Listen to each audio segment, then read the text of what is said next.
I'm ready, and not before.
Здорово, Сайпа.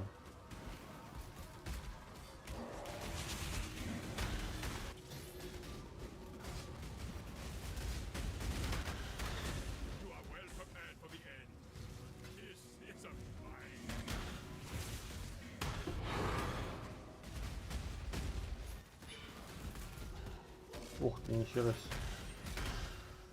Сколько там всего?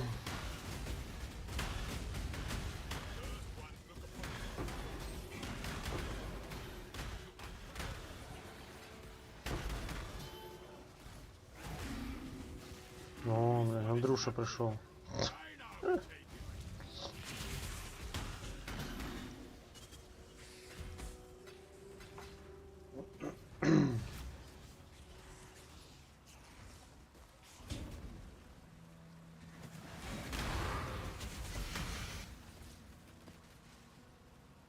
Да.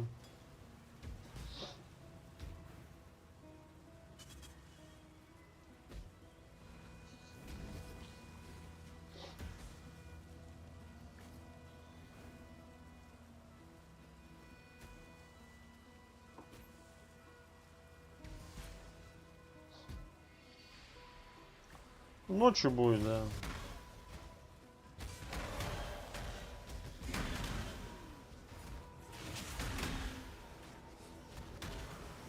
Я не думаю, что там, конечно, что-то интересное будет, блядь. В любом случае, то, что они покажут, хватит на неделю, блядь.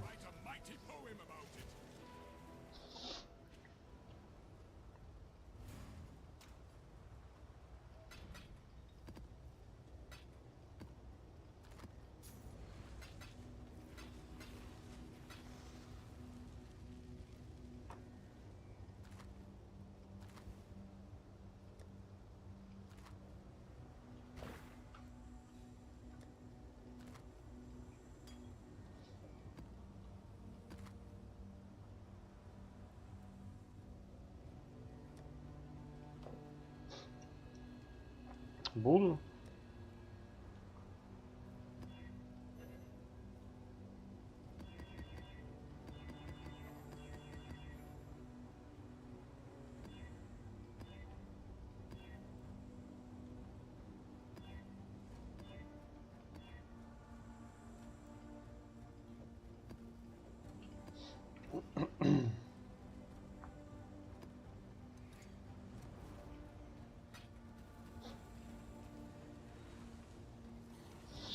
Что за конь?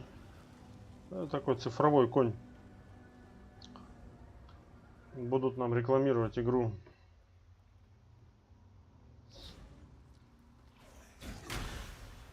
When I'm ready and not Not be hunted, exile! We will be best friends, beast, until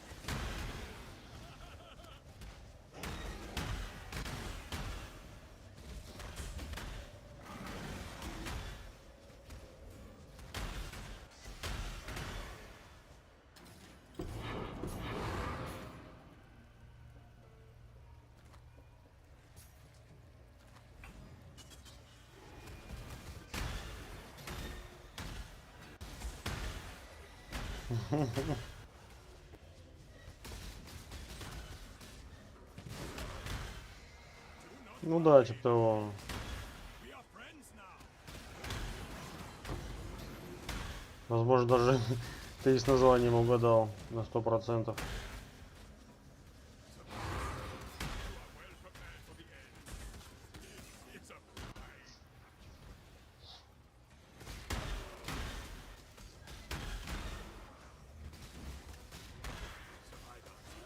you are well prepared for this one. It's a prize. You hunt well, not well.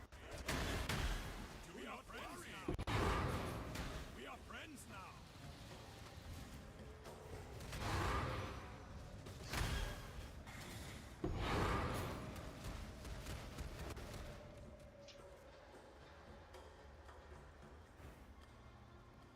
Что ты имеешь в виду под словом биопсия?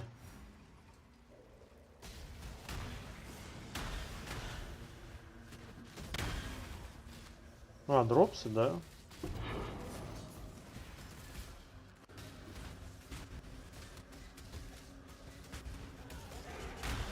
Ну, на Твиче, не на Ютубе. Now it is time for Einar to go to Einar business.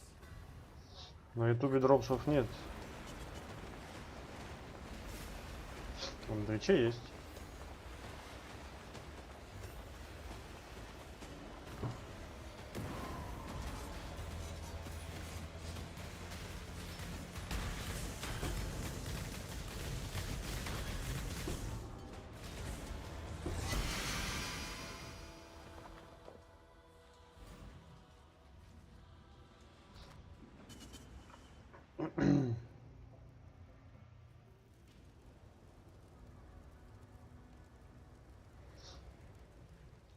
Ну, это редко бывает.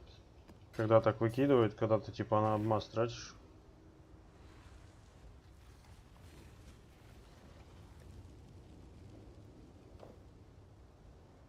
Что это такое вообще? Что оно тут лежит?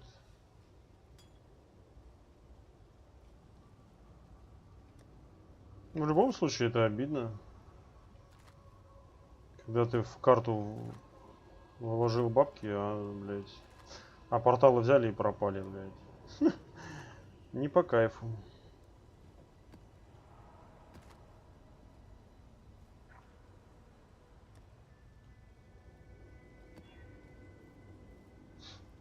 В 0:30 вроде. Но если на Твиче зайти на канал.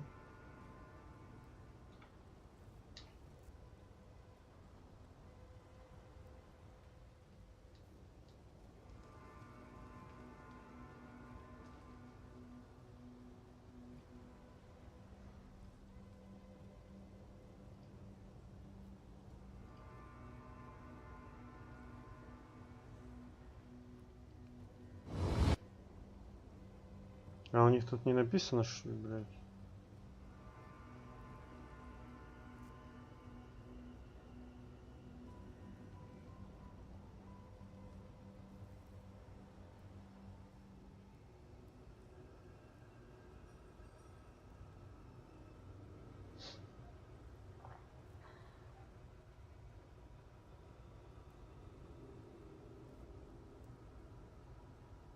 С часу получается, да.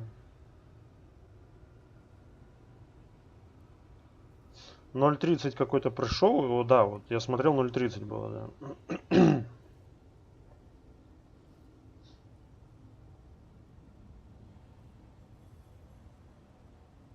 Ну, короче, как-то так. Не буду закрывать тогда.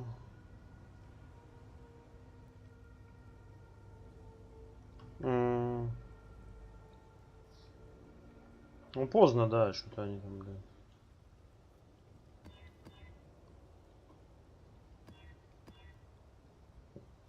Так, что там, сотка, карта, да?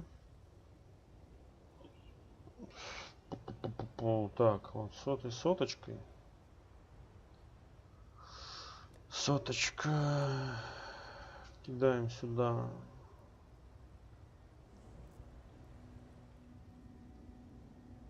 Да похуй, давай сущности. Туда ее, блядь.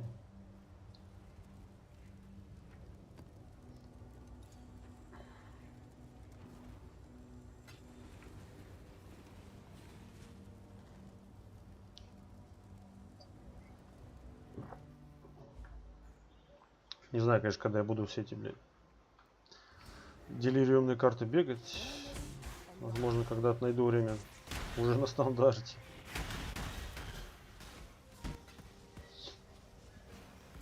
Мне больше интересно, что следующая лига какая будет.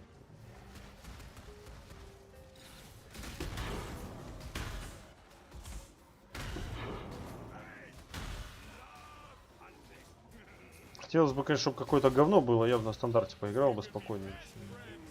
Не начинать на лиге, блядь. А как же лагает вообще, жесть.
Босс жирноватый какой-то. Под действием сегодняшнего алтаря.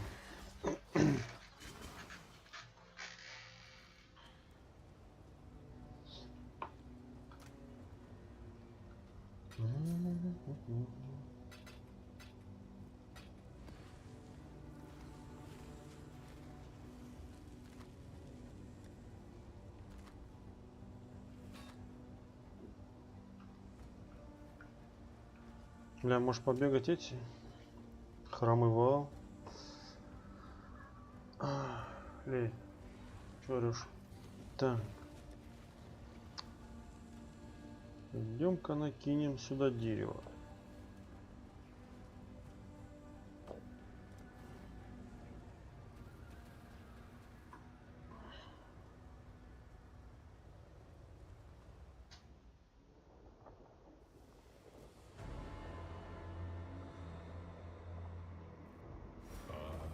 Surface dweller, you have entered a place largely untouched by mankind.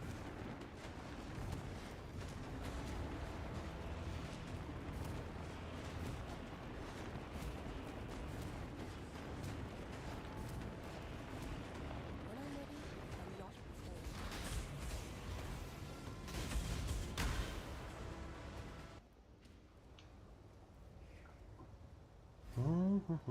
Что там есть?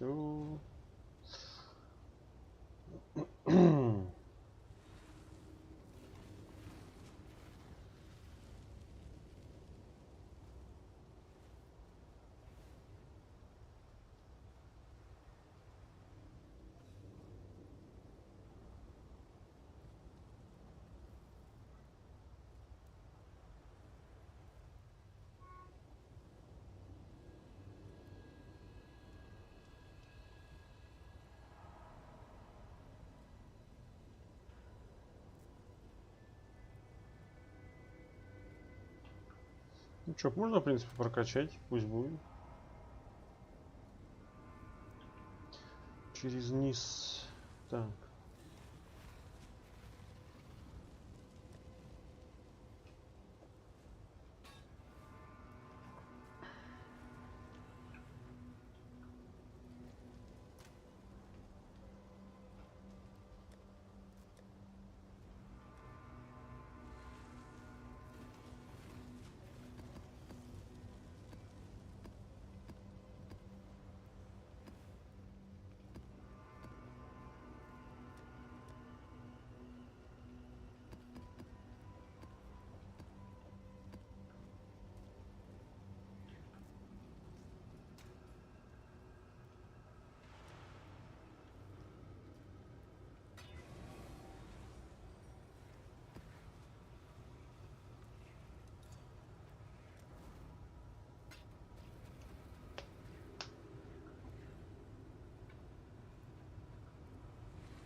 А что так больно, блин?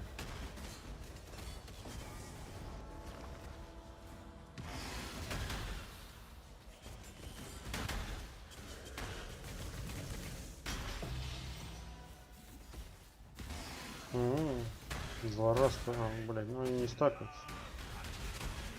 Наверное.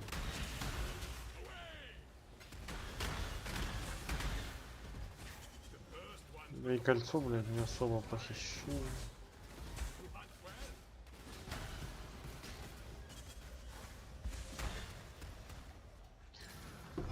Да, злорадство с похищением такое что-то, блядь.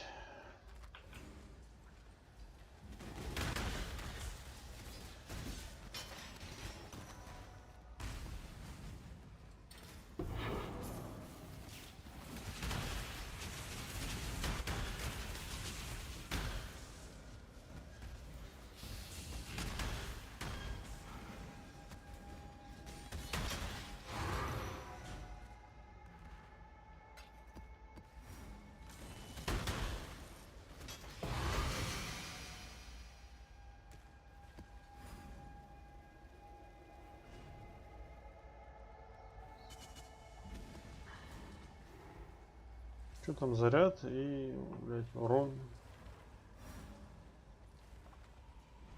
Не, ну когти не слабые, уникальные, прям пиздец.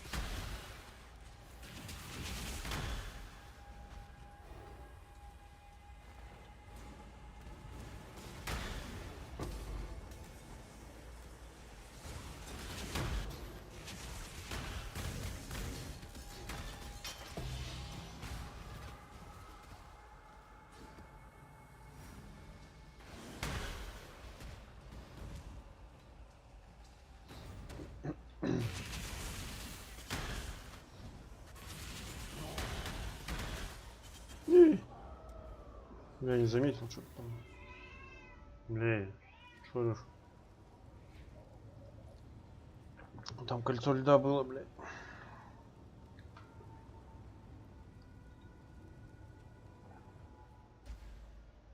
Бля, прикольно нарисовано, сзади еще такая тень у нее. When I'm ready and not before. Типа тень совсем другая.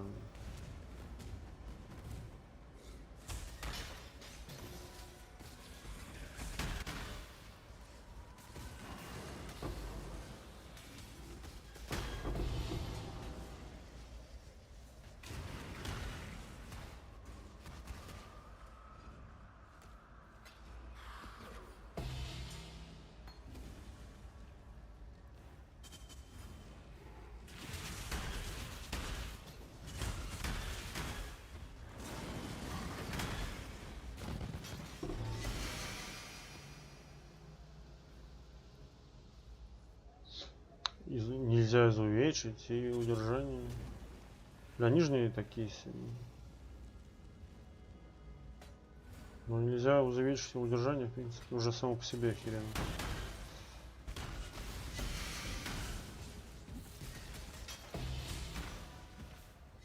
С моба выпал.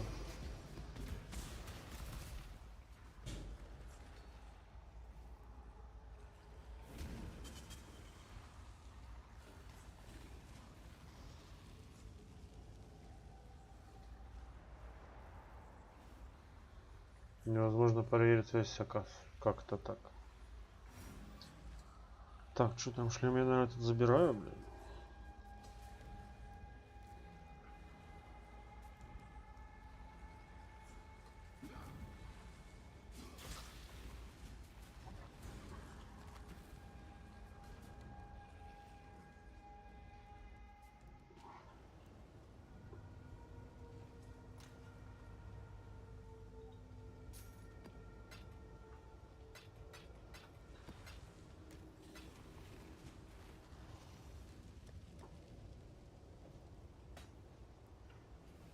Retake.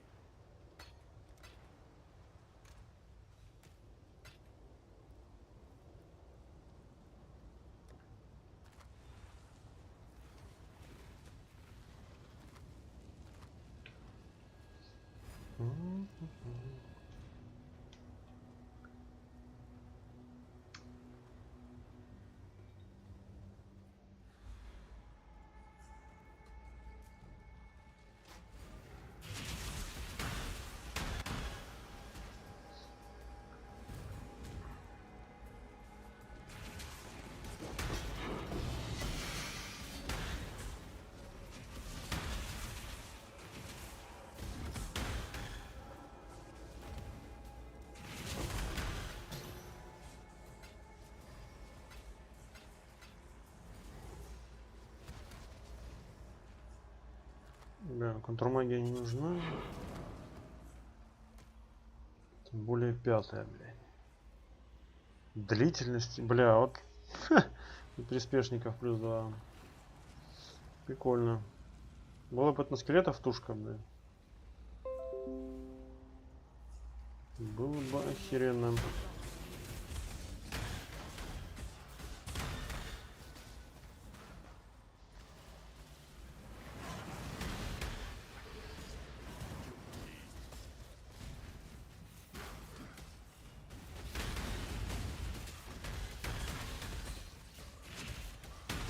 We will be best friends until we stop.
Бля, жаль, не пишется количество этих чемоданов.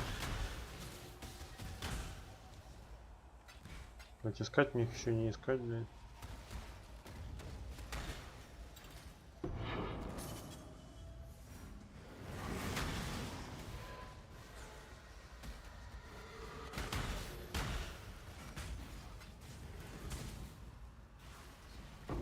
Hunt exile.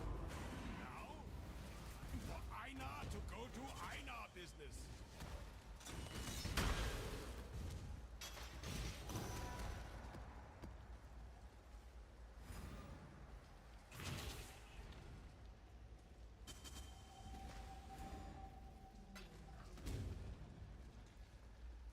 Бля, боссы здесь противные. Это дождик свой ебанет, но.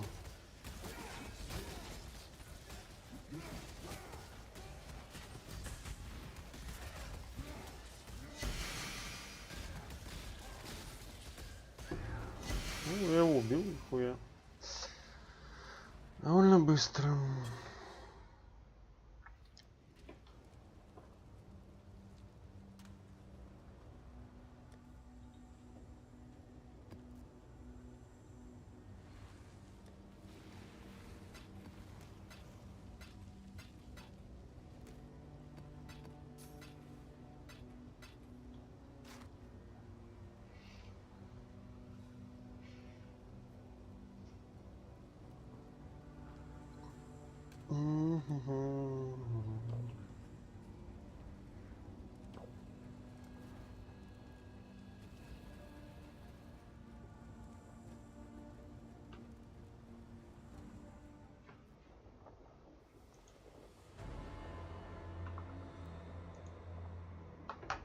Welcome, surface dwellers, to a place created by diamonds. Your kind have stood upon our shoulders since time immemorial.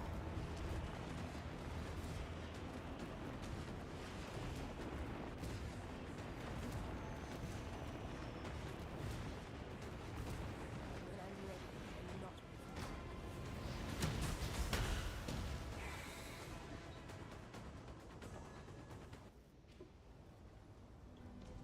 Так, что вот тут? Повышение, блядь, собственных. Опа, нихуя себе. Бля, вот прикольно, если бы оно было скверненное. На плюс чего-то там. Повышение брони 15. Ну, у него же брони мало, да? У него вообще ее нахуй практически нет, блядь.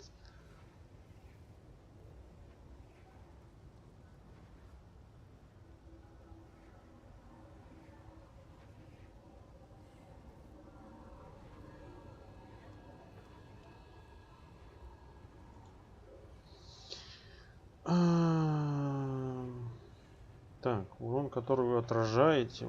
Хуй так какая-то похищает среди здоровья.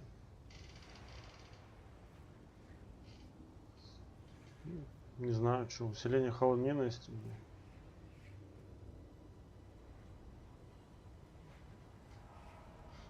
Ну, это в любом случае я потом буду качать. Пока сюда. А это ж уже готовый шлем, блядь.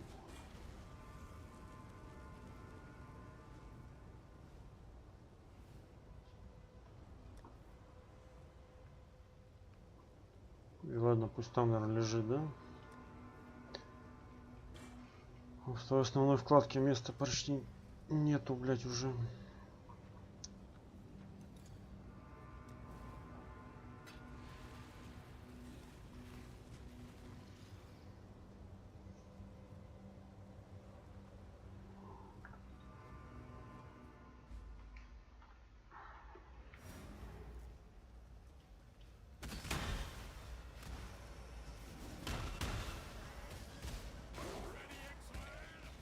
Еба.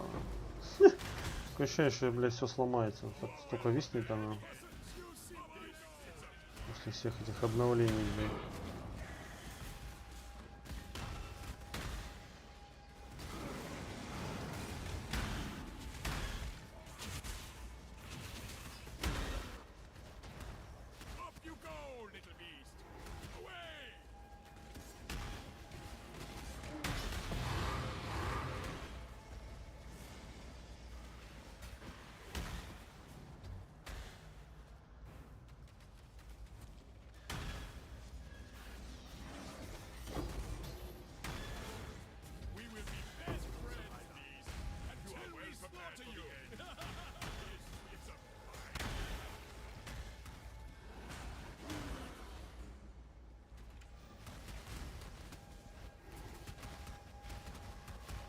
Да, лаги жесткие. When I live and not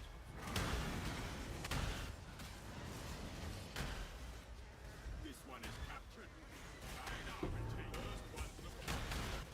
Right, exile. You hunt well.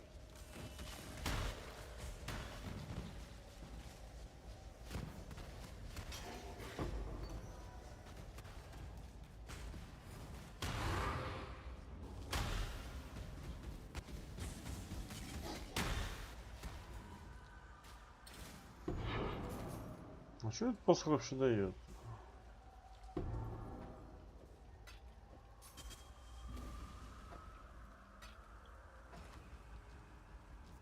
Увеличение области, скорости атаки, залов.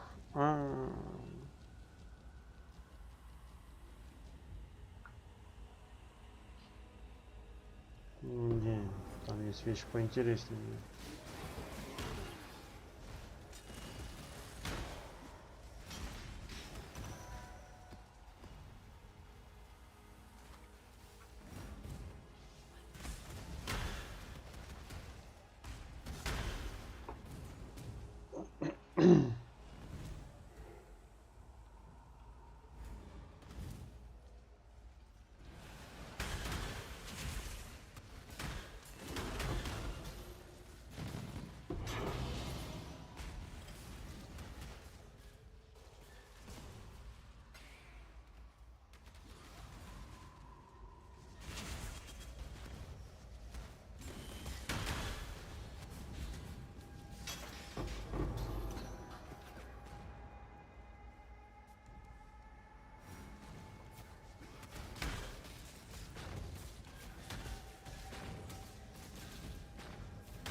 Ну, что выпало?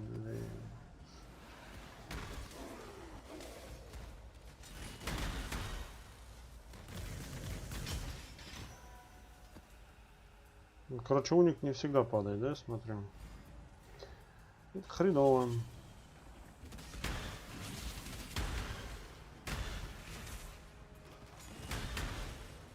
Я просто на трейде видел, вообще, что я сюда побежал. Вряд ли мне, конечно, так повезет, но здесь может выпасть этот касание каландра.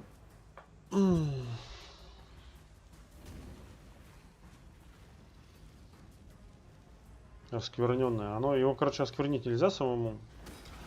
Но здесь оно может выпасть оскверненное с собственным свойством.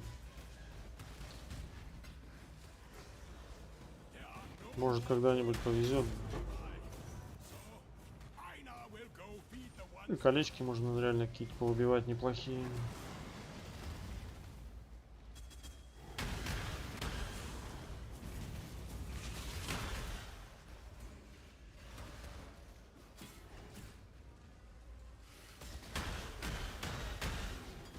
Время, правда, до хрена уходит на обшаривание этой карты.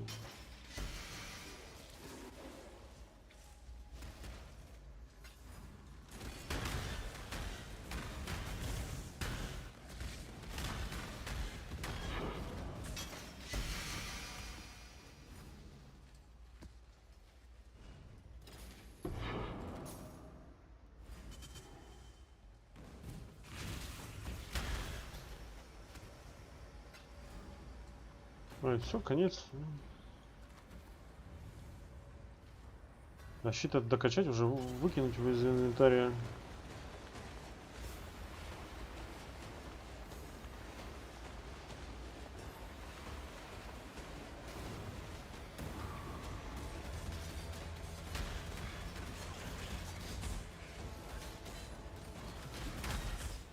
А, босяра, босяра.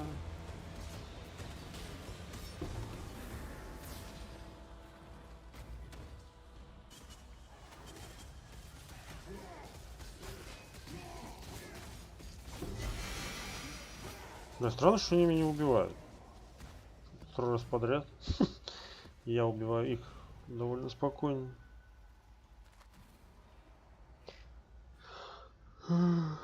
Может, они хаосом херачат?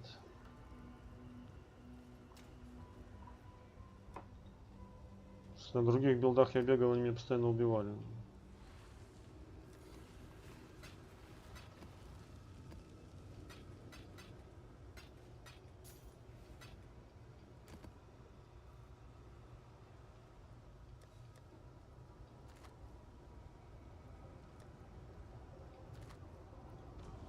Так, готовенький.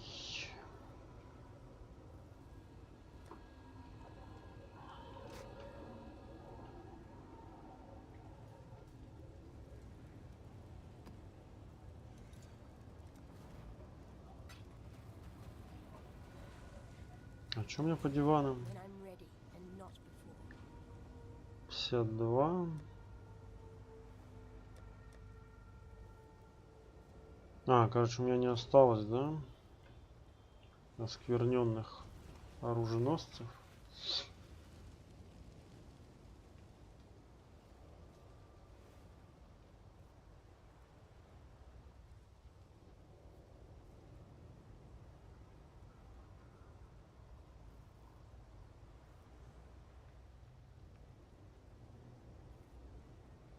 Бля, ну, по сути, мне, конечно, оскверненный надо. С каким-нибудь собственным свойством. Но они, блядь, дорогие, пиздец. 200. Бля, ну это прикольно.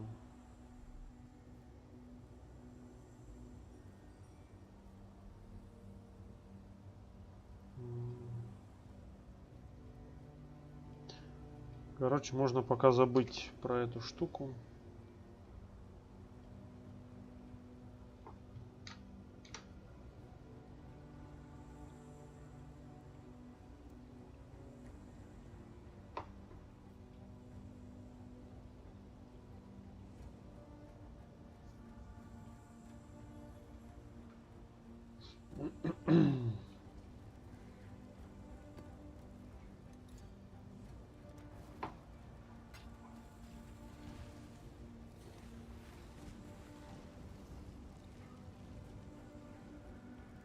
Да, что докачать надо.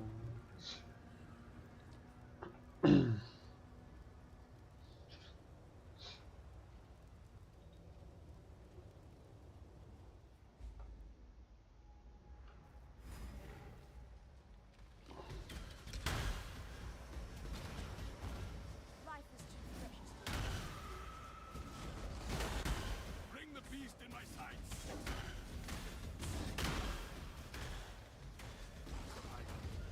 You are well prepared for the end. It's a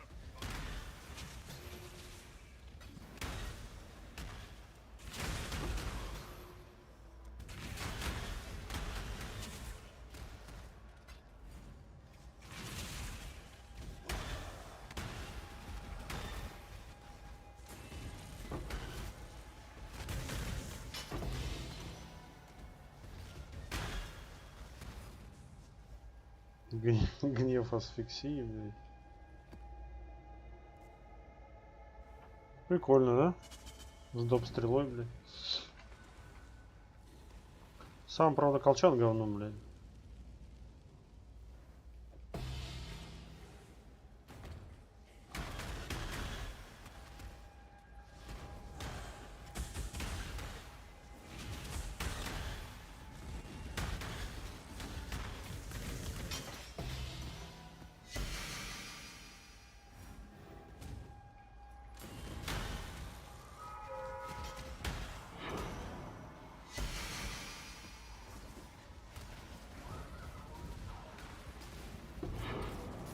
Что это у нас мусора делают под окном, блядь?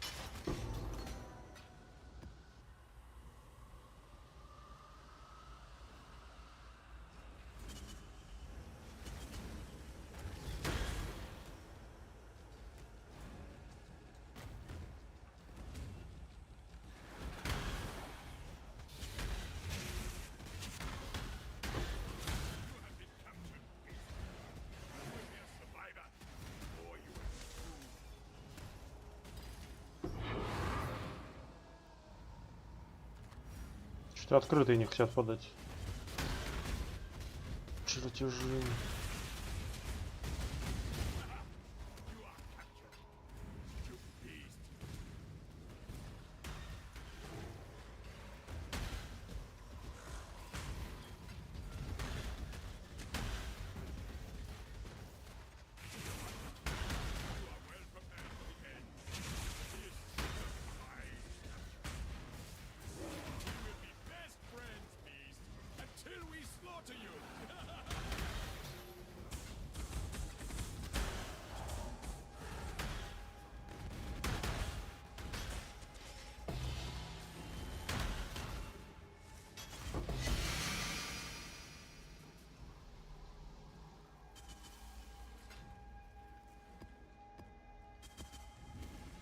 Да, он вообще сейчас ценится, укус Хайри.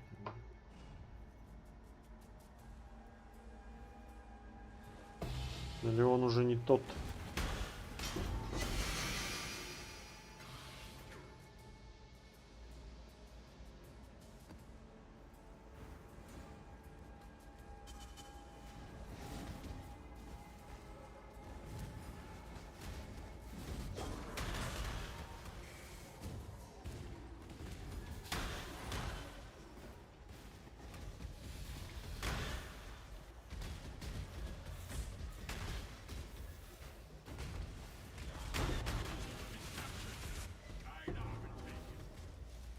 Опа, паучок, полдивана.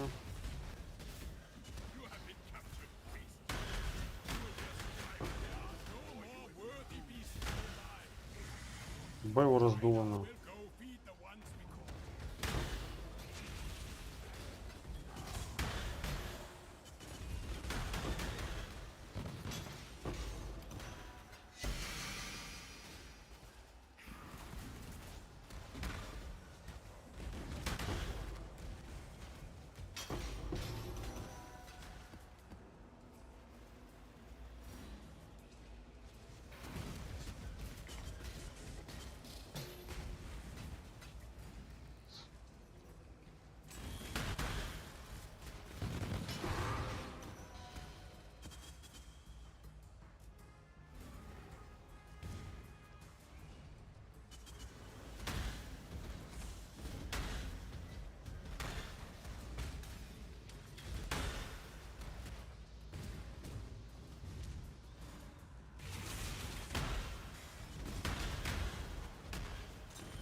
Где босяра? А вот.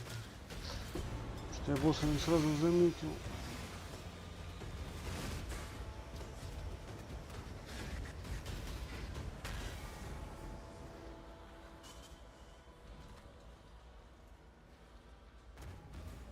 Подали бы с них почаще еще эти живоды кристаллические. О, дождик захуяченный.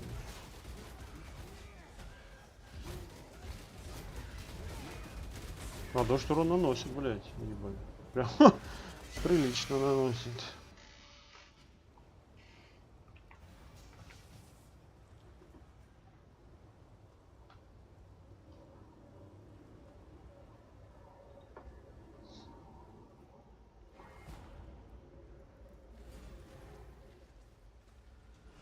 When I'm ready and not before.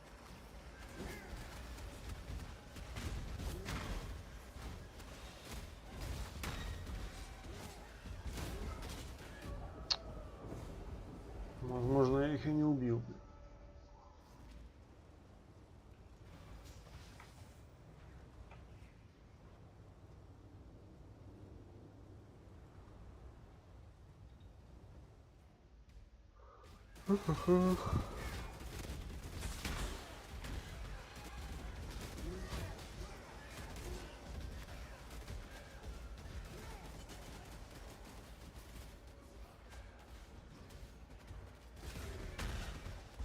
Бля, на этой земле урон получает. Красненькая, блин. Нормально так съедает.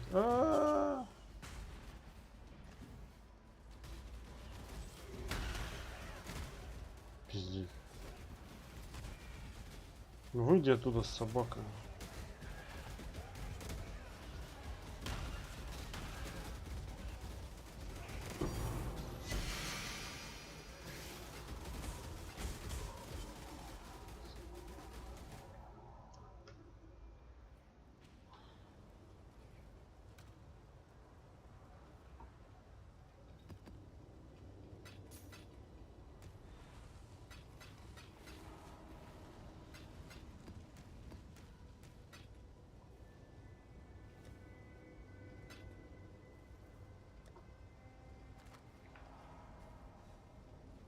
Hail, old slave.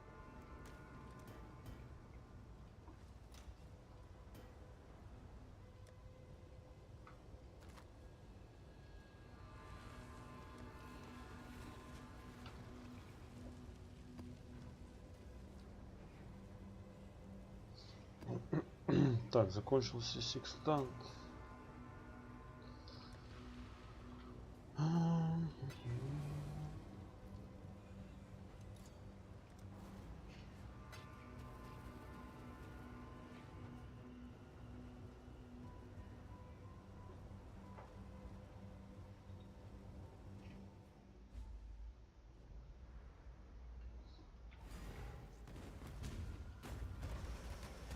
Здорово, Найс.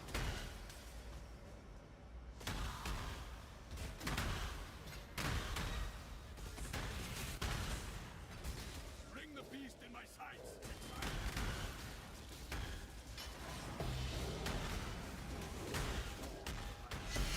You are well prepared for the end. This is a fine capture. Игра вообще шикарная.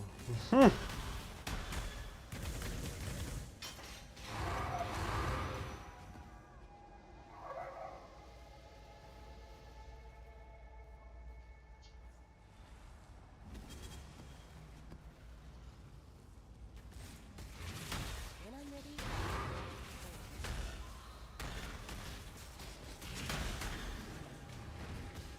Do not worry, little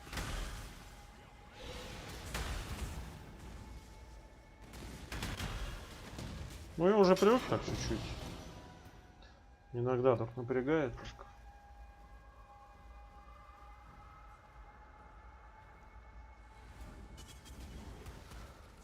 Ну если ни хрена не поменяется, это что-то прям фиаско будет, блядь. Как дальше играть, хрен знает.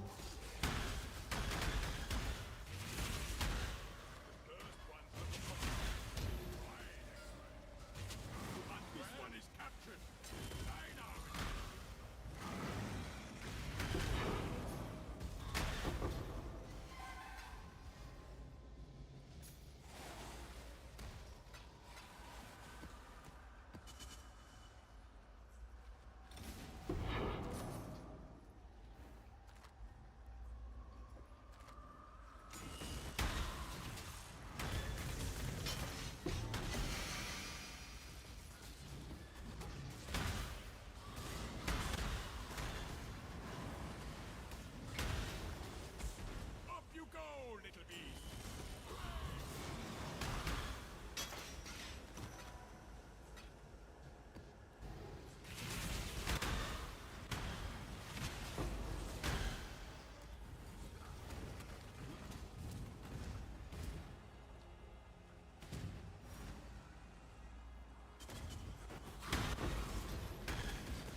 И причем вот, ну, игра так лагает, что этот, допустим, если я смотрю какой-нибудь ролик на ютубе или музыку включаю, даже, блядь, музыка начинает лагать.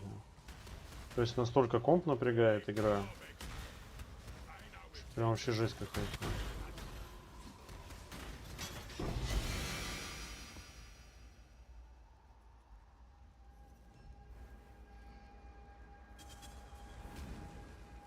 Требуется уровень 16. Слушай, блядь, для актов можно оставить. Нахуй.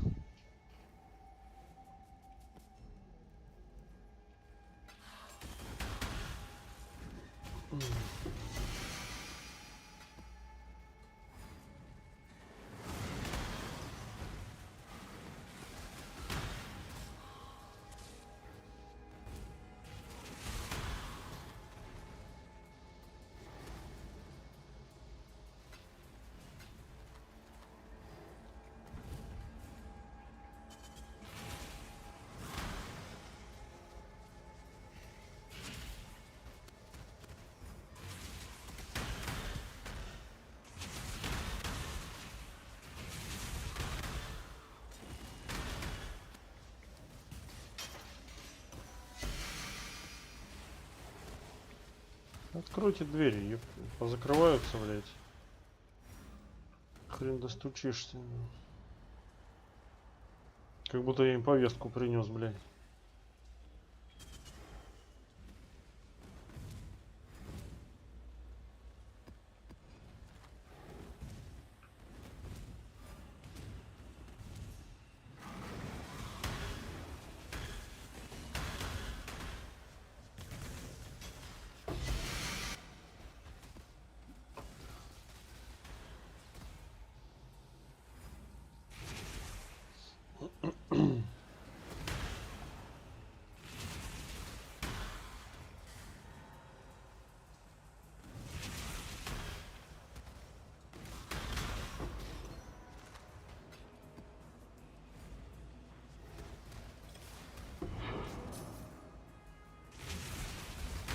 Маскировка практически не падает.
А это с определенного какого-то падает. То есть я думаю, это не чисто с босса, а просто с определенного, блядь. С одного из боссов падает эта хуета. Оказывается, блядь.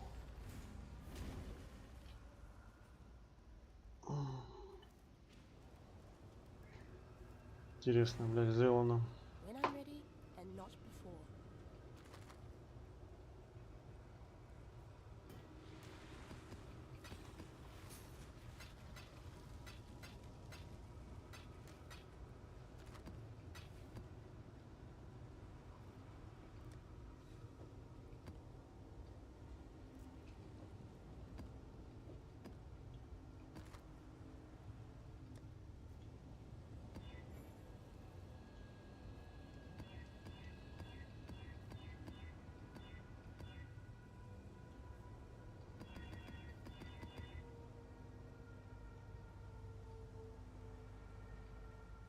Чего, блядь?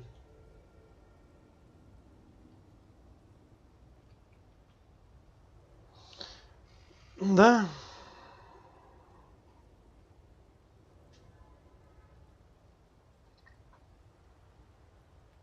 $20 000, 22, 23. Дисконнект нахуй.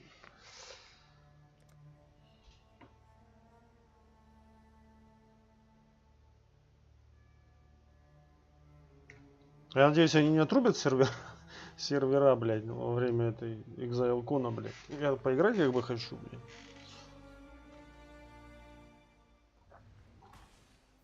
Что они там будут мне рекламировать, меня, блядь, во вторую очередь уже интересует, блядь.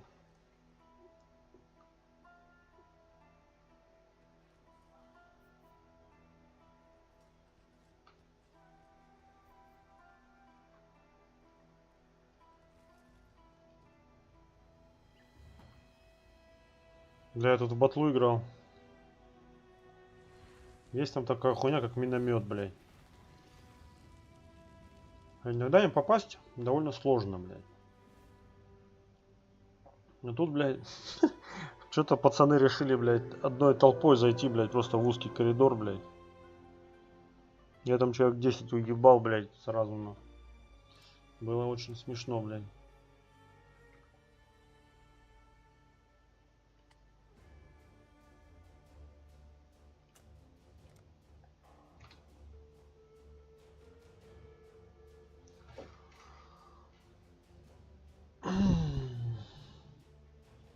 Блядь.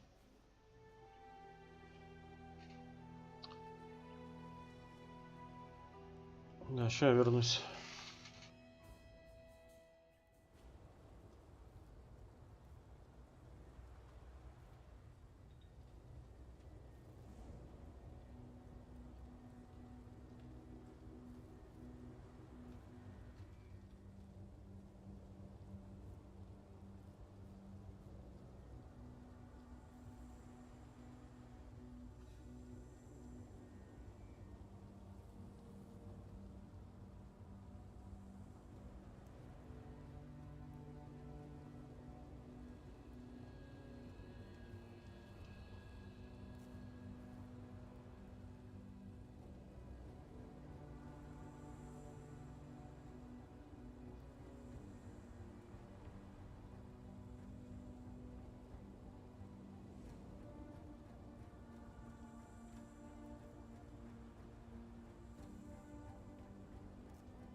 When I'm ready and Так, что, не выкинула, блядь, еще.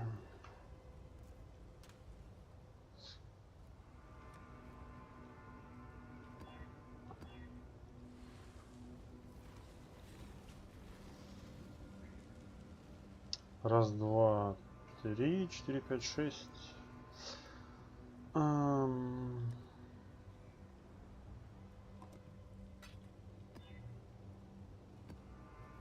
А тут тоже что-то 97. Нельзя регенить. Бля. А мы туда нахуй скверним. Хуякс 127.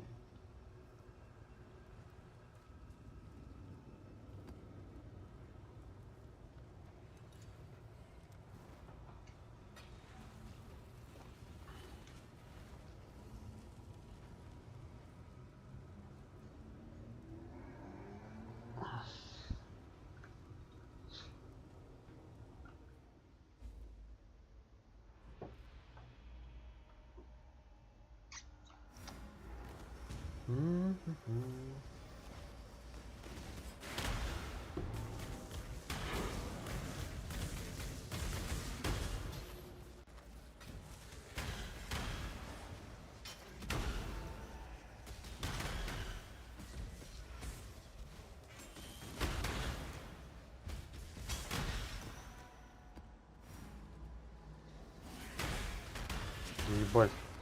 Лаги вернулись. Жесткие, блядь.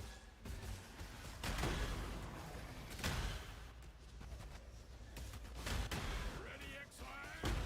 5 to 1. We will be best friends, team.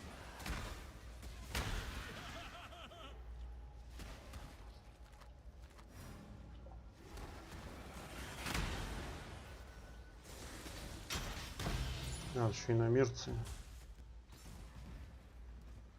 Заряд ярости, заряд энергии.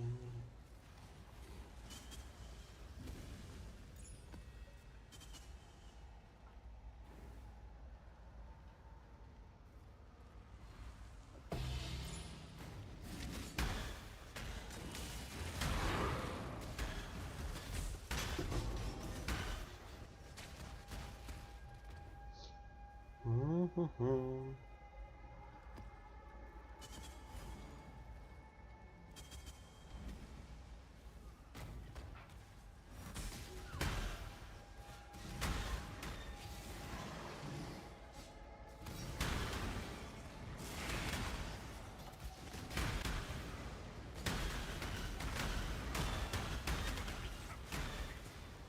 You will be able to fight. Or you will be. Я от этих лагов, кстати, уже даже, блядь, этот, скачал игры, блядь, другие, старые, блядь. Ну, старые игры какие-то играл, блядь. Потому что, блядь, в пое не особо хочется играть, конечно, с такими лагами, блядь.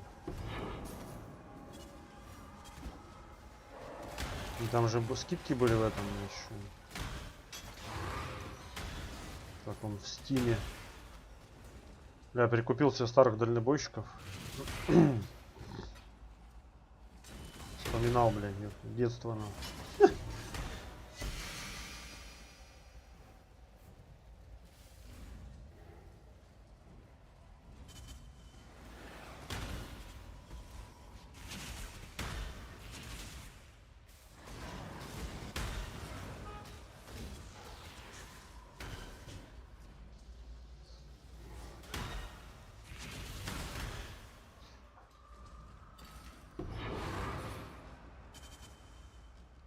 О, раскрытый.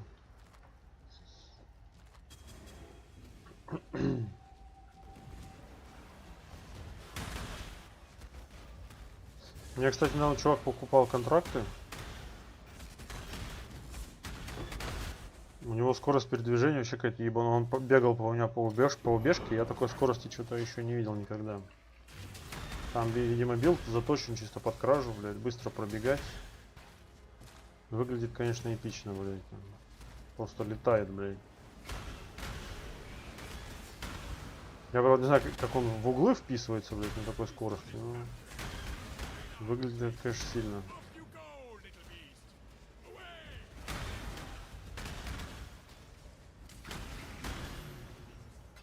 We are friends now, little beast. Away. Надо будет на стандарте что-то подобное собрать себе. Чисто под кражу.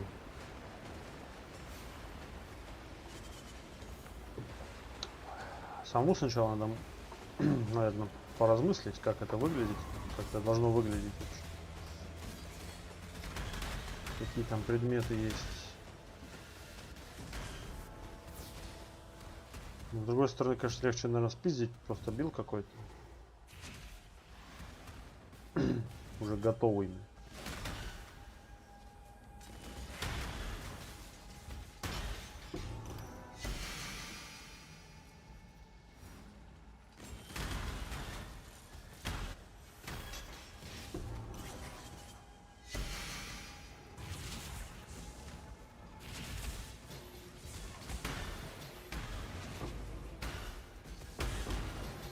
Вот, выпадало. Желтяка.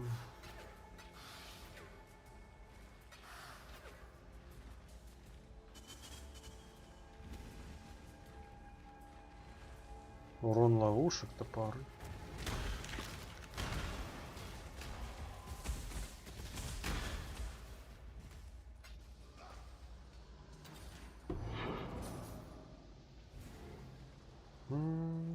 Мгм.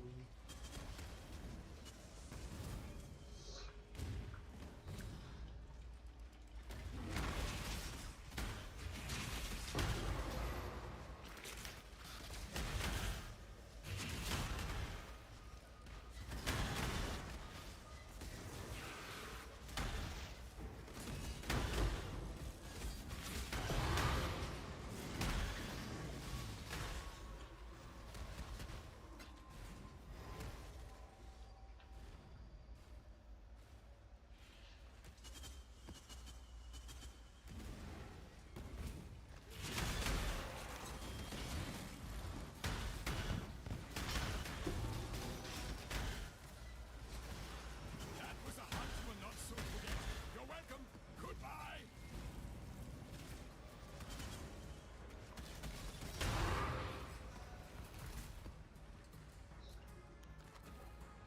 Лук докачался. Бля, еще дух летает.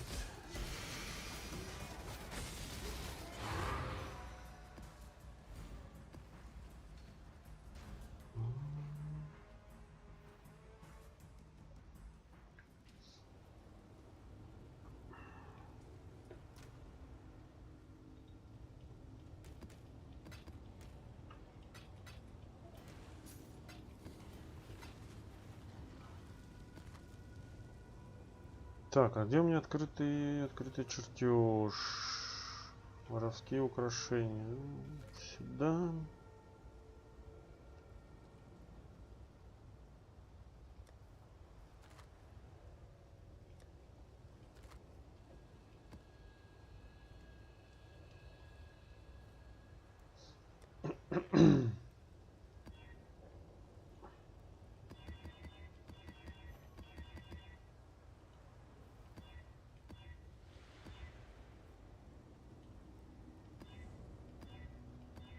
Да ебись, блядь, карты, конечно. Так.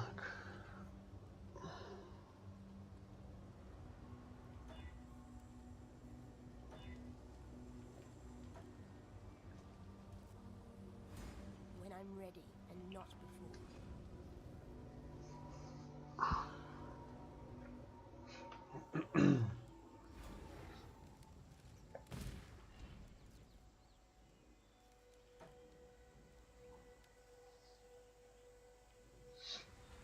The first ones are watching survival.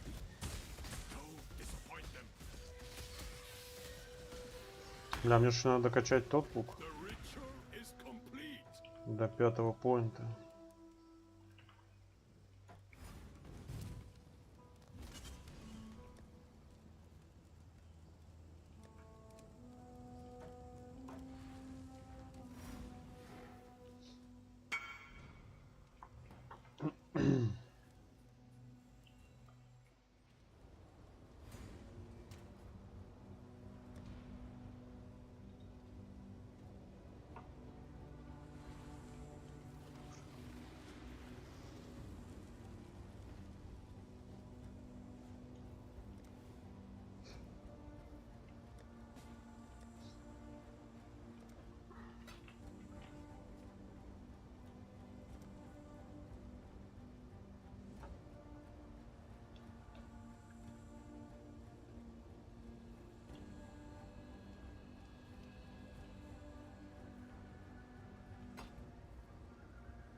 Так, ну-ка.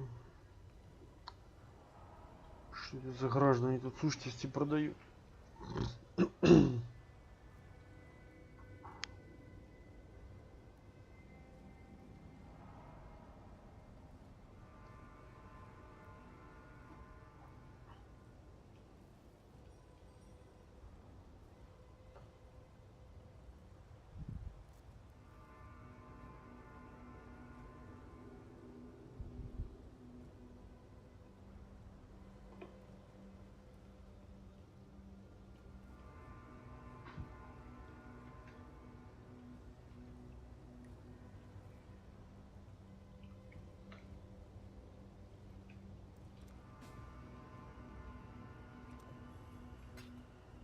380, 130, да?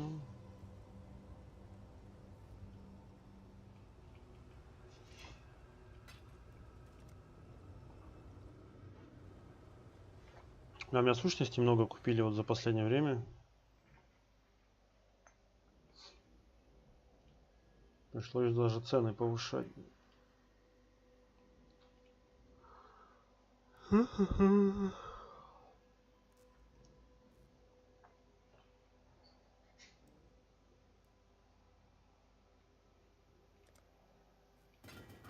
Ой, бля.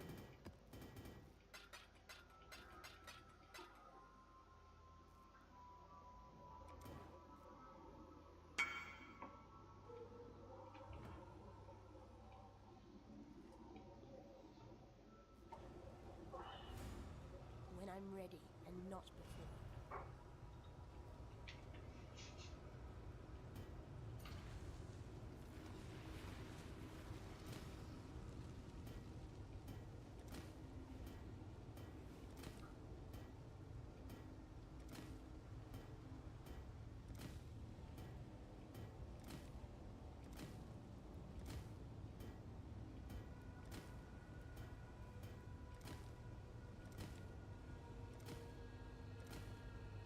Ты чё, блядь?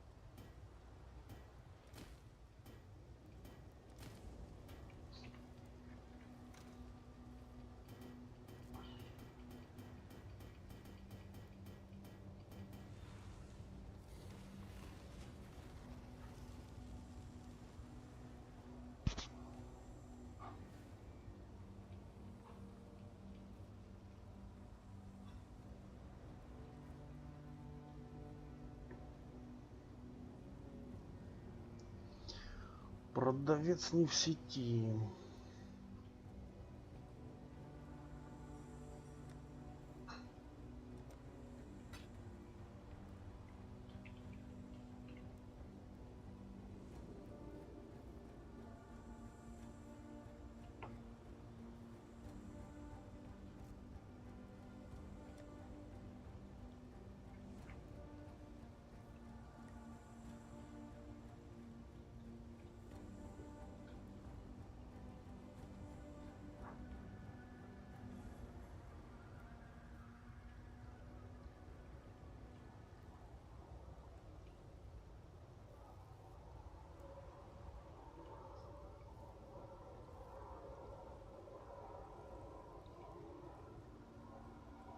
Че, не хотят продавать, да? Суки.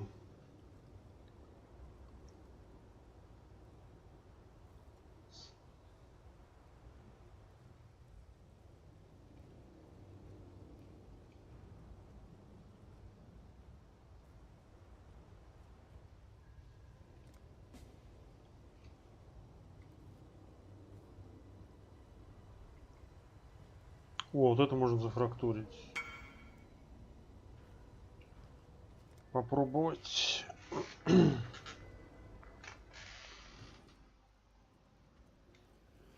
А я хаоса не взял. 44 хаоса надо.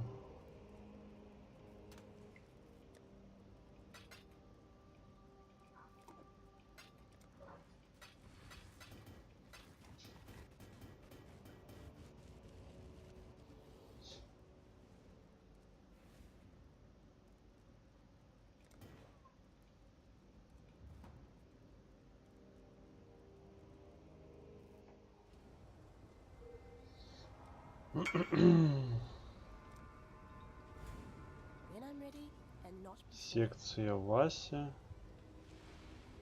А, вот это хрень. Бля, тушку не хотят брать, пиздец. Нахуй зеркало пусть стоит, блядь. Пошлите нахуй.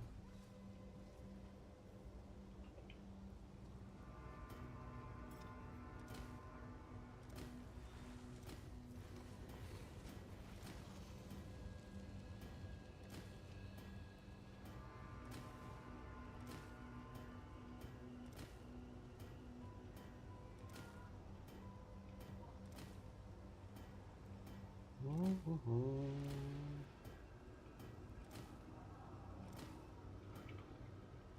Не самый лучший вариант сущности.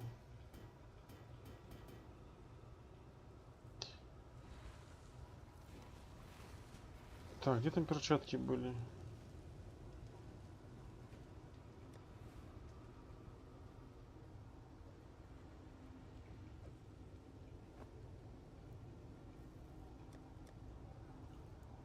Уекс, блядь.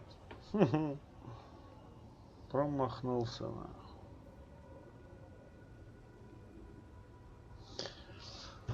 Ай, хуета.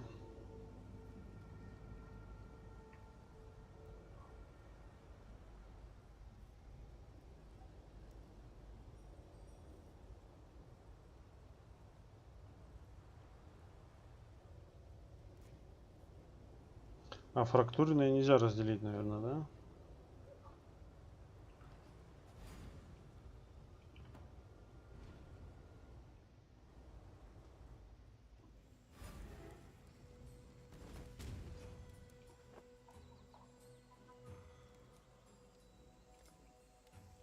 Ну да. Ну, нахуй их тогда. На мусорку. Так.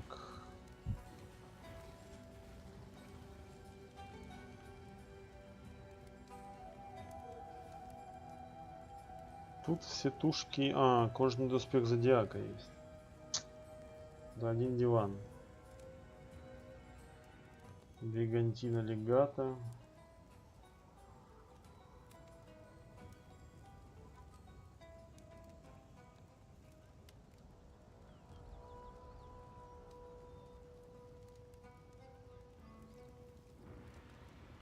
А какая из них топовая?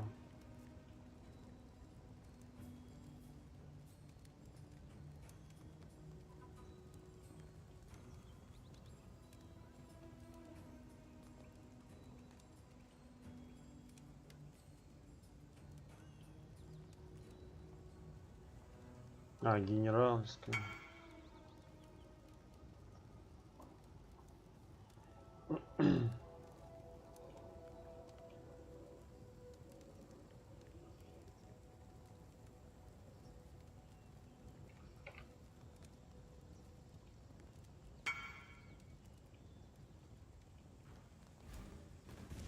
When I'm ready and not before.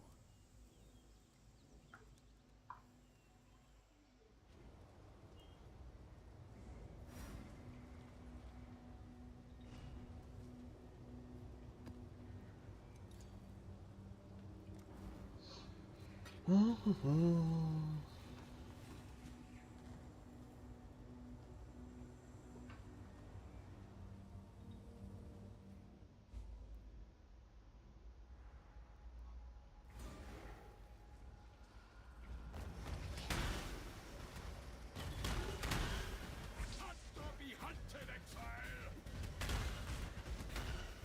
The first one on this capture with pride, exile. You hunt well.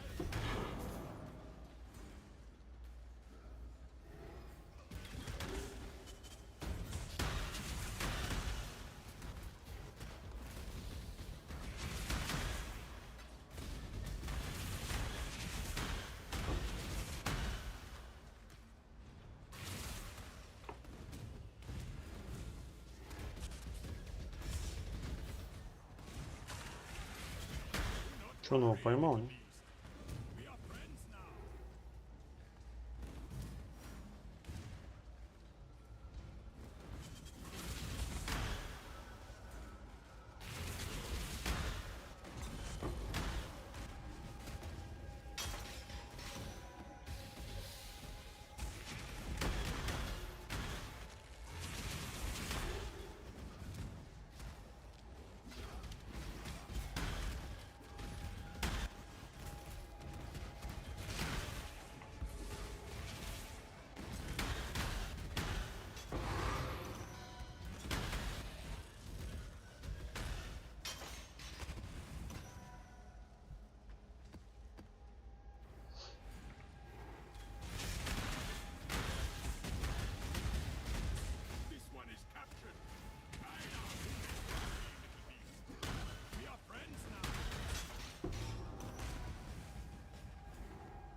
Бля, сейчас чихну нахуй. Ебать. О, аж пробило нахуй.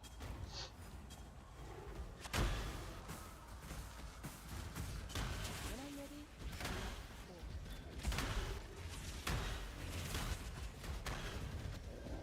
Survivor, you are well prepared for the end. This is a Up you go! Away!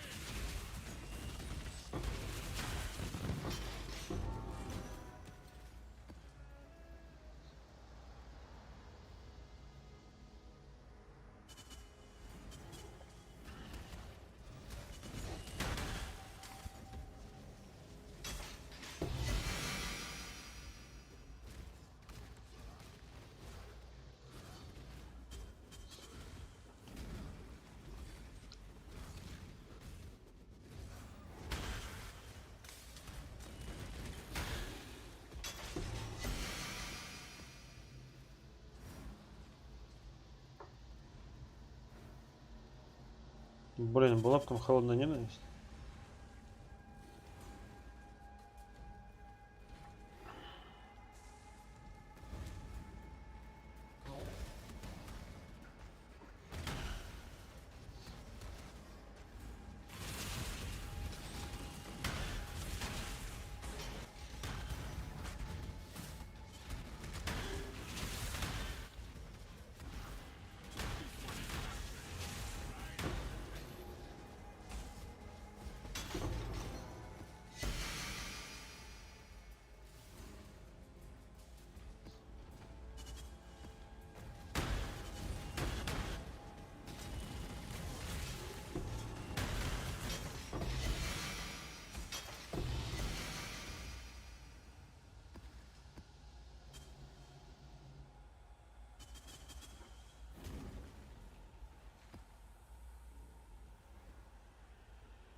Great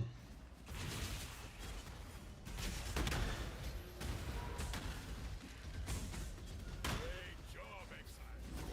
Now it takes the captured beasts. You are well prepared for the end.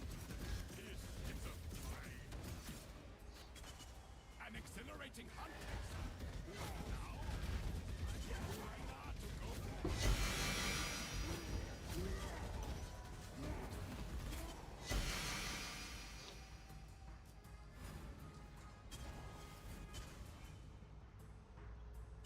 Да, может пойти кофеечку себе забабахать. Блин,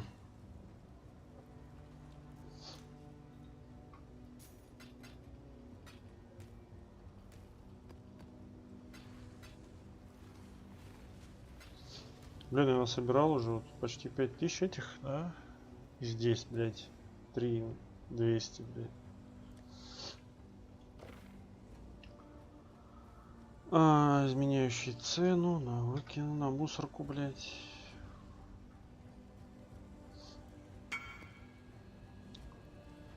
О, он мне уже писал несколько раз, блядь, я спал, блядь, днем. Привет, инкаст. Так, 375. 350, 75.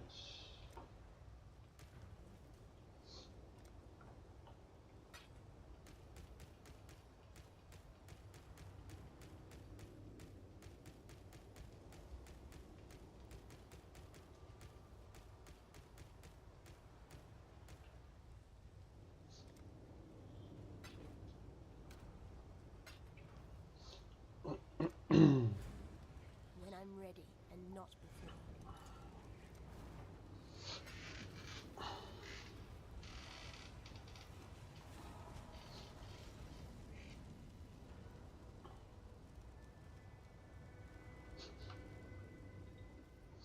Новая лига, ой, блядь, неделю через 2, наверное. Сегодня exile кон. Расскажут, что там может будет. Ну, по сути, они про PoE 2, конечно, будут рассказывать. Но я надеюсь, лигу-то затронут, блядь. Hunted exile! First ones look upon this capture with pride. Do you not have nets, exile?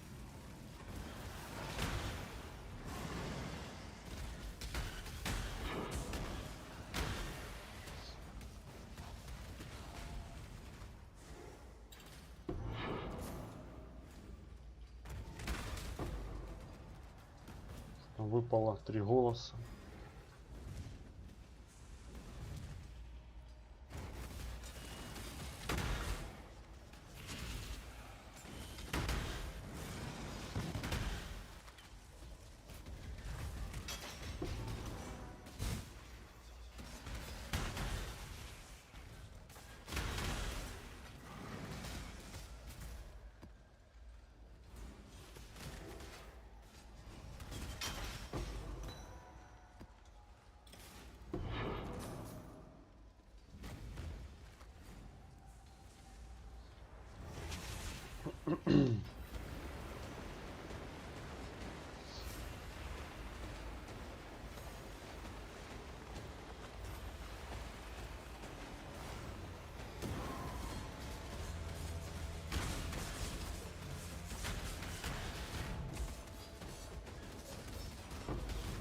Бля, вот это самый конченый босс, блин, паук.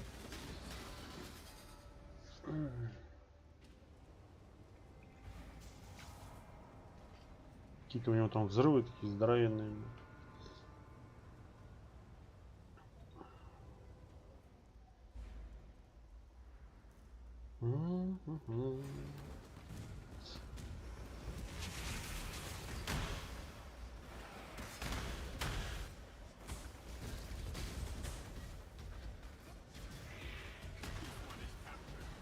I know how it takes.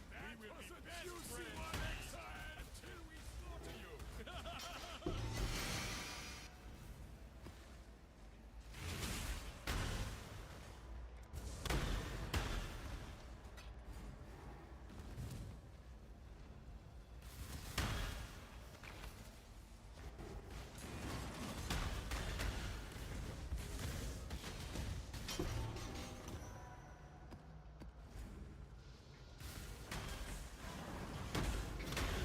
I'm ready and not.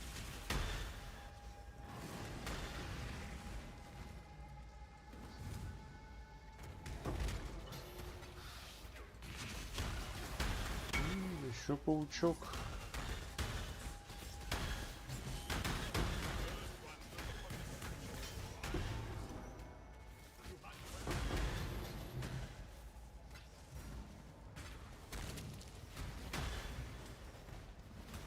Блин, здесь алтари на босса брать вообще не по кайфу. Ну придется. Блин. Босс тут и так немного, блядь, неадекватный.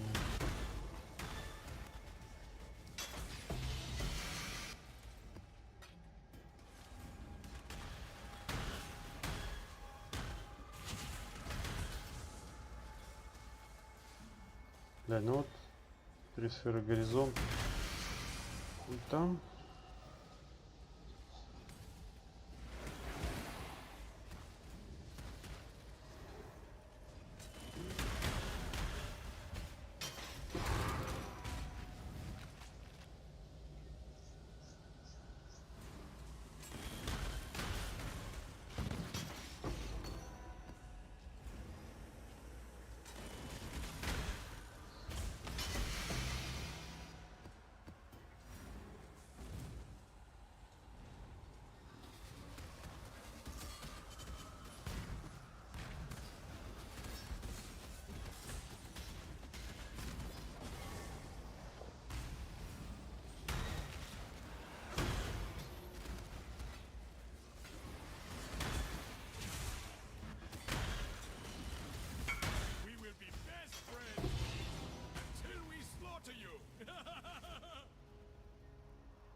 Сейчас попробуем зафрактурить тушку.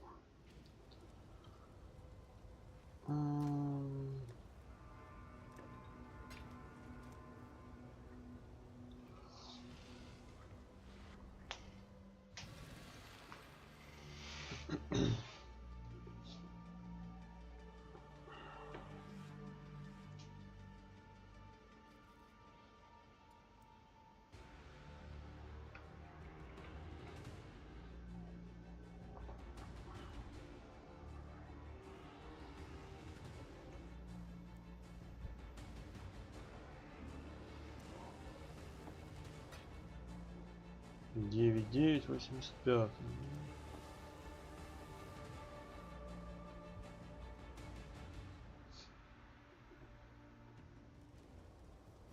When I'm ready and not before.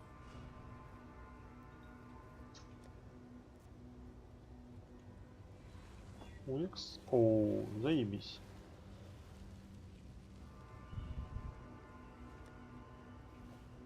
На стандарте я с ними побалуюсь потом.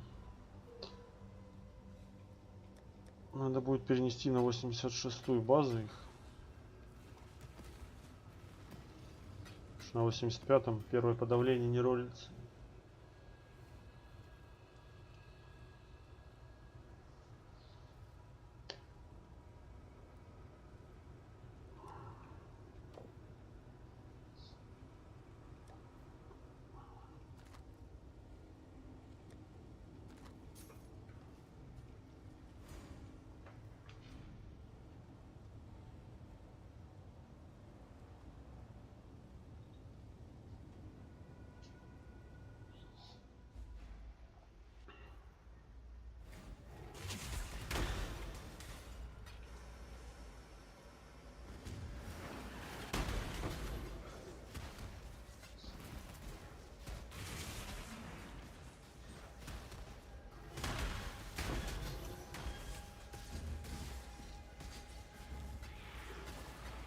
We will be best friends, Steve, until we slaughter you. That was a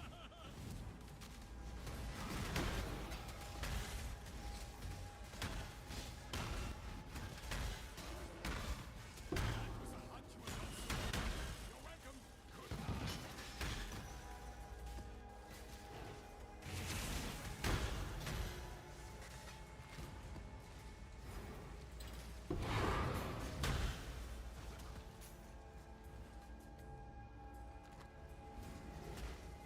Что это там за мобы? Я там не был?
Так, секстант закончился, лук не докачался.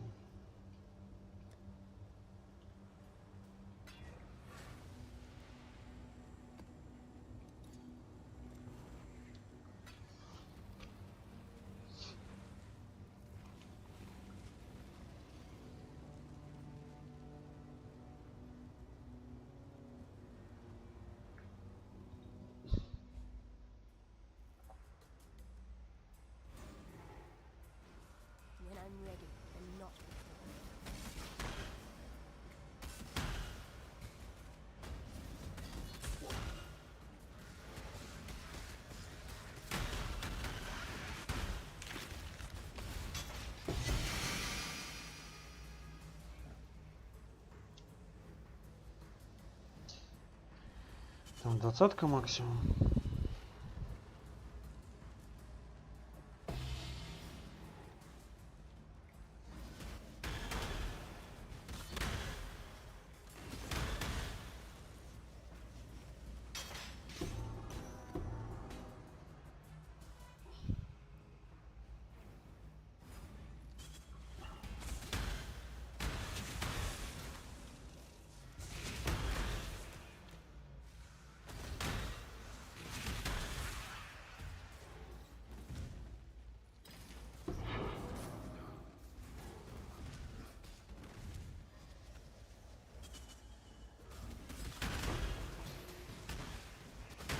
Ready, exile?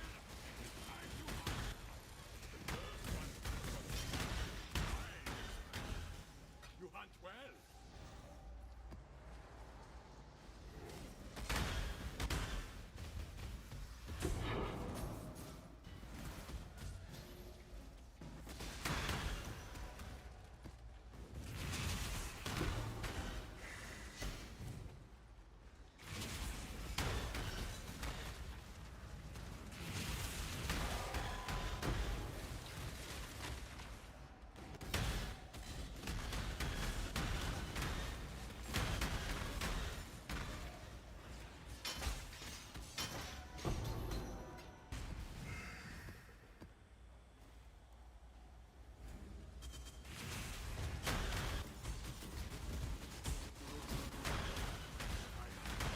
You are well prepared for this one. Look upon this fish with its eyes. You are well prepared. It's a Ну, с карабчиков насыпал. С карабчиков я люблю.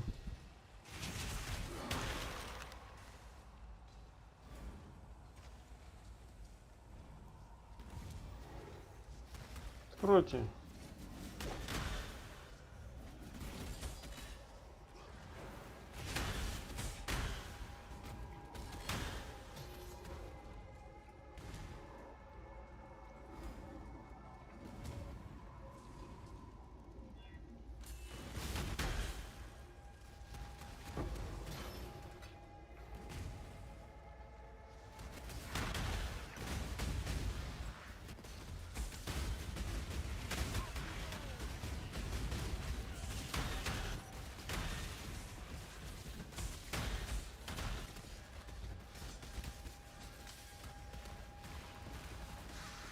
We will be best until we slaughter you.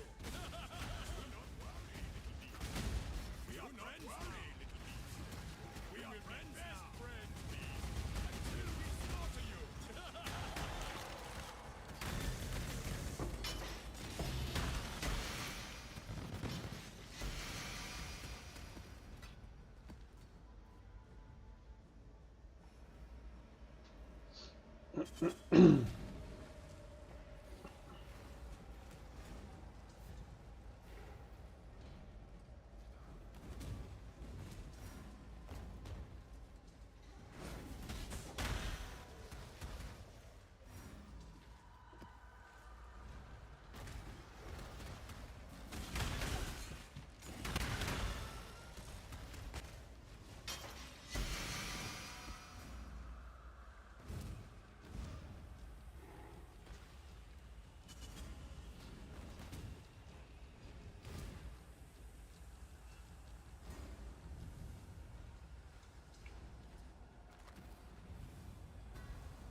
карт нападало, блядь.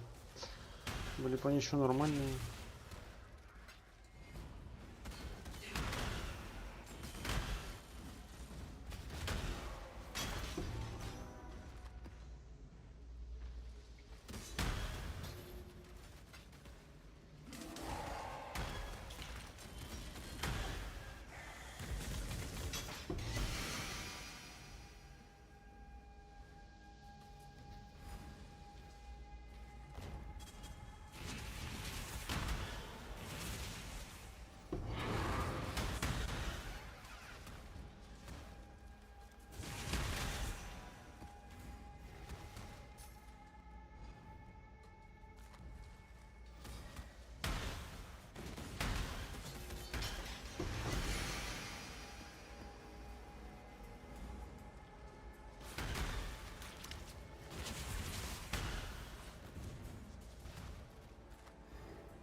Синтезированная карта.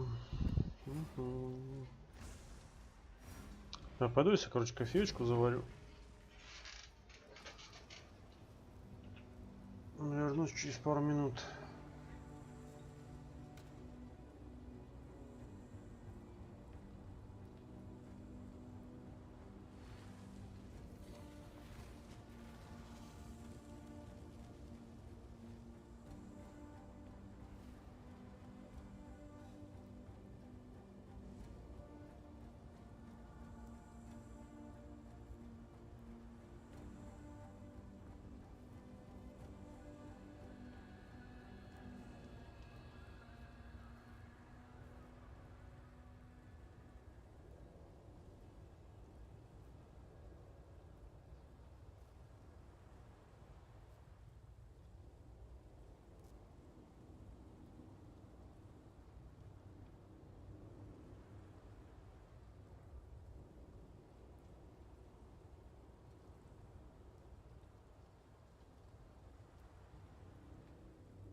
Так, кто там никто не писал?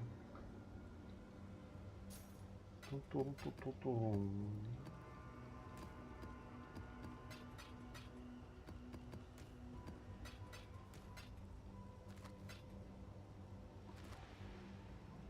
Так, бесценный взлом. Шаришь. Необычные камни.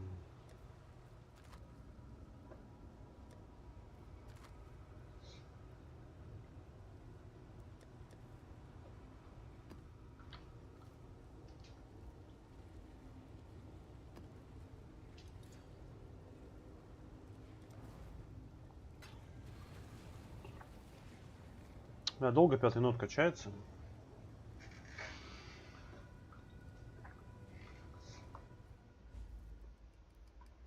Почему у меня здесь только пятый нот есть и все? Ну да, хреново. Первый нот, если бы еще остался. Главное, чтобы он не переделывался по-хорошему. Ready, exile? It's time to hunt. Do not run. We are friends now.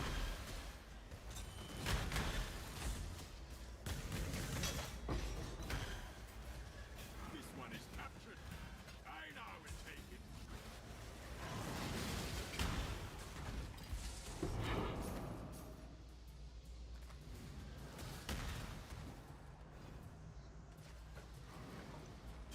Да как можно вот так вот без карты бегать? Вот, блядь, постоянно в правый экран, блядь, глаза отводить. Я просто смотрю, как некоторые вот стримеры бегают там, не центрируя карту. Ну, это ж ёбнуться нахуй.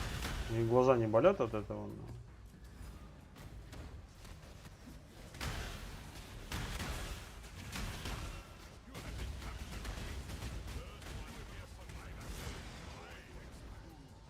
To hunt well.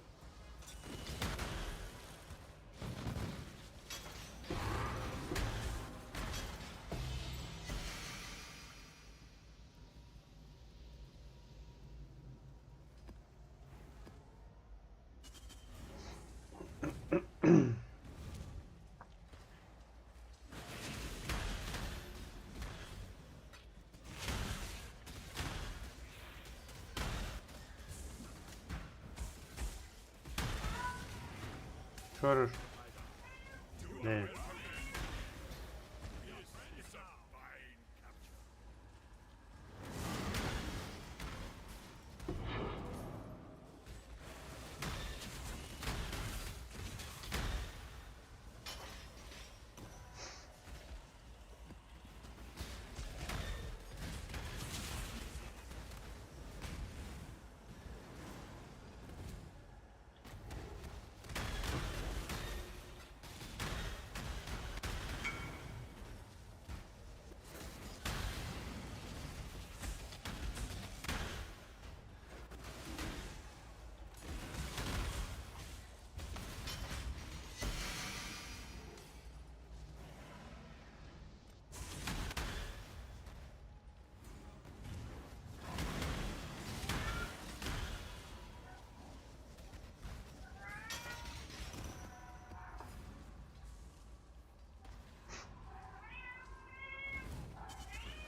Так.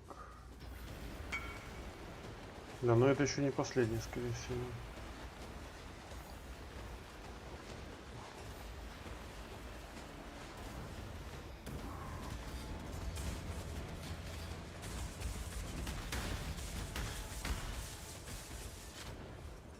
Да, запинала скотина.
Ой, кольцо льда. Бах.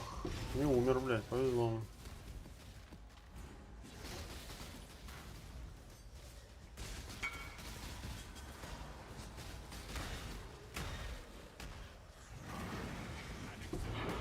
Exile. Now it is time to go to einer business.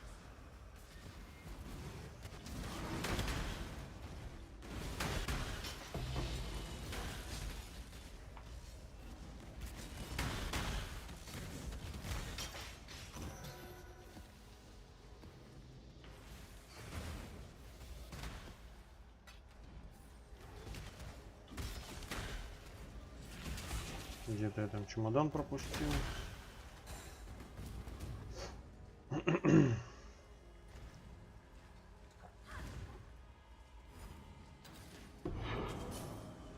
Я думаю, может, к фарму сущности вернуться. Воспоминания на сущности фармить.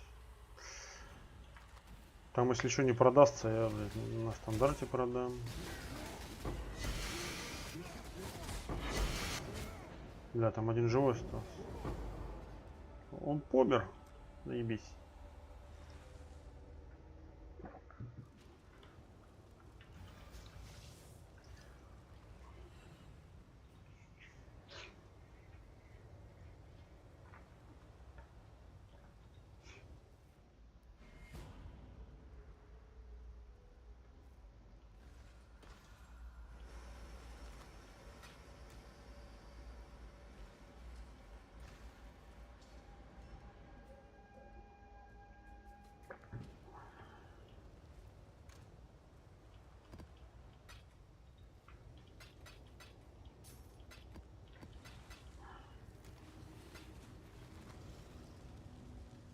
Так. Маскировочка сюда.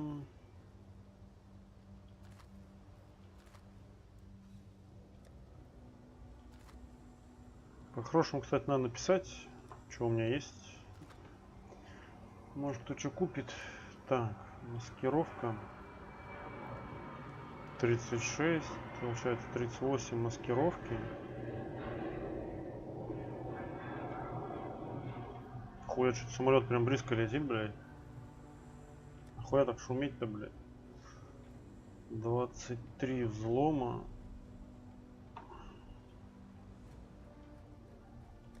Восприятие 48-45.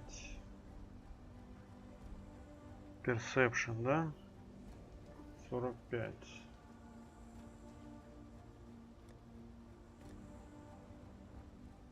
Это все никому нахуй не надо. Так. Гемы 48. 58.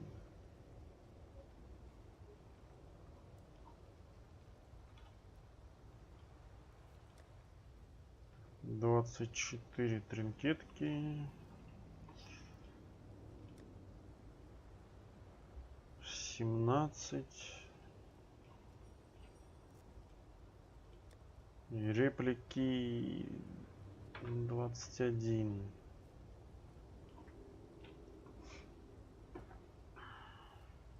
Ну эти, наверное, не буду менять цифры. Это открытые или поменять. Может, какой-нибудь демон все скупит, блядь. Открытые чертежи. 20 этих осталось. Тринкетов 14 стало. 10 и 11.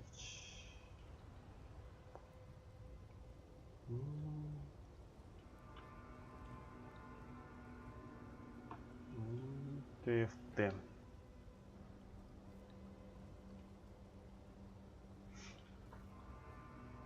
Бля, довольно выгодно вот фармить эту хрень. Потому что тебе там еще и монеты можно же продавать. Я монеты вообще не считаю, блядь. Там же еще монеты денег стоят. Открытые можно и, блядь, ну можно, конечно, подешевле продать, я по дивану там ставлю. Можно где-то хаусов по 150 открытые продавать, там по 100. Но лучше открытые проходить самому. Так, у меня где-то было 2 воспоминания.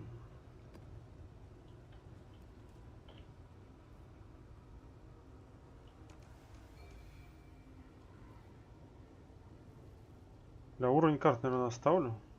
Пока не получу пиздюлей, но буду бегать на 16 картах.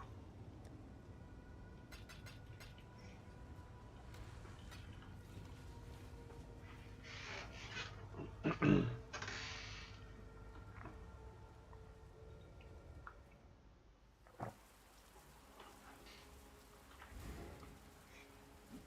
I'm ready, I'm not.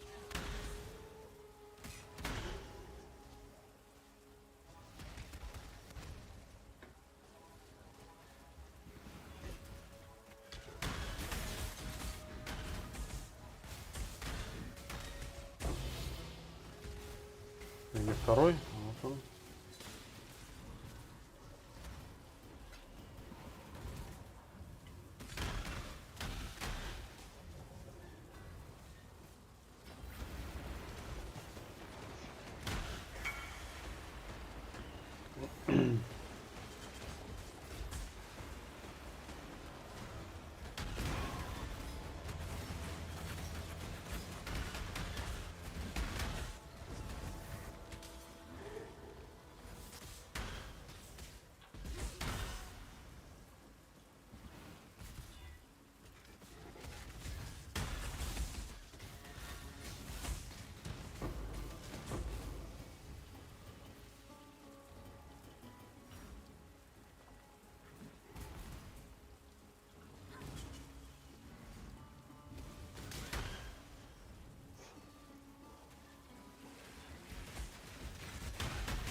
Так, это четвертая, а вон и пятая нашлась.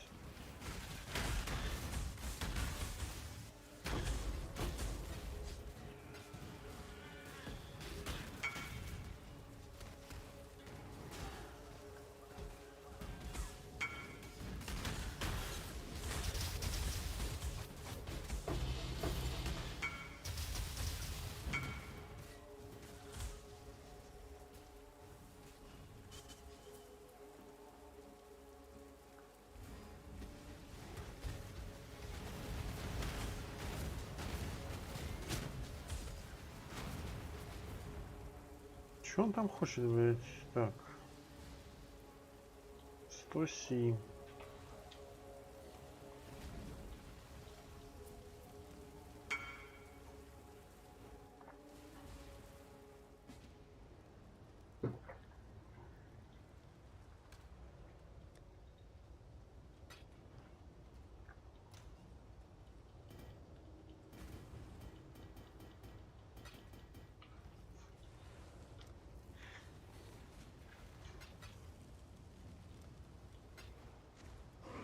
А, 40 насыщенных.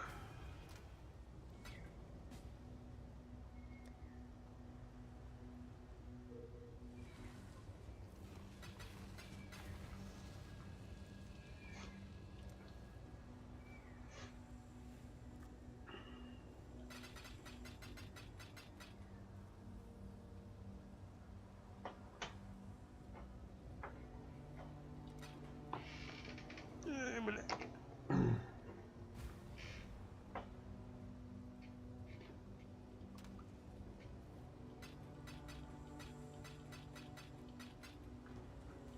Hello. You have. When I'm ready,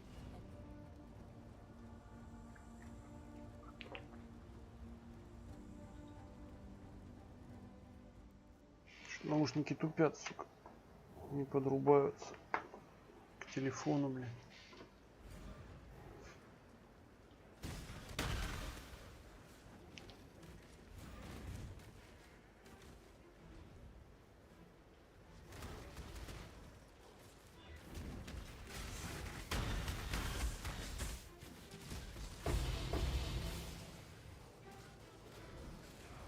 Да, перешвартовали меня там.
А, лук прокачался. Надо сходить что-нибудь взять. Пора качать.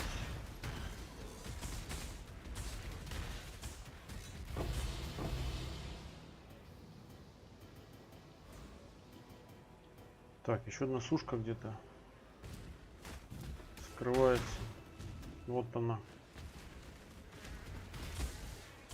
Сущность.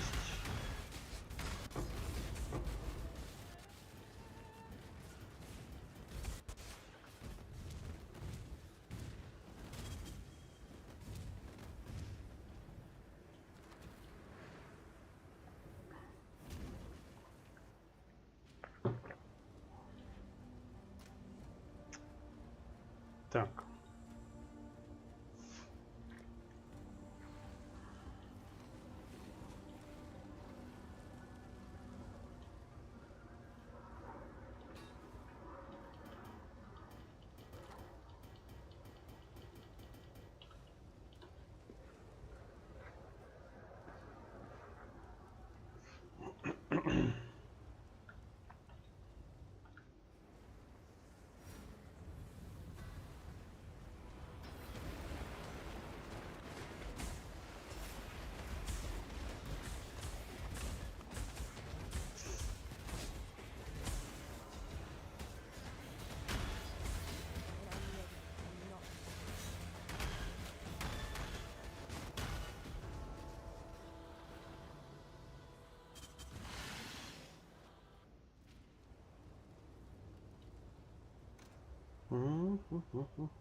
Ну, погнали.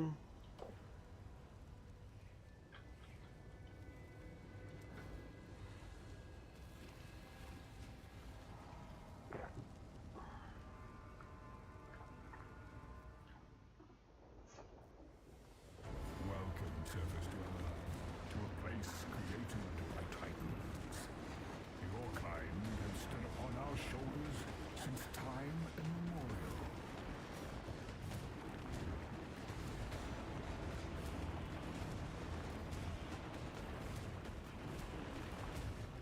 This is our center of power, our forge, where the hot blood of the world flows forth as magma. Эх, пятый, сука, слетел. Блять, вот в таких случаях мне вот такое ощущение, что, блять, можно пятый и не качать, если Triumph честно. over Да. our common Если enemy. такая хуйта происходит.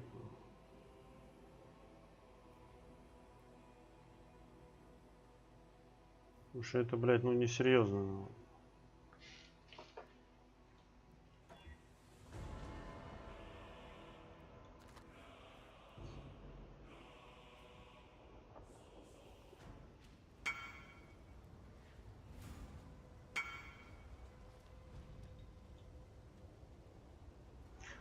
Сниму я, наверное, пока с трейда, блядь, вот эти штуки.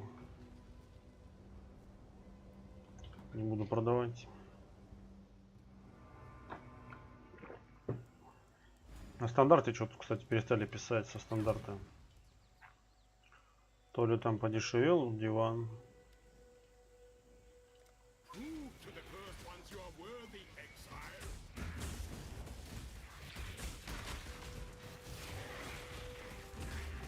The ritual is complete.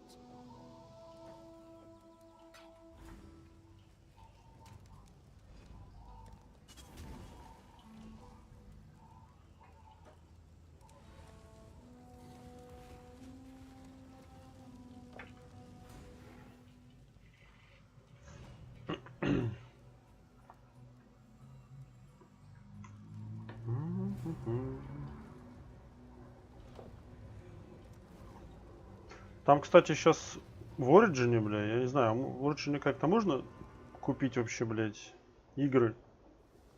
Там, короче, распродажа. Покупайте, господа, батлу, блядь, будем играть вместе. Четвертую. You have entered a place largely Там через VPN, наверное, только как-то можно купить, насколько я понимаю. Если это, блядь, вообще возможно. А в Steam она, кстати, есть? Интересно, блядь.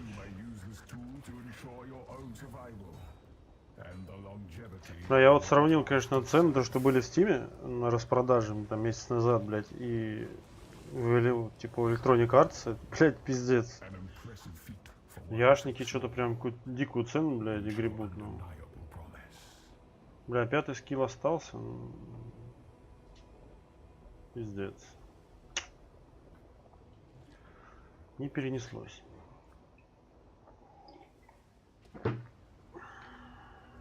А первый остался, блядь, да? А, и первый нахуй другой.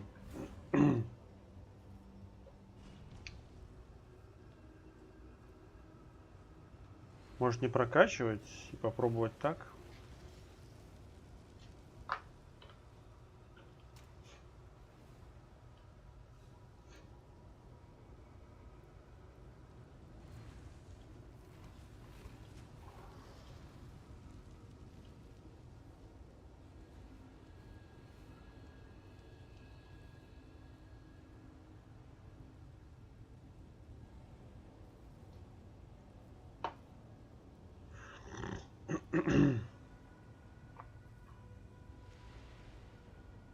«40 минут, короче. Да. Про шоу это, наверное, просто какие-то видосы они подрубят, я так понимаю.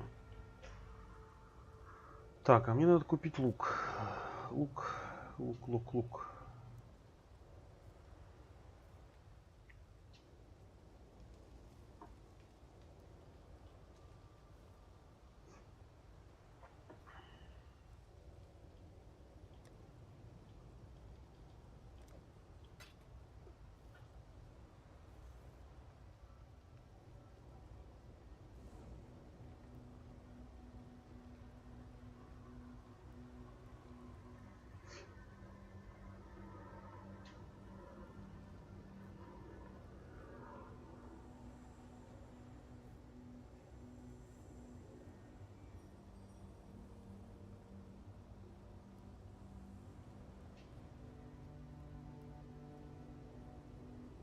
Да, в нужном месте нету ни хрена. Повышение критов.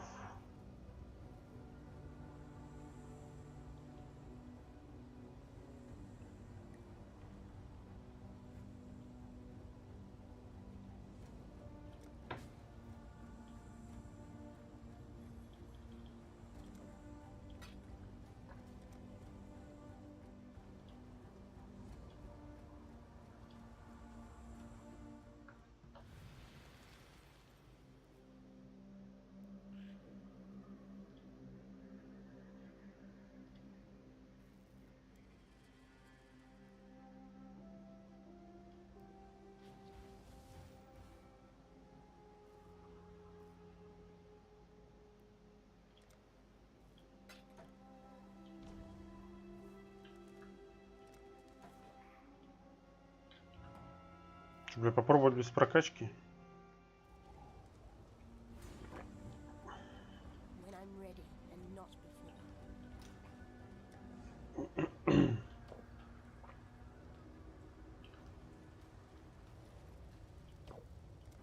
Хотя бы надо, блядь, 2 нода минимум сделать. Чтобы, блядь, каждый раз прокачивать, это пиздец. Особенно 5-й, блядь. Вообще жесть какая.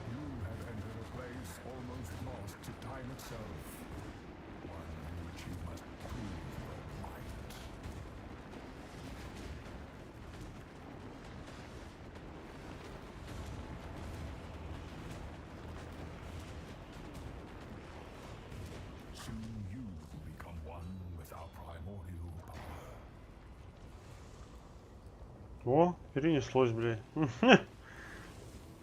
Ничего не надо было, блядь, качать.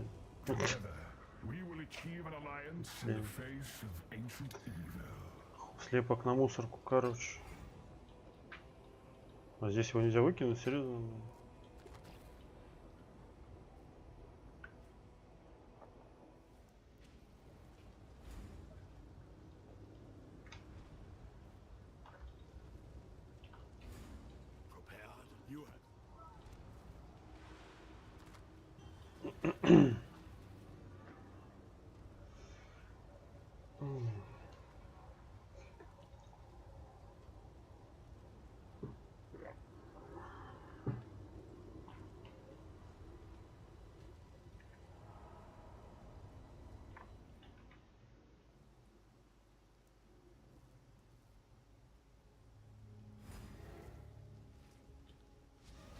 Ебать, прорисовывается карта, конечно.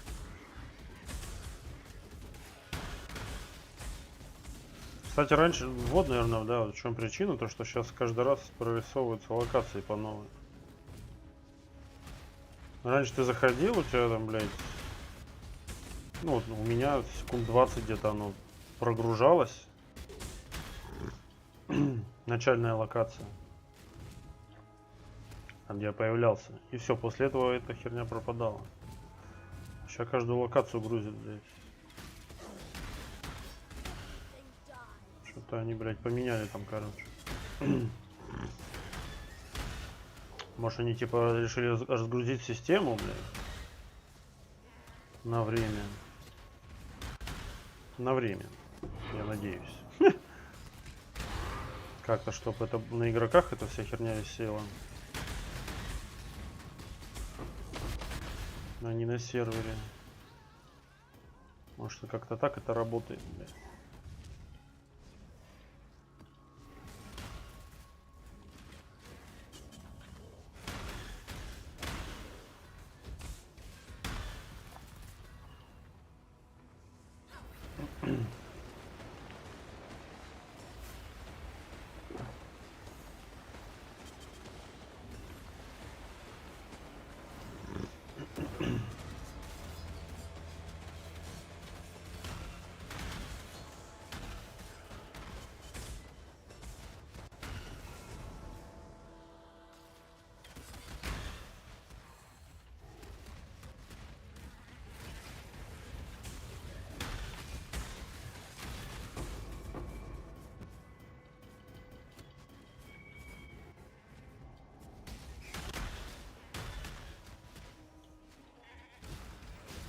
Ни одна сущность не улучшилась.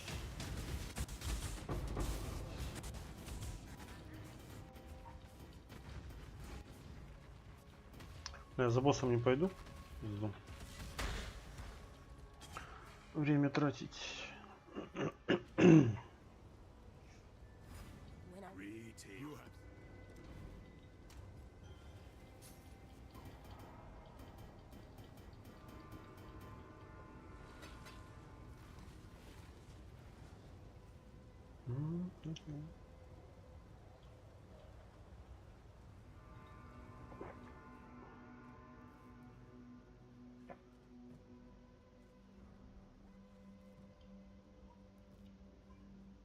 Бля, кто там люди? Есть люди реально, которые вот сидят нахуй.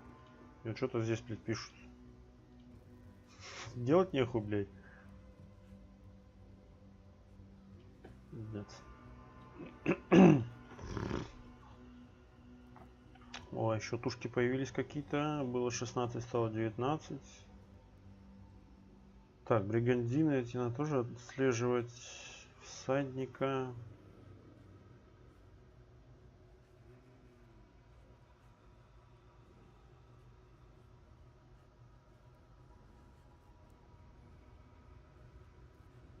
Короче, понятно, база говно. Короче, в этих тушках прикол. Это, короче, я ищу мод синдиката. Там, где по 9% урона физического переводится в стихийный. Из синдиката тушки максимального уровня падают 85-го. А на тушках 85-го. Допустим, тушка на броню, там первое хп типа не, ну, вообще типа первое хп не словишь. Первый тир хп на 86-м. Первый тир энергощита на 86-м. Первый тир подавления на 86-м, блядь. То есть такие основные статы, они все на 86-м.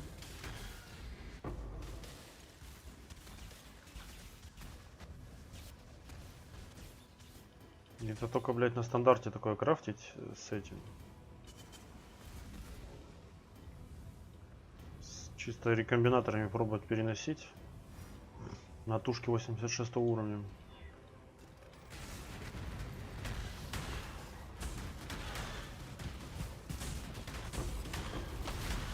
Можно, кстати, это прямо на стандарте делать. Типа, блядь, берешь тушки Именно фрактурить на стандарте. То есть сначала берешь тушку, просто базу, если тебя перенеслось на 86-ю, тогда уже фрактуришь, блядь.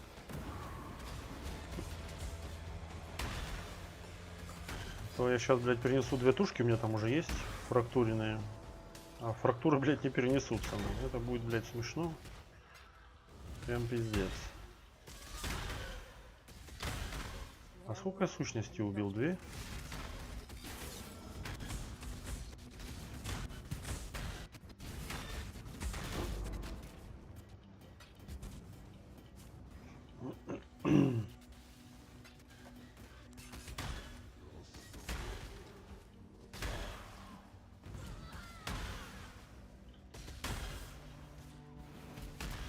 Да, вот еще здесь две.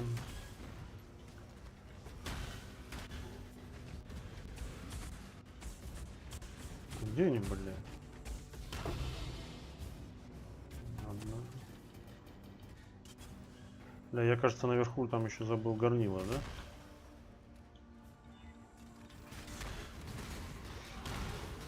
Мимо пробежал. Или я его убил? Нихуя уже не помню, блядь. Запизделся и забыл. Где я был, а где я не был.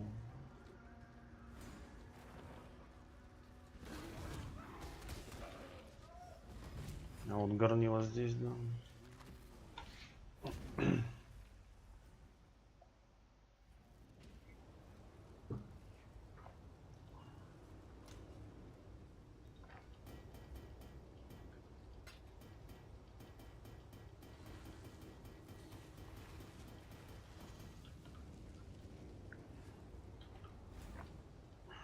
You are.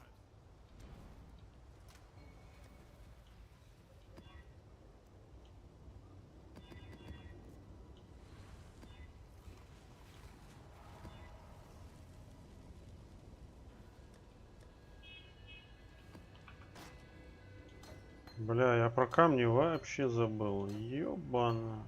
Я уже, наверное, месяц их не качал. 20 хаосов.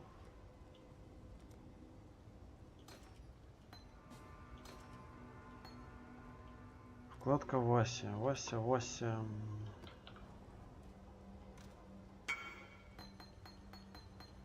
Только одна штука, да, блядь. Я даже не знаю, есть ли у меня еще, блядь. Какие, блядь, вопросы задает. Ну.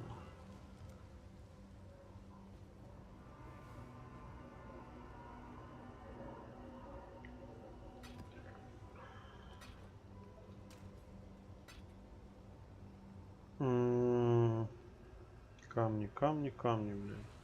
А где я раньше брал камни 1.20? Что-то они мне сейчас перестали падать.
О, он еще нашел, ебать, молодец. 3П, блядь.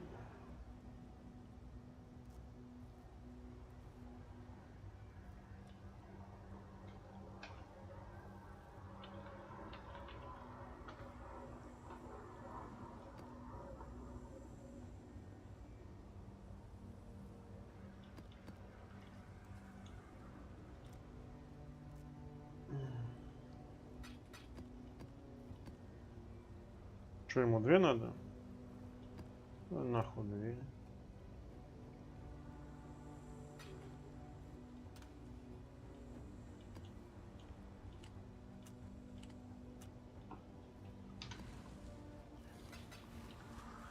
Так, другие воспоминания есть? Нету, нахуй. Найдешь, блядь, пиши.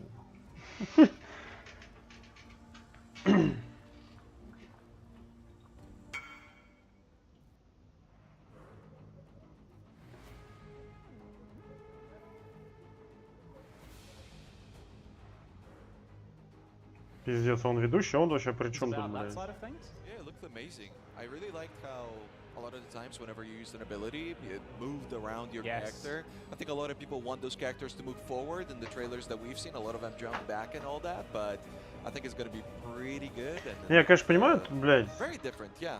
Because 4 years is a long time. That's like когда the игрок, life cycle of a lot скажем of так, games. So. блядь, Yeah. сильный No, игрок I mean, в игре, all блядь. the Ну, блядь, ну как пиздец. all the trailers and that we got. Как он может рассказывать нам про игру что-то, блядь? То, что будет. Я понял, он может задавать вопросы, но все равно получится хуйня. All the new gems and the skill systems. I feel like you can finally start seeing what it is they wanted to do with the game, just through those trailers at least. I'm looking really excited.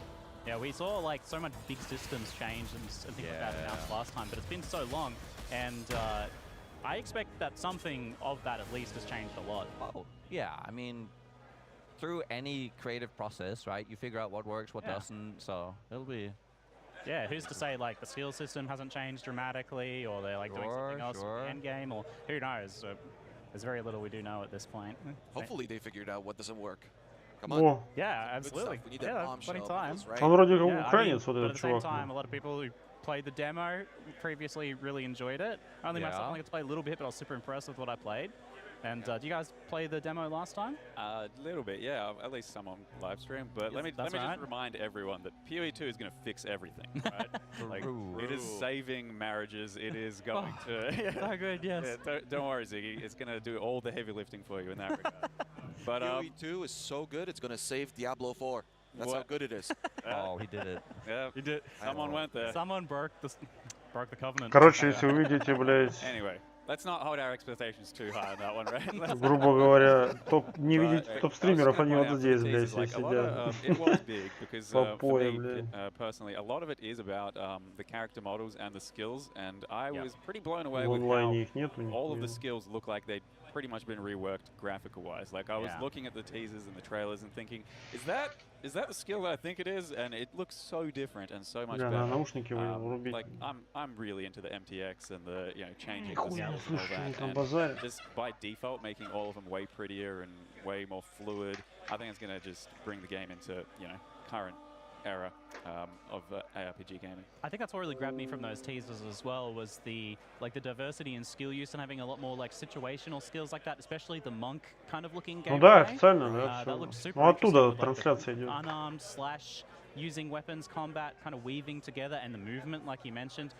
That's the biggest thing I've wanted for PoE for a long time is more skills that involve like a step forwards, a step to the right, because melee combat is fluid, it's dynamic, like footwork is a huge part of any sort of melee combat situation. So seeing that represented in game a lot more is very exciting and kind of points towards some of the stuff I'm really hoping to see out of PoE 2, but we'll come back to that in a second. Firstly, I want to hear, what do you guys really hope to see today or predict that you'll be seeing today? Matha, what are you predicting?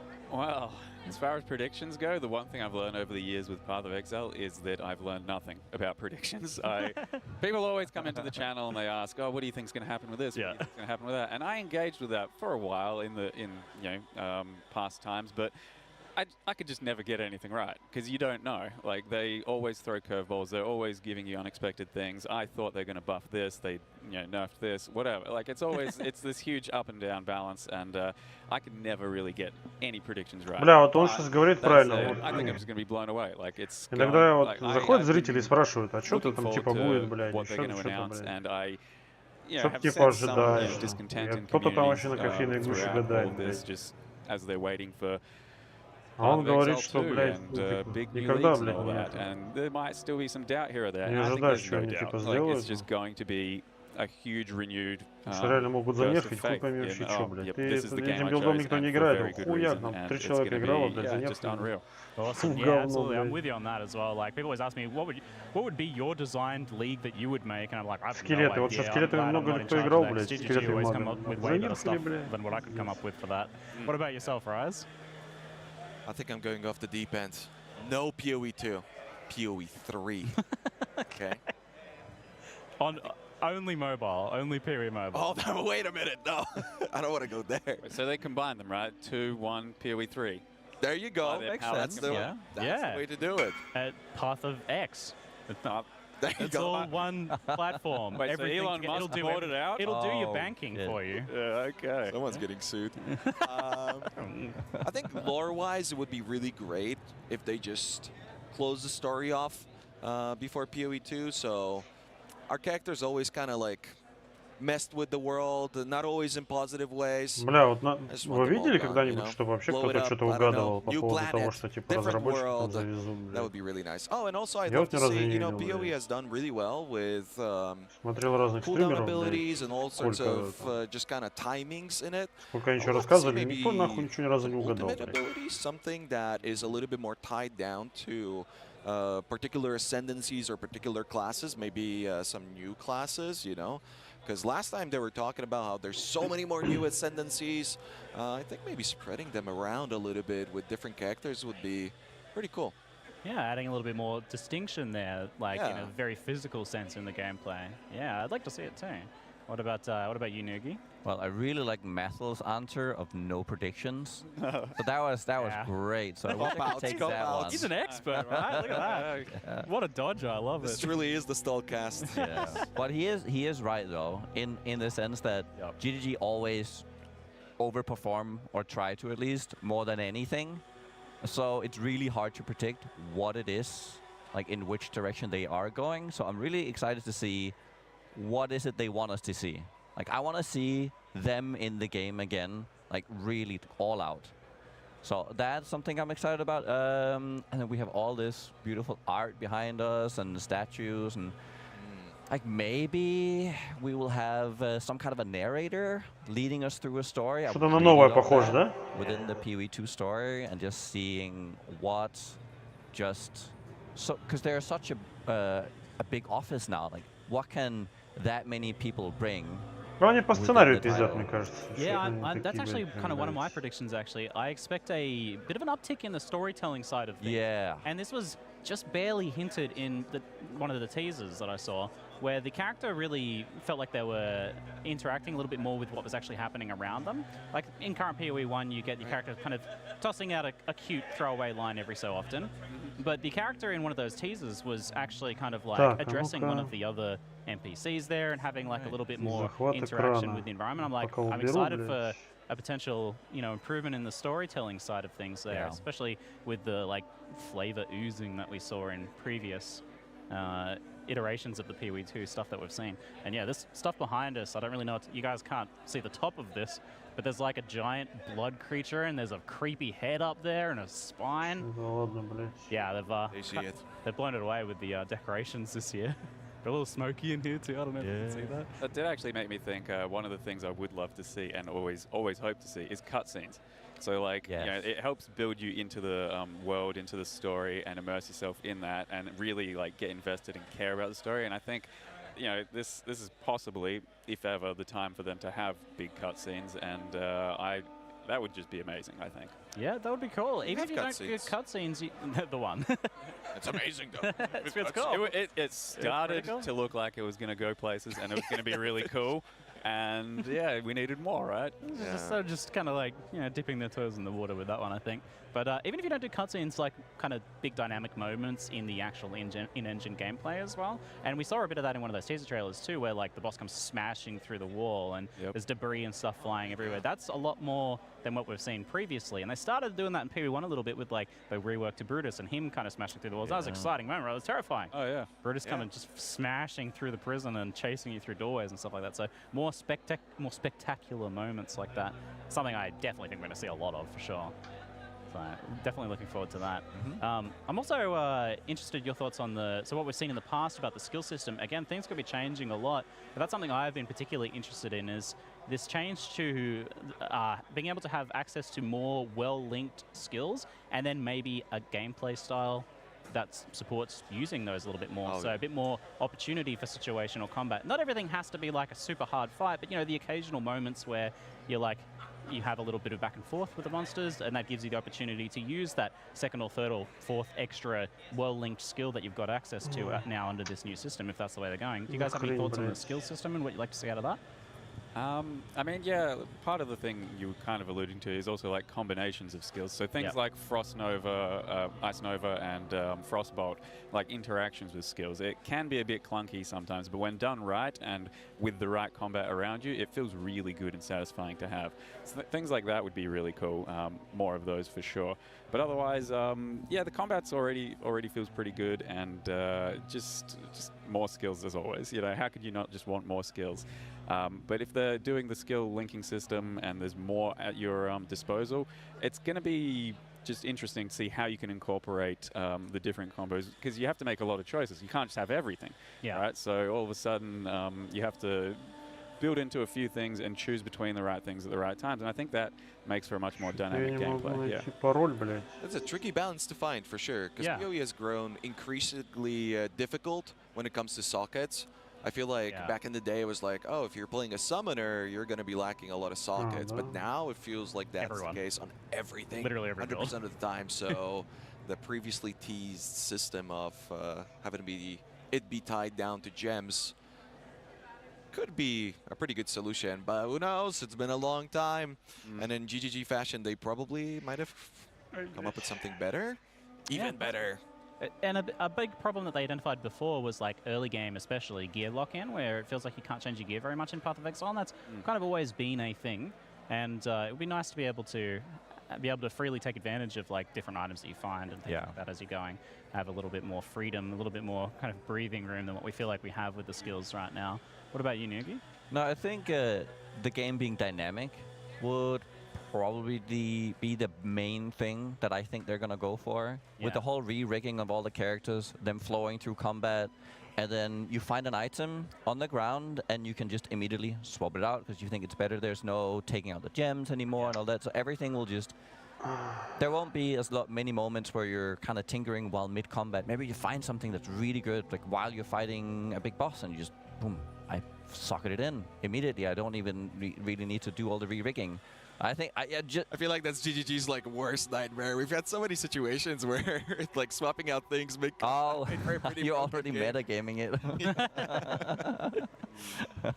Just have an inventory full of different items for different combat. You're like, oh, I'm putting this on now. And yeah, we're going back to the snapshotting. Yeah. I'm sure that's gonna.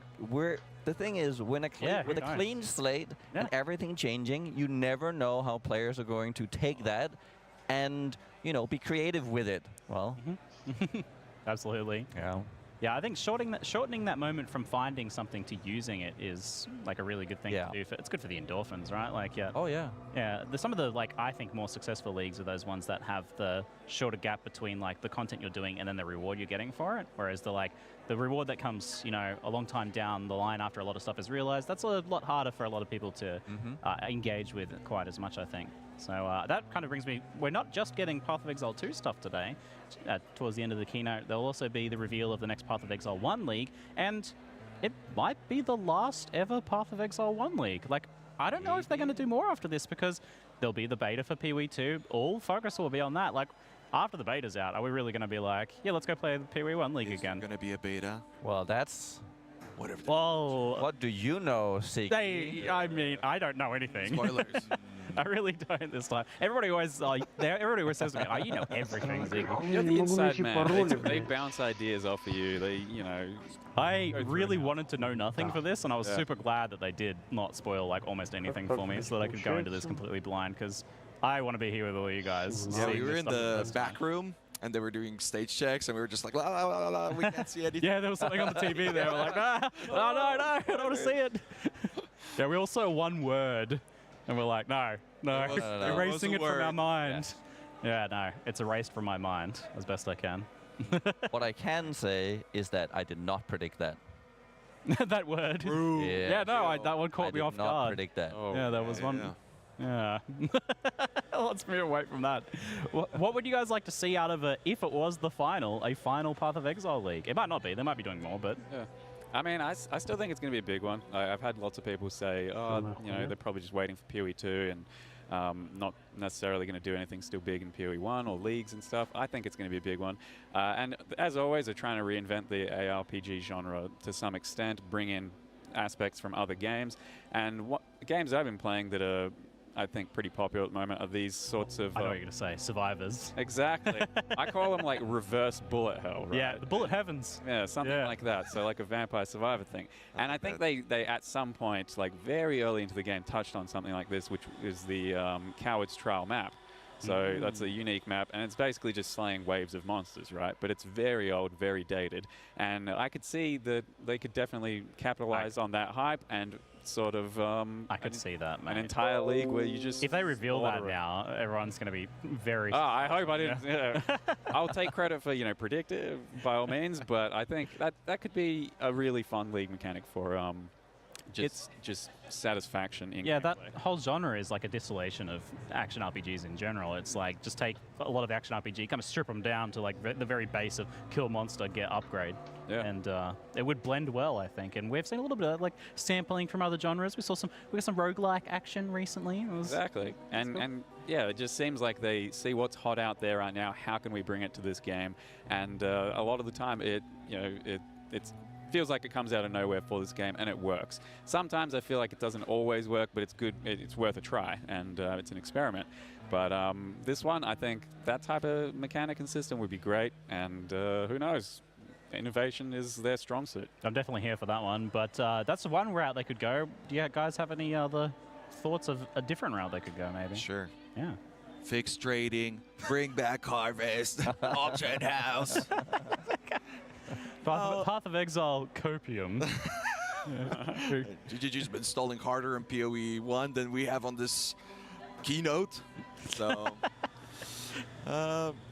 yeah, no, I'm just hoping for big bosses and a big wrap up to the story. Again, the thing we're seeing behind us, it is a little bit of a possibly an ascended Xana-like creature. Там, кстати, дроп 167%. Lore-wise, maps are timeless, all this sort of stuff. I think they might be going big. I remember last time it was Metamorph, and was met with Conquerors of the Atlas as well. So that was a pretty good combo. Yeah. Definitely a very enjoyable league. Sick. Hopefully no picking up of organs this time. Работает. Automatically picking up I'm going to organs. call him out right now. Oh yeah, we're getting, because we're reacting later on to what we're going to be seeing. Да, я хотел на отдельное окно вывести, но что-то мне не получается. What about you, Nugi? Oh, it's a tough one. I mean, a big wrap-up would make sense if it is really the last PoE1 league. Yeah. So, I mean, just like Rai said earlier, blow it all up. Blow it up. Just blow it all up. It always works because what's left in the in the ashes. We'll see about that. Or a boat league. I mean, that's always the other option, right? Yep. There's always a boat and or league. fishing league. Yeah. I mean, we've had gardening. Surely we can have Хуя, fishing сколько, бля, actually at щитов some ебать. point. And as По the 150 like диванов final, стоит. just like a А meme щиты, send бля, off почти все говно. for PoE1. Yeah. I think Crystal curses the gardening league. Might have been a, Well, yes, we know they do. Certainly. I don't think they like that one. I think, yeah, it's kind of the ending of an era. We're moving from PoE1 to PoE2, and we're jumping forwards in time significantly. We're not getting a whole new world, but we are getting propelled forwards into the future and maybe exploring new lands. So it basically is a whole new world in one sense. So some sort of send-off. I would love, even if it's just a little thing, just some little send-off incorporated into the league or into the game, or maybe if they're doing some sort of like update to the end game, something like that, you can couple that with like something, a little bit of a teaser of what's happening in the end game when PoE2 comes out as well, because we've had some invasions from otherworldly entities recently, and that's certainly been hinting and leaning towards an extension of that. So there's going to be two kind of new storylines getting explored here, both Path of Exile 2 and its campaign storyline, but also what's happening with the end game. What is the Maven heralding forwards for us? You guys have any thoughts on that? I mean, not really. Like, how much bigger can you go? It's I know, already, right? Like, we're already cosmic. Like, you start out on the beach and you got a driftwood club, right? And then you're slaying the cosmic entities from... Well, that's what I think is rather interesting, is that we have Path of Exile 1 got really big, maybe too big, killing all the gods. Yeah. That's like the storytelling thing is like, you get to that point and it's like, okay, you got to kind of pull it back a little bit. And it looks like we might be going a little bit more humble, a little bit more grounded for the start for PoE 2, and I think that's really cool. Yeah, I think so. And PoE 2, like being able to pull down to something more of a grounded story, something a little grittier maybe, a little bit less crazy over the top, and then contrasting that maybe with the end game being a different thing, because they've always been a little bit separate, right? Like you have the story of the campaign, and then you get into endgame, and then it's its own separate story that's evolved separately and along a different timeline, with some weird wacky stuff when you start to think about which exiles were where and which exiles we're playing now and which exiles we're playing before and how they incorporated the story. It's kind of like a wild system that is difficult to explain to non-PoE players, perhaps. I mean, even two PoE players, it's difficult to explain. I can fully expect a new world and everything. Just, oh, well, if they kind of close it off in a way with a big bang, maybe it's like kind of a reset and then we keep going further and further. I'm kind of hoping for that, because you were speaking very confidently about the beta and maybe no new world. Maybe we're gonna do an invasion on the world of wherever Maven's from and all that. I would love to see that big, mighty boss battles. I think PoE has been doing really well with that, and they're ramping it up every time, so the more of that, the better. Because it used to be a little bit disjointed too, you know? Back in the day, it was like, oh, you could do this boss or you could not, but now they're tied into the main gameplay, and I really love that. I think it's really great. Yeah, I think bossing has been getting better and better, and those like spectacular moments of those big boss fights have become both the thing that propels you forwards in chunks through the game and through the end game, and then also the big goals too, like to take on these various bosses and then the uber bosses behind them. We have so much there in Path of Exile, and that's been getting better and better. And from what we've seen in the past, the bosses in Path of Exile 2 campaign look awesome. Like the previous demo, like the Devourer and those very boss fights that look like more interesting arenas, more interesting fights. And that's something I hope to see a lot of today, hopefully, is like some cool boss fights. I know we've got like 30 minutes or something of gameplay. Бля, кстати, неплохо было бы добавить какие-то арены, боссы. Жесткие такие. And difficult gameplay, right? Yes. Yeah. They've ramped it up. You were mentioning, Raz, you'd heard something about that. Yeah, the difficulty is supposed to be through the roof. So if you're a player that's a little bit concerned about what you're going to be seeing here, if you're a father of 17 children and you've got the dishes to do and you can only play 20 minutes a month, I think don't worry about it too much. I think there's going to be plenty of gameplay for everybody. Yeah, you won't run out anytime soon in that situation. I think so. Well, I hope so. Any, we're almost to wrap up time and moving over to the main stage, but any final thoughts that you guys want to throw in? Anything you hope to see or anything like that? We've got 2 minutes, Noogie. You turn to me? Yeah. Final thoughts? I just want to see passion. Yeah. I just want to see passion and just people just giving us everything they've been building. It's predictions. I really at this point I just don't know. Yeah. Maybe an MTX. I would like to see a toucan. You know, a toucan. Yeah, that would be nice. What about you, Maple? I will just love to see a nervous Chris Wilson up on stage. Yes. Like for as much nerves as I'm having right now, like doing this sort of thing and waiting for the reveal, it pales in comparison to getting on stage and revealing everything for the past few years and just seeing someone so excited about their game. Yeah, I know they're all like super excited, but also super nervous. I saw a lot of them before, and yeah, you can feel that excitement. Rise, any closing thoughts, mate? Before we sprint over so we get our seats. Yeah, absolutely, Dad. I mean, everybody from the GGG side has felt really, really excited. We were trying to get them drunk at some of the parties. They weren't having it. They're well trained. Ah, no spoilers. Yeah, really, they weren't giving us anything. No, that's good. They were more so than last time, even.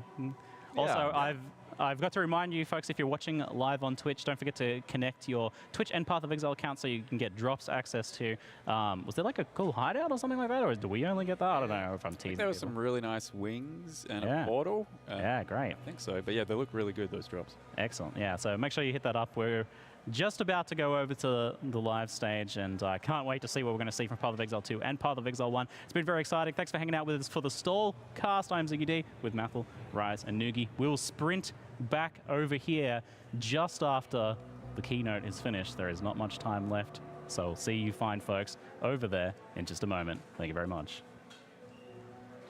D4 bad.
Считаю, какие были.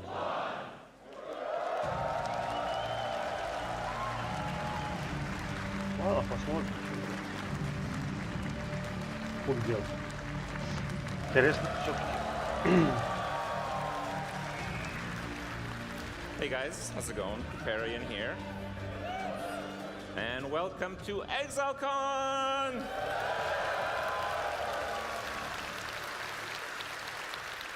Thank you all so much for joining us here in New Zealand. It's quite a journey. Thank you guys for joining us online. It's going to be a fantastic show. So you guys want to learn about what's coming up in Path of Exile? Oh, you do? Yeah, me too. Yeah. Well, before we get to the people that are best to deliver that information, before we get into Path of Exile's wonderful future, let's take a moment to go over all the wonderful things we have already experienced in Path of Exile. Let's take a moment to check out Path of Exile from the past.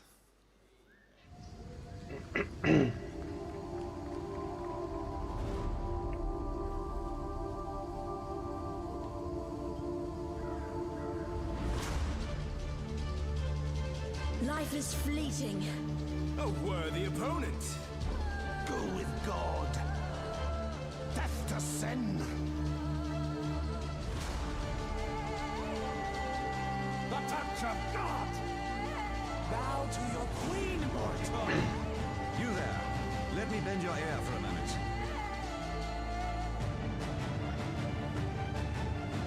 Why are you so in love with death?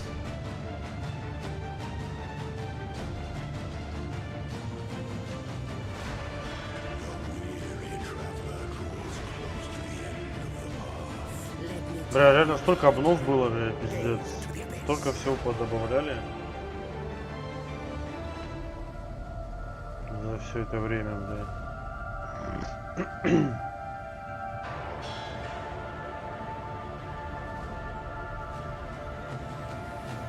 What in damnation have you done?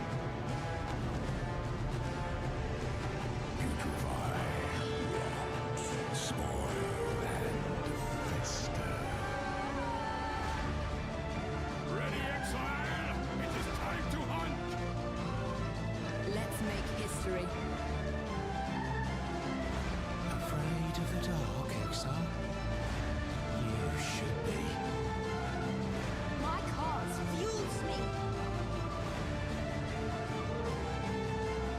Вот, получается, вот 18-й год, это, наверное, самый, блядь, такой рассвет, ну, 19-й тоже, блядь. 18-19. Прям очень много, блядь, таких сильных лиг было.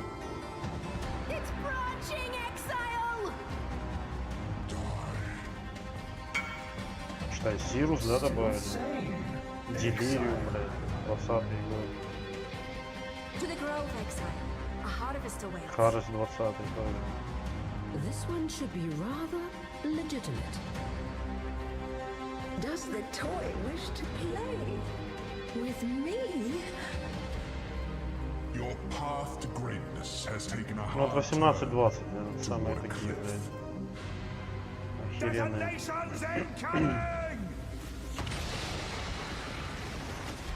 There's no time. Которые прям на крафт повлияли, ну, механики, разменили.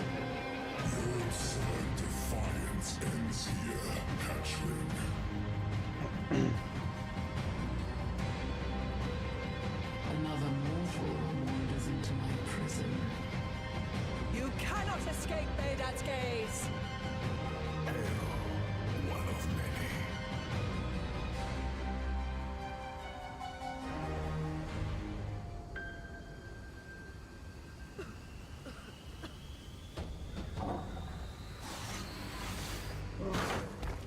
Смотри, следующую лигу они не показали, они сразу Path of Exile 2 показали. Нас что, по 2 сразу ждет, блядь?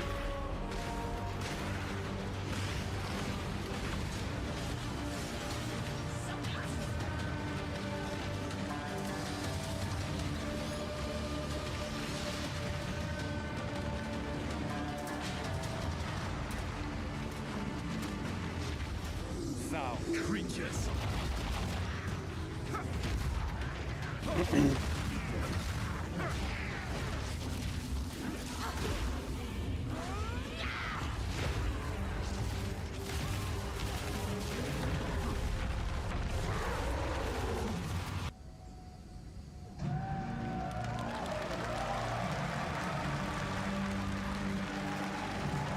Потому что они реально даже не показали, что будет какая-то лига дальше.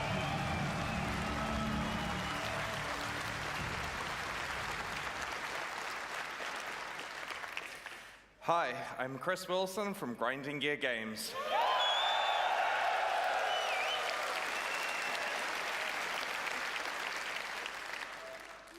Welcome to ExileCon 2023. It feels like just yesterday that I was here on stage at ExileCon 2019 announcing Path of Exile 2. Since then, we have worked tirelessly on the content we're going to show you this weekend. To everyone here in person, thank you so much for coming out to join us. It honestly feels so good to know that people love Path of Exile so much that they fly across the world to come and celebrate it with us in person here. I really hope you have a great trip and make the most of your time in New Zealand. Our last ExileCon was a magical experience, and we've tried to go above and beyond in every way this time. If you're tuning in online to watch the live stream, thanks for joining us also. I wish you could all be with us here, but to ensure you have the full ExileCon experience, we have made sure to include every talk and session as part of the 2-day live stream this weekend. Twitch drops are enabled for the live stream, but if you're here in the audience, you'll automatically get them when you redeem the microtransaction code in your swag bag, so no need to stream it from your phones while you're watching. You'll also receive the attendee-only ExileCon 2023 hideout. We have so much to share with you this weekend, and let's just get right into Path of Exile 2. I'd like to introduce Jonathan Rogers and Mark Roberts, game directors of Path of Exile 2.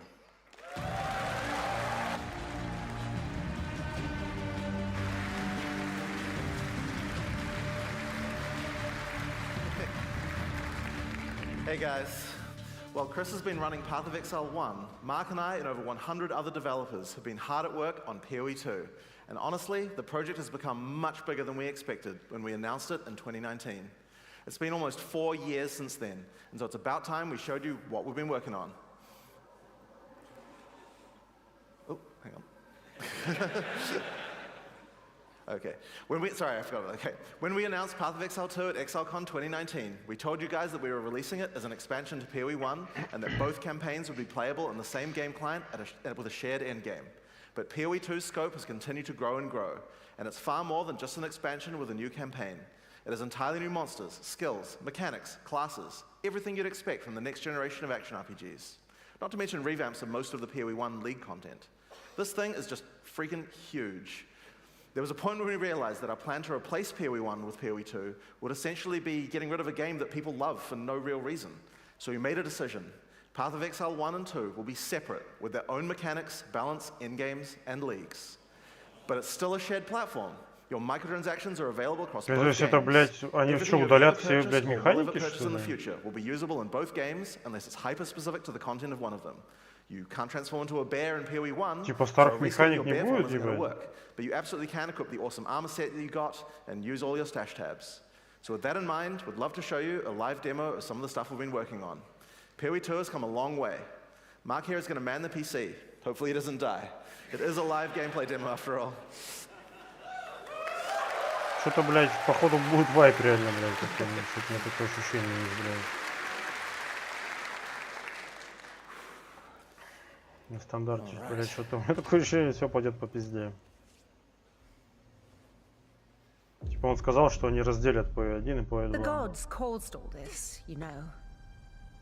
After Oriath was destroyed, I traveled, searching for answers.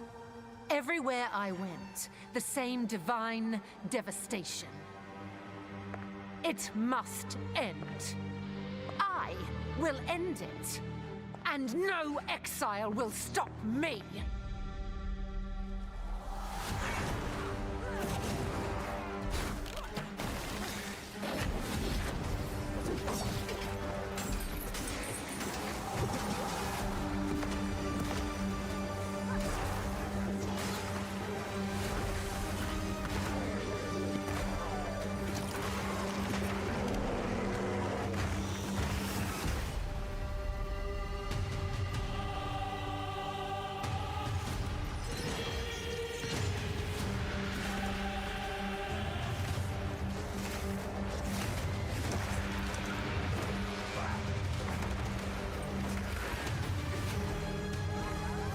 Это же, блядь, реально какой Диабло, нахуй, ну пиздец.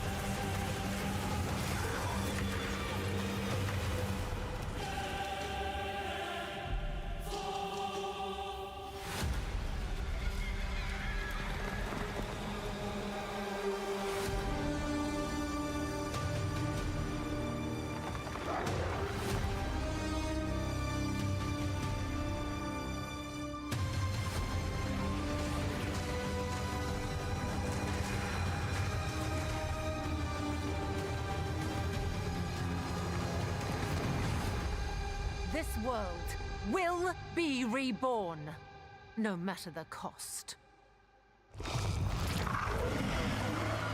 Бля, вот она такую фразу сказала, блядь, которая очень, блядь, этот мир, блядь, типа изменится, и неважно какой ценой, блядь.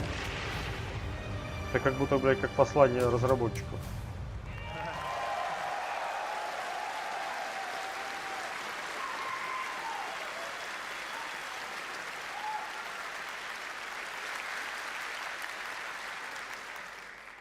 All right, Mark, your turn now. Welcome to Path of Exile 2. We'd like to start off by showing you some of the gameplay of Act 3, one of the 6 acts in PoE 2's campaign. We're starting here in the jungle depths. Act 3 is set in the ruins of the Vaal civilization, which fell thousands of years ago. Jungle has taken over their former once great cities, and we'll be exploring it using one of the 6 new character classes called the Monk. In PoE 1, we had one character class for each of the combinations of strength, dexterity, and intelligence. When looking at the design of PoE 2, though, we realized that many of the new skills that we were trying to design just didn't really fit thematically with the existing classes that we have. Being a spellcaster with a bear form makes sense for strength int, but it just doesn't really sound like something a Не Templar горилла, а would do. квадрилла, We блядь, realized that since we сука. have new mechanics for every О, attribute бля. combination, it actually made sense to design a new character class to explore the new themes. In PoE 2, every attribute combination has 2 classes associated with it. Strength Int has the Templar or the Druid. On Dexterity, you have the Ranger or the more spare-focused Huntress. And on Dex Int, you have the Shadow and the Monk, which Mark is playing here. Each class has its own 3 ascendancies that let you further specialize the class in a way that only that class has access to, but they both start at the same location on the passive tree. The quest rewards you are offered on the 2 variants are tailored to the class, but of course, this is PoE. You can still mix and match anything to your heart's content.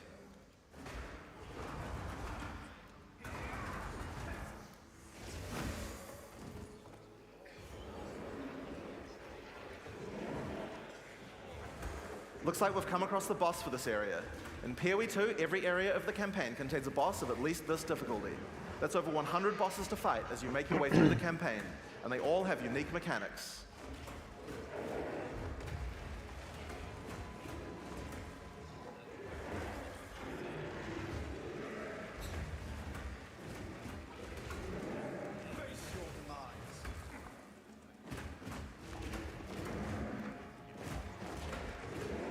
As you've been watching from Mark fighting here, you've probably noticed that melee combat in PoE 2 is a very different feel than before.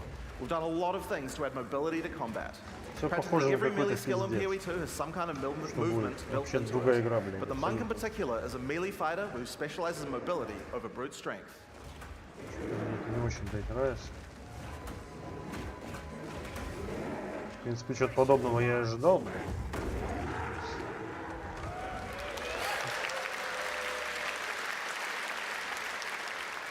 So, as Mark has been playing, you might have noticed these blue markers over enemies.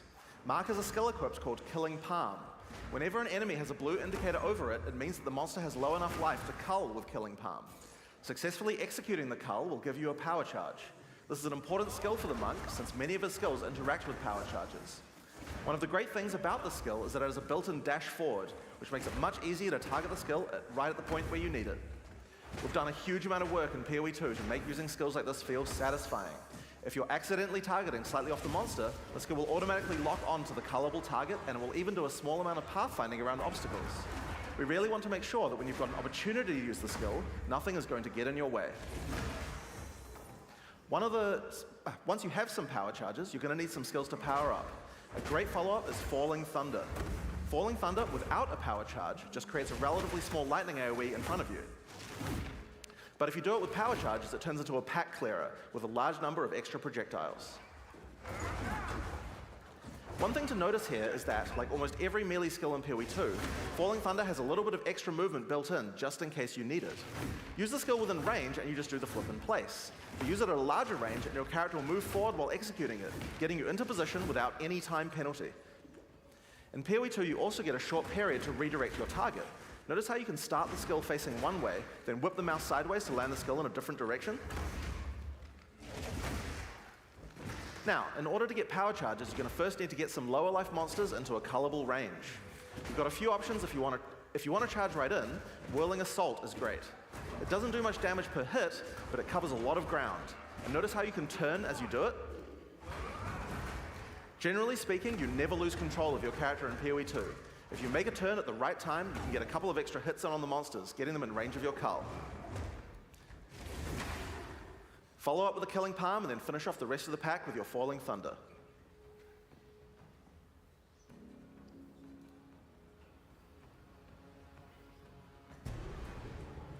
We've now entered the Vaal Mechanarium.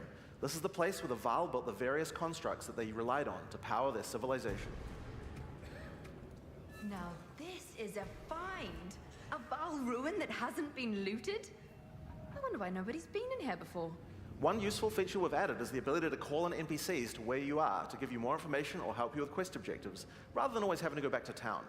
In this case, we've called in Alva to find out what to do. This mechanism, if powered with a small soul core, it could open that door. There should definitely be soul cores somewhere around here. They had to power these constructs somehow. As Alva just said, we need to find a small soul core to open this door. Let's explore. Get back! If you want to shave off some life without getting too close to some of the more dangerous monsters, a great option is Wind Blast. Wind Blast also doesn't do too much damage, but it keeps enemies back. The closer they are, the farther they're pushed back, so it's a great option for keeping smaller but higher damage enemies at bay. Note that the bigger the enemy is, the less they'll be pushed back, so trying to push back some giants isn't going to be as effective. And there's the soul core. Let's get back to the door.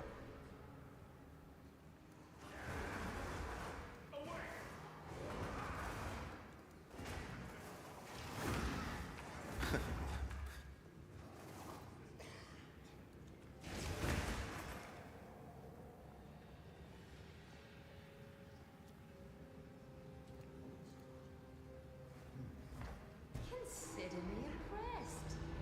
I'll keep investigating in here. Bring me in if you find anything else. Away! Now, if you need to defeat tougher enemies, it might be time to break out some of the ice skills in the monk's arsenal. Glacial Cascade creates a wave of ice that moves slowly in front of the player. It's pretty ineffective against fast-moving monsters because most of the damage occurs right at the end of the wave, and so a lot of monsters will just walk right by it. But if you can find a way to make a monster stop at just the right place, it can be very effective. In order to do that, you're probably going to want to freeze some monsters. The monk has a few different tools to do this. A fairly simple option is to get right in the monster's face with Ice Strike.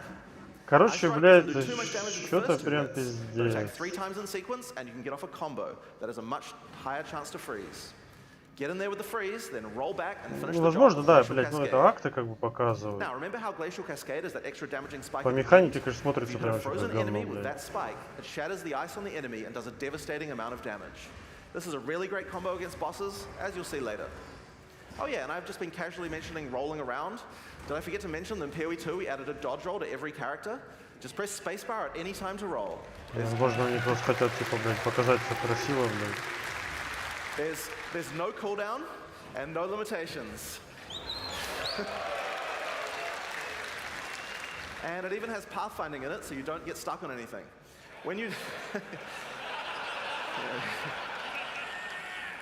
When you dodge roll, you're not invulnerable. If something hits you, you're going to feel it, but most things aren't going to hit you. And that's because while you're rolling, projectiles and melee strikes will always miss. You'll have to roll out of the way of a slam that has AoE, but anyone swinging a sword or throwing a fireball is going to miss. Ну, короче, они с Diablo реально много Dodge roll спиздили. is it lets you cancel out of any skill at any time. This makes it so you don't feel like you're getting stuck during a long animation when something's about to hit you. It really changes how skills with longer attack and cast times play, and makes dodge roll a very reliable feeling way to avoid attacks. So, that's one way to get out of the way of damage, but the monk specializes in mobility, so it would make sense that he would have some more. Wave of Frost is one of our new attacks with a retreat built right in. You move backwards and throw out a cold attack with a significant freeze.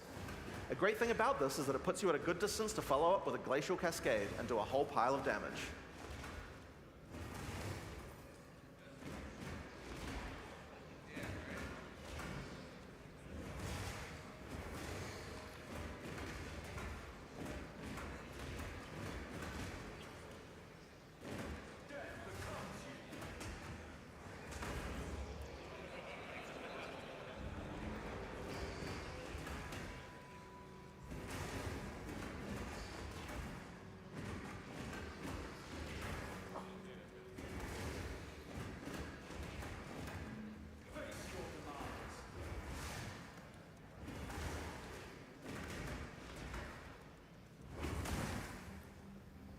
Another skill you can use to get some extra freeze is Shattering Palm. Shattering Palm is a palm strike that puts a small ice bomb on the target. Kill or deal enough damage to the target and the bomb will explode, doing some damage and a significant freeze. It's a great option against bosses where the wave of ice might not be enough to get that freeze off. But you still really want to use Glacial Cascade to get the damage bonus.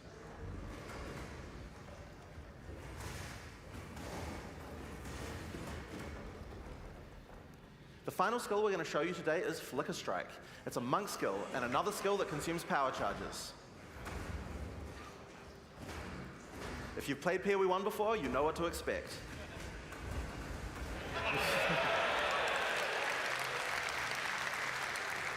It's a great finisher for tough boss fights if you were able to get some power charges beforehand.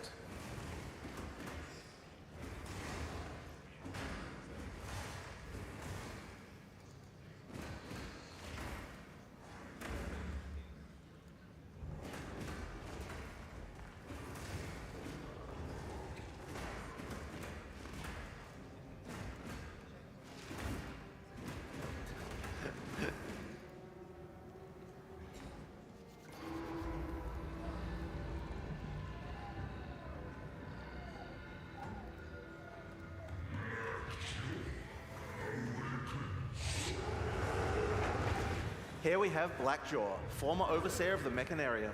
When the Val fell, he was turned to stone and now guards the area. In order to take down this boss, we're going to need all the tools in the Monk's arsenal, especially the combo of Freeze and Glacial Cascade. Now, if you're a PoE 1 player, you might think you can't rely on Freeze because there's so many bosses that are immune to it. But in PoE 2, that's changing significantly. In PoE 1, Freeze is a binary mechanic. An attack freezes the target, or it doesn't. What this basically means is that in PoE 1, we were forced to add freeze immunity to many bosses because freeze just trivialized them. Because of that, freezing was something you could only really rely on while pack clearing, and not something you could use as a core part of your build for boss fighting.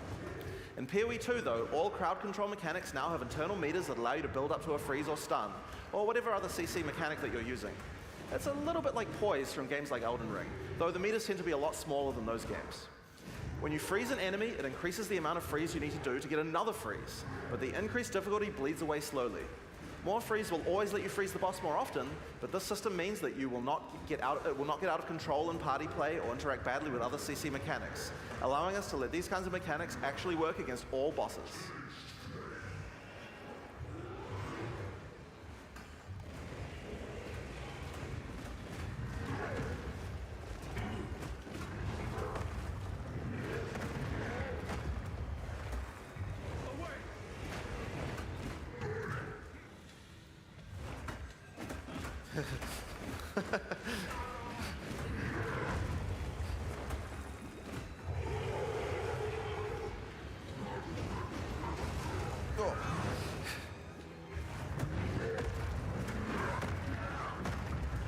Бля, ну интересно посмотреть дальше, как оно будет выглядеть.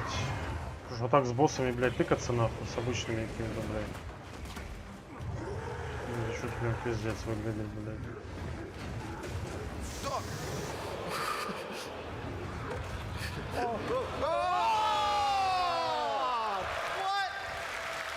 Разъебал.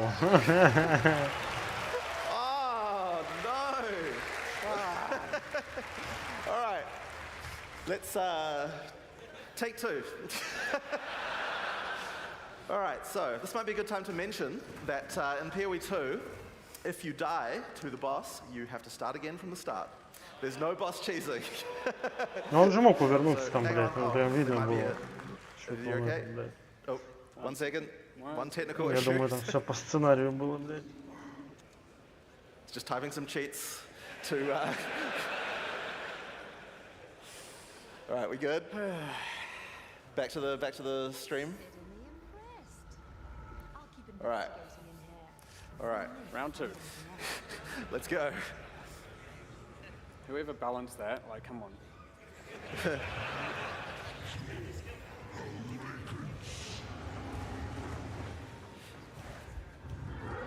А и по новой, блядь, серьезно, на?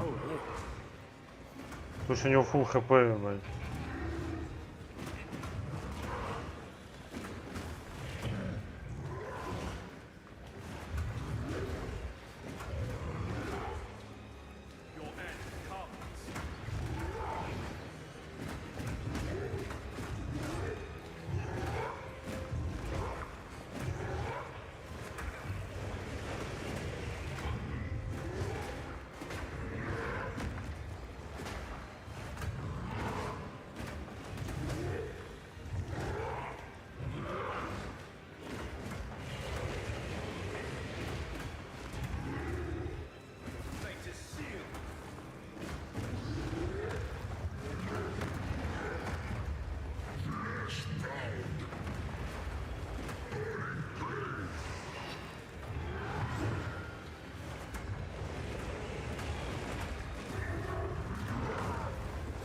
Блядь, долго он что-то реагирует, блядь.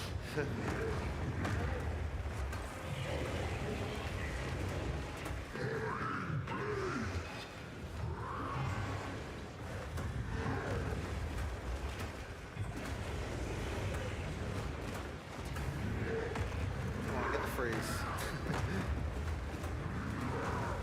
Oh.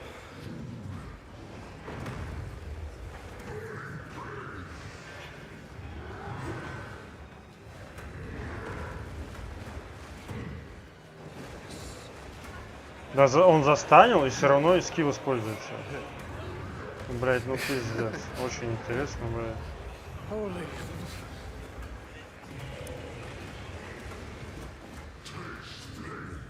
Okay, okay, do the. Yep, nice. Whoa, whoa, whoa.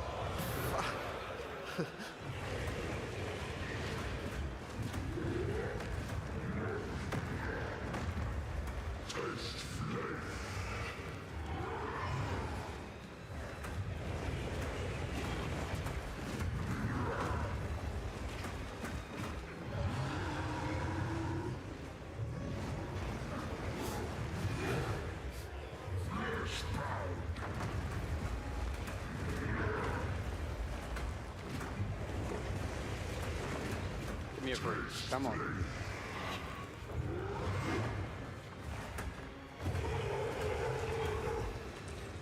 Oh, here we go. Got it.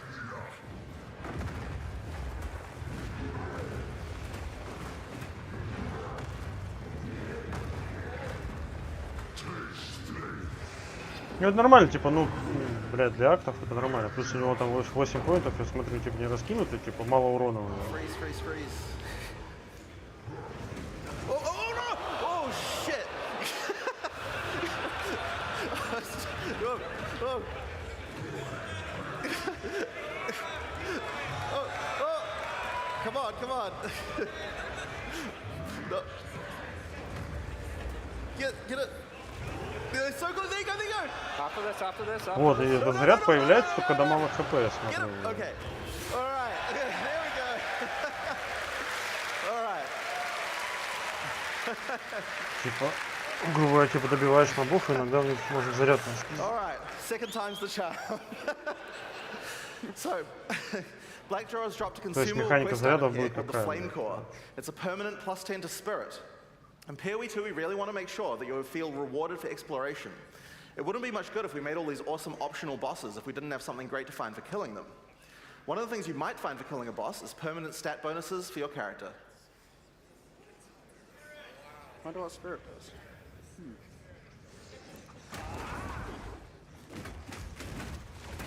All right, now because this random area is different, Mark will have to find his way to the exit the hard way. This is, because I died, this is no longer rehearsed at all.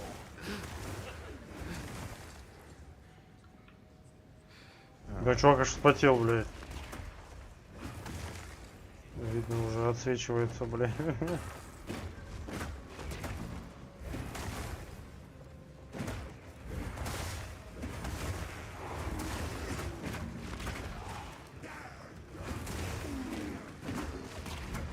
Face your demise. No.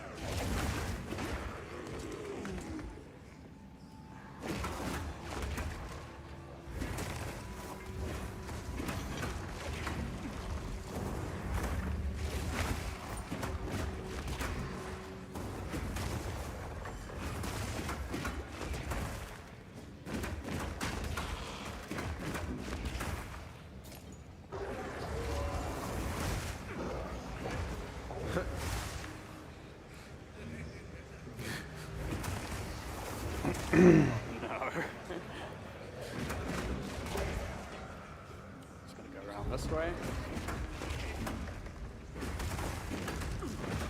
Need to use those killing palms more often, Mark.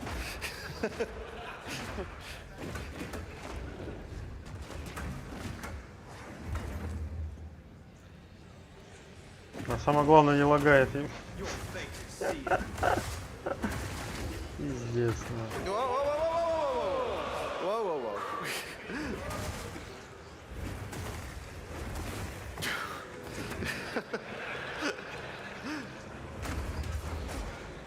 My poor heart. Lightning strike. Oh. I think you got completely lost there. I have no idea where I am.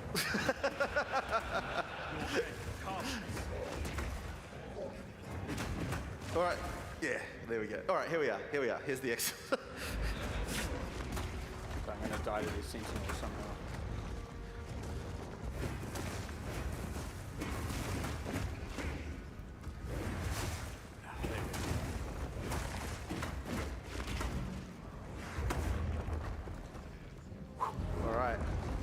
go right through. All right. All right. Ну, бы хоть поинтер раскинул бы, побыстрее убивать. I'd like to welcome Octavian to the stage, who's going to join the party with Mark, so they can play through together.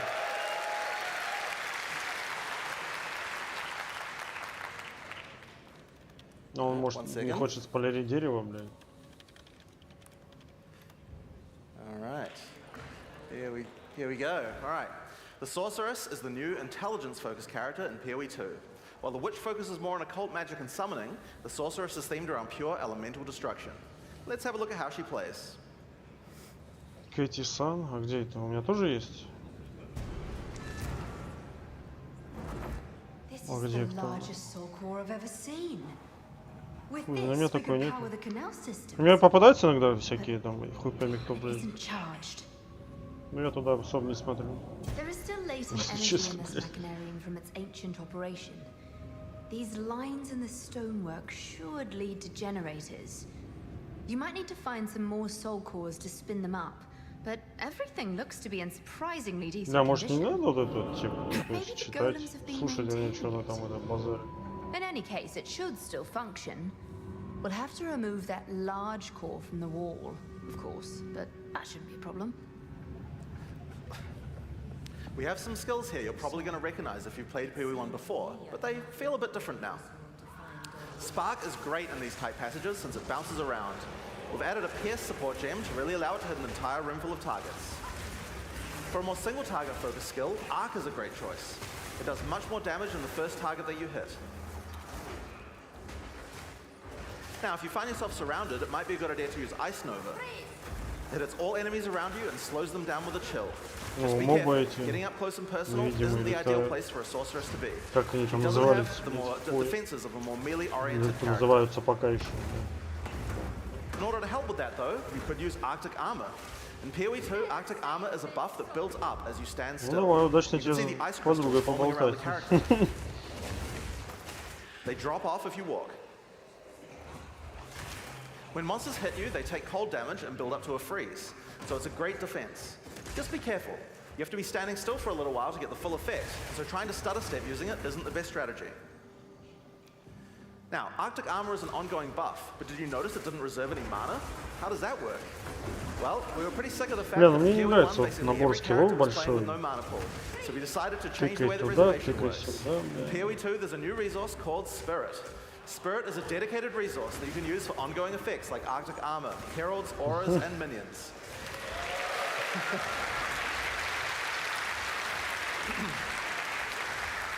Everyone starts with 100 Spirit, which is enough for most ongoing effects. But if you want more, you're going to need to get some more Spirit, which is available on mods from items and on the passive tree. But if you're willing to give up your offhand slot, the easiest way to get it is by holding a Scepter. Find out more about that in the items talk later on.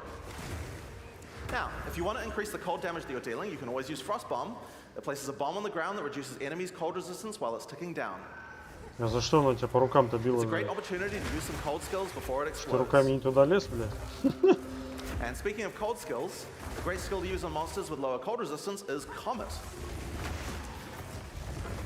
This is a new skill in PoE 2 and it hits pretty damn hard. It costs a lot of mana and has a really long cast time, but it's worth the wait. It does a devastating amount of damage.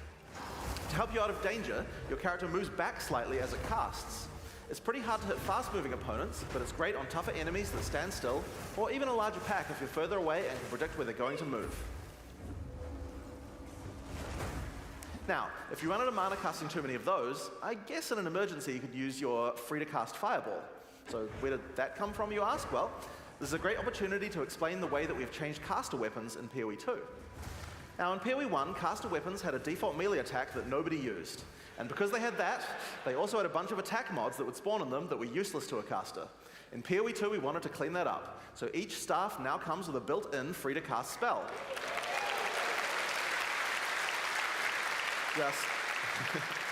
Just put it on and spam away to your heart's content.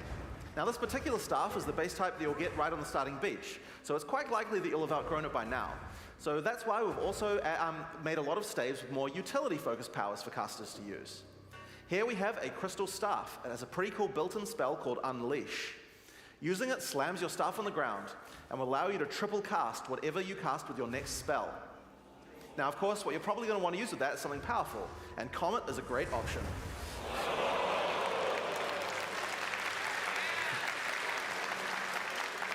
You'll notice that Unleash is one of the few skills in PoE 2 with a cooldown. In general, we really try to avoid using cooldowns because we really hate the feeling that combat is just waiting to cast your next spell.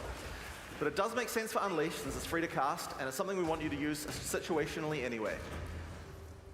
Now, if you're facing something tough, you might need to try out Mana Tempest.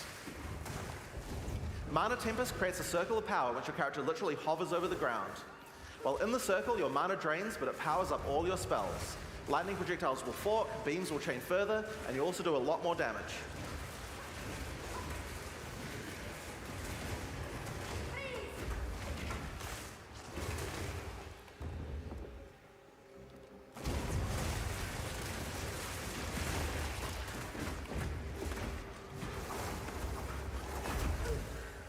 No mana.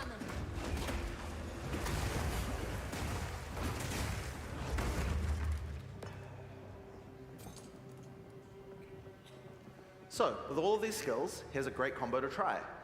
First, cast Frost Bomb to reduce the target's cold resistance. Then use Mana Tempest to increase your damage. Follow up with Unleash, and then triple cast Comet to do a truly insane amount of damage.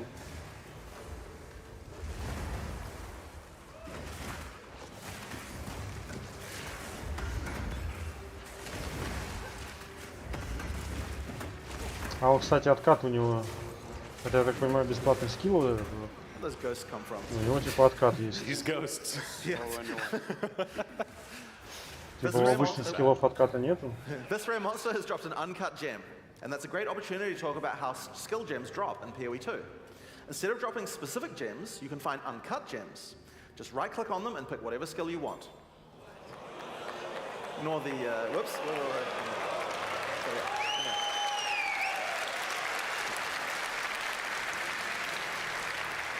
The gem will come pre-leveled to the level of the area that dropped it, so it's a lot easier to change between skills in PoE 2. This time, I think it might be cool to grab one of our meta gems. Meta gems are skills that can have other skills socketed into them, changing how they work. In this case, we're going to select Cast on Shock. Now, let's equip this thing on the skill screen and choose which spell to trigger with it. I think Comet might be fun. Now, because Cast on Shock reserves Spirit, we'll need to first disable our Arctic Armor. We have to decide if we'd rather have the extra defense or the extra offense of the Cast on Shock using our Spark. In PoE 2, trigger gems use a system of filling up cast time on each trigger. Basically, if a skill has a short cast time, it will trigger really often. And if it has a long cast time, like this Comet here, it will take a lot longer to trigger. You can see on the top left corner that there's a counter that shows you how long until the next trigger.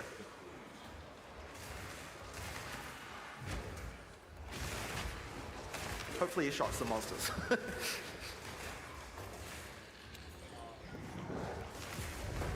There we go. And there you have it. That's using Вот у него Cast типа on Shock. сотка набралась. Automatically Вот cast этот Comet то, что whenever он we're using our поставил. lightning skills. Блять.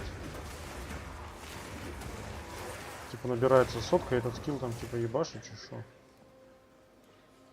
So, we found the generator. Time to power it up.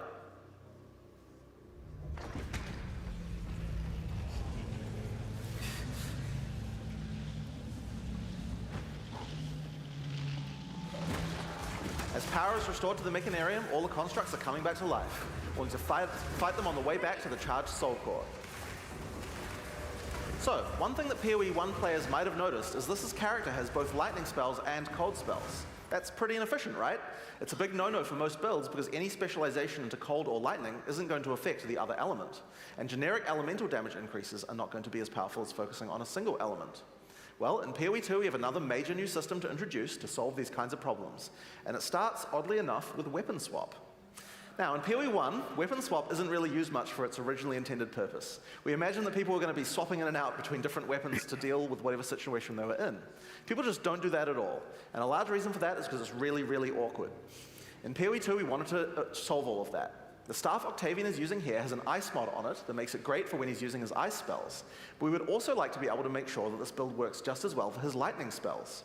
If Octavian equips his previous staff in his second weapon set, you can see that it appears on the character's back. Now, we're going to open up the skill screen. If Octavian opens the skill options for his lightning skills, you can see here that you can choose which weapon sets are usable with each skill. О, нихуя себе. То есть показывает, какое оружие set 1 лучше. from being used by his lightning skills, then we go through the cold skills and turn those off with his lightning weapon. Just take a second. If I can remember where they all are. Yeah. Now, when we use Spark, the character will automatically switch to the lightning staff on his back and then use the skill. And when Octavian uses his Ice Nova, his character automatically switches to his Ice Staff before using it. Типа он настраивает, нихуя, каким оружием, You can configure each skill for which set to use, or both if you don't mind which. There's a very short time penalty to switching, so it can be good to leave some skills on both sets if it doesn't matter which weapon set you're using. But we still have a problem, passives. Wouldn't it be nice if we could specialize in both cold and lightning passives on the character? Бля, ну по сути, Well, in PoE это 2 you хуета. can. Если сравнивать сейчас с PoE1, Hopefully Mark can deal with those monsters while we если do this demo. билд будет строиться под определенный урон, бля. So, we're on the passive skill screen here, and you can see that we Под are определенный close to скилл, both a определенный cold урон, and a бля. lightning Кто это cluster. будет At the менять, top бля? right of the screen, you can see that we have some weapon set specific Это похоже points to на allocate. херню какую-то. If Octavian holds shift, he can allocate set 1 to the cold passives, and then allocate set 2 to the lightning passives.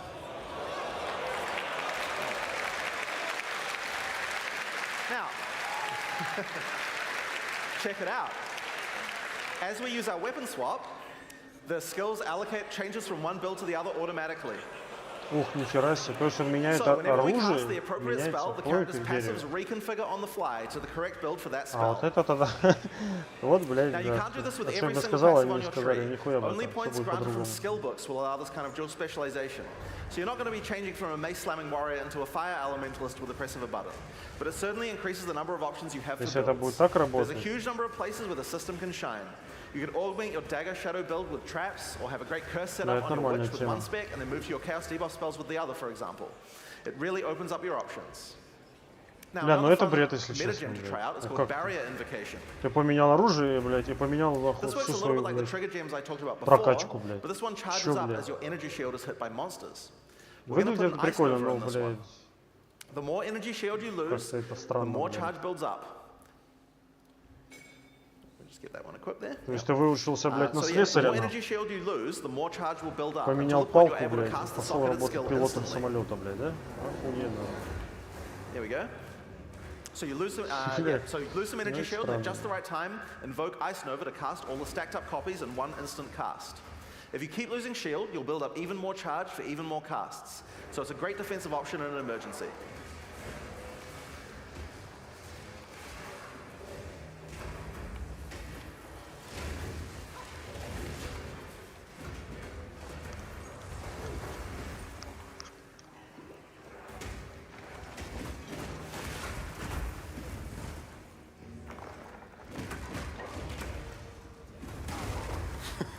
Overkill. And here we are back at the charged soul core. All we have to do now is take it.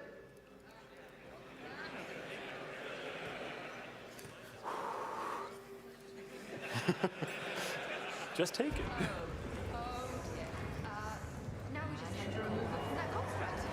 Over, what the... Альфа съебалась, короче, да, сразу? Вылез босс, альфа по педалям.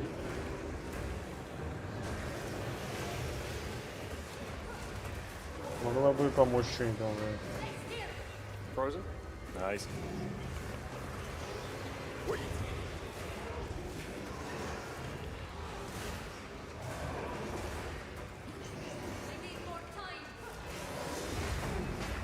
Get away from the wall. Oh god. Frozen, no? Frozen. Он даже босса отталкивает. Helps that we're both doing ice damage. Cold damage.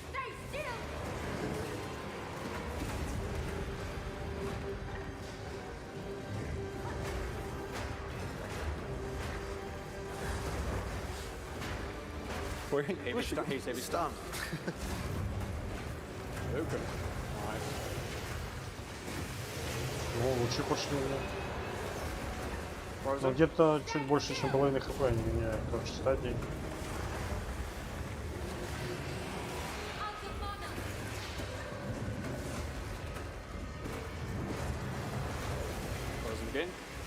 lucky with those freeze procs this time. All skill.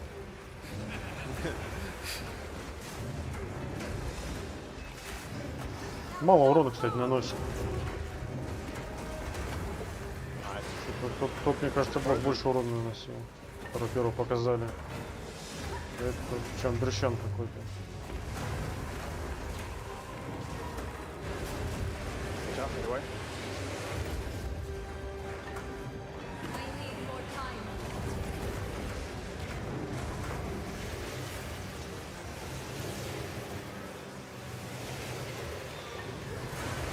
Вот это нормально понеслось.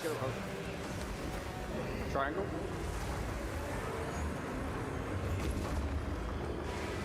Oh.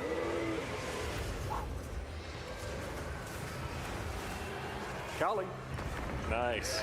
Да. Прикольно.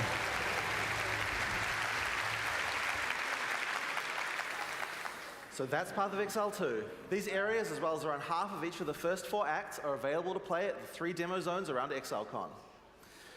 Now, if you're physically here at this event and you get to play the demo, just remember, it's a different game than before. It's a lot harder. You're probably going to run the first pack of monsters and just die. I really recommend you read the signs. They have good advice on how to combine your skills effectively, and remember, dodge rolls on spacebar, use it. You're just going to die otherwise.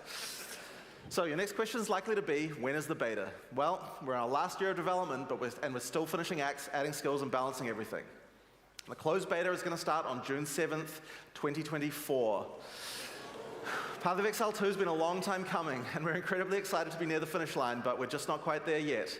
We're determined not to rush this and make sure we get everything right. In the meantime, there's a lot in store for PoE 1. I'll hand back over to Chris, and he's going to talk about what's coming up. То есть лига у нас все-таки будет. Thank you very much. Закрытая бета? Лето 24. То есть это летом, блядь. У нас еще не одна лига будет, блядь.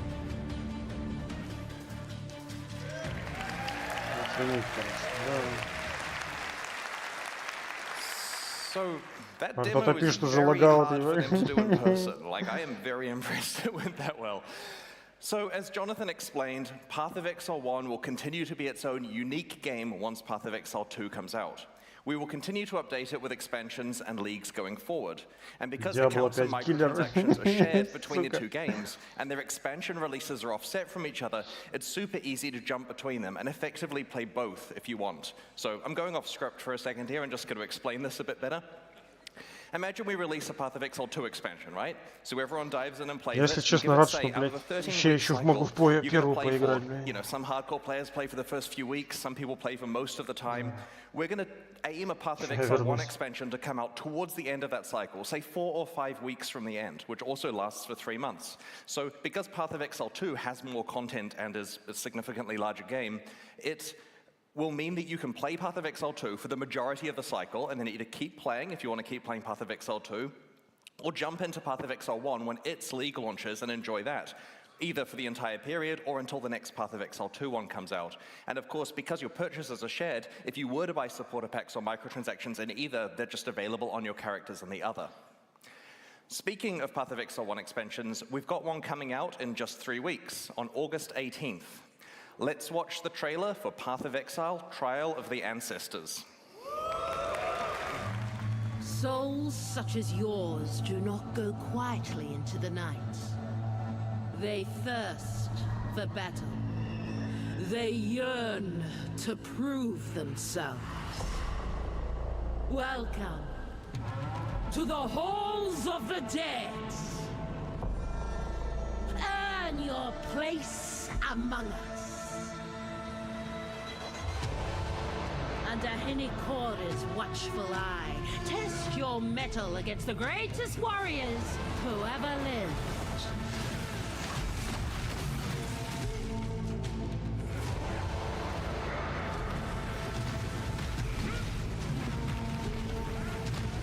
Prove yourself. Следующая лига пошла, да? Of the ancestor.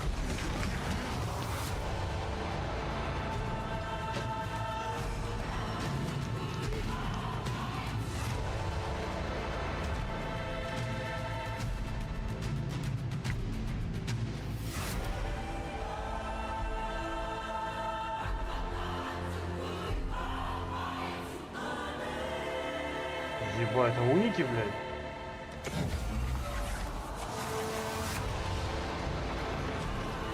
Atlas Stones.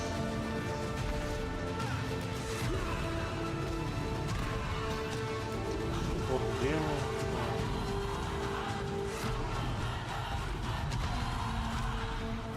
In the end, only one can become Тут добавить много чего, короче.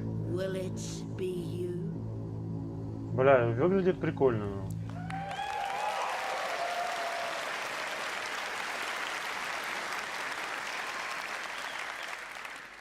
In the Karui afterlife, Бля, the лучше бы они fallen просто первую chieftains of повесть each дальше tribe делали, блядь. participate in a tournament called the Trial of the Нахуй там, Ancestors. блядь, You поезд, will блядь, journey to ладно. the afterlife, assemble your own team, and enter the tournament to battle those chieftains and earn valuable rewards. As you play through areas in the Ancestor Challenge League, you'll find tradable silver coins.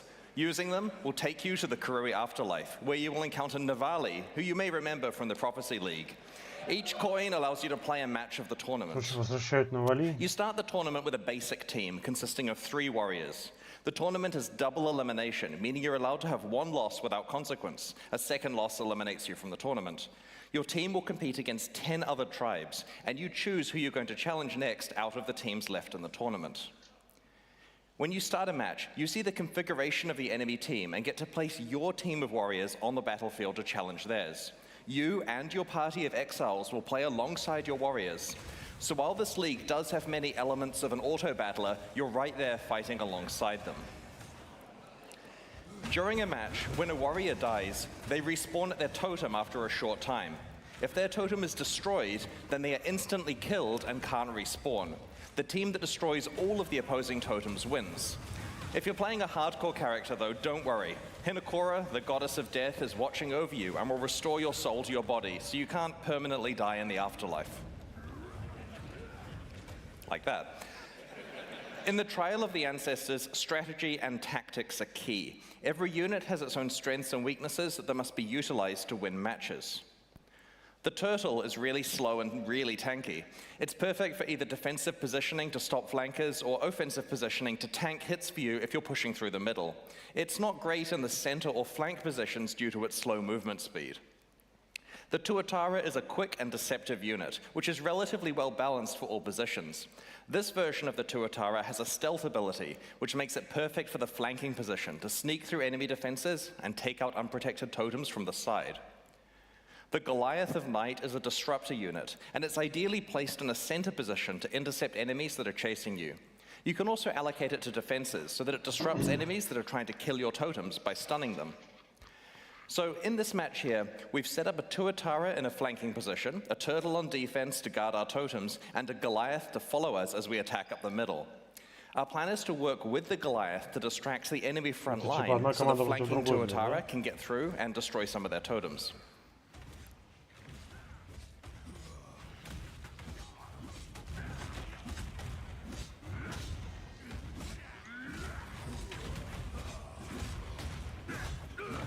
Teamwork. Upon winning a match, you earn favor and other rewards. I'll talk about the other rewards shortly. There are a lot. You have a separate amount of favor with each tribe, and you can spend it by talking to their chieftain to recruit warriors and purchase field items and equipment that your team can use. Each tribe has specific specialities. For example, Hinokora's tribe manipulates life and death. Rongo Kurai's tribe is slow and tanky, with an emphasis on stuns and knockbacks. You can recruit warriors from many different tribes and mix and match them together into your team based on what you need. Field items are items that are placed on the battlefield and can be activated during the match to, for example, revive a warrior or heal your entire team. If a field item isn't consumed within a match, it persists on to the next match. But your warriors, their equipment, and your field items are all wiped between tournaments. You enter each tournament fresh. Your success in a tournament updates your overall ranking, which helps you earn better rewards in subsequent ones. Speaking of rewards, let's discuss the good part, what you can earn for succeeding at the Trial of the Ancestors. You can tell this gets me excited. Okay. You get a reward as you win each round of the tournament, and these rewards are visible when you're selecting which tribe you want to play against. They'll help inform your decision, as some of them are regular rewards and some of them And some of them are exclusive new rewards you can only get from the Trial of the Ancestors. I'm literally tripping over my words to get to the part where I can explain tattoos. Okay. The Ancestors reward you with special tattoos that are not applied to your skin, but they're engraved on your soul. This process can transform what your attribute skills on a passive tree do, basically the attribute highway nodes generally. The regular ones can only be applied to basic attribute skills and allow you to convert your tree's attribute highways into something more useful for you.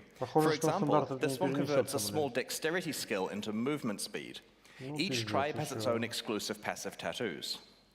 This tattoo converts a small strength skill into additional fire resistance. This one converts a small intelligence skill into additional lightning damage. And this one converts a small strength skill into one that summons a minion when you take a savage hit from a unique enemy. But don't go overboard on the number of skills you convert with tattoos, as you'll probably need at least some of your attributes left to equip items. Each of the 10 tribes has an exclusive unique item that you can earn. These rarely show up as rewards for defeating that tribe in a match. Katava's Hunger is a unique majestic plate that you can earn by defeating the Katava tribe. As you can see, it grants an immense amount of life for a single item, providing you don't have any life on any other pieces of your equipment. While this is tricky to accomplish, it also frees up all those other potential life slots to be something else that benefits your build, making it pure upside. This amulet is a unique item you can earn by defeating the Arohongui tribe.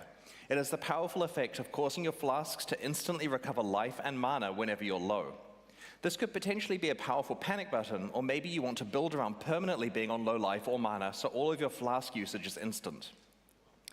If you manage to win the entire tournament, you'll not only receive the reward for the final match, but Hinokora will also give you a choice of 3 additional... button didn't work. Of 3 additional exclusive items. Let's have a look at some of the things you may be offered. First up, there are 4 unique items that exclusively come from Hinokora for completing the tournament. This belt, for example, lists a plethora of really powerful properties, both beneficial and detrimental. While you're wearing the belt, the property shifts around every 5 seconds. You never know what's going to happen next. Will you always crit, always evade, never evade? Maybe you're able to find some ways to build around the detrimental effects to create as much upside as possible.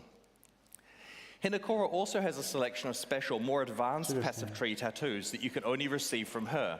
This one transforms a 30 intelligence notable attribute skill into one that increases the level of all of your intelligence gems. You're only allowed 1 copy of the specific attribute combination tattoo on a tree. Hinokora can also award you with a new type of item called an omen.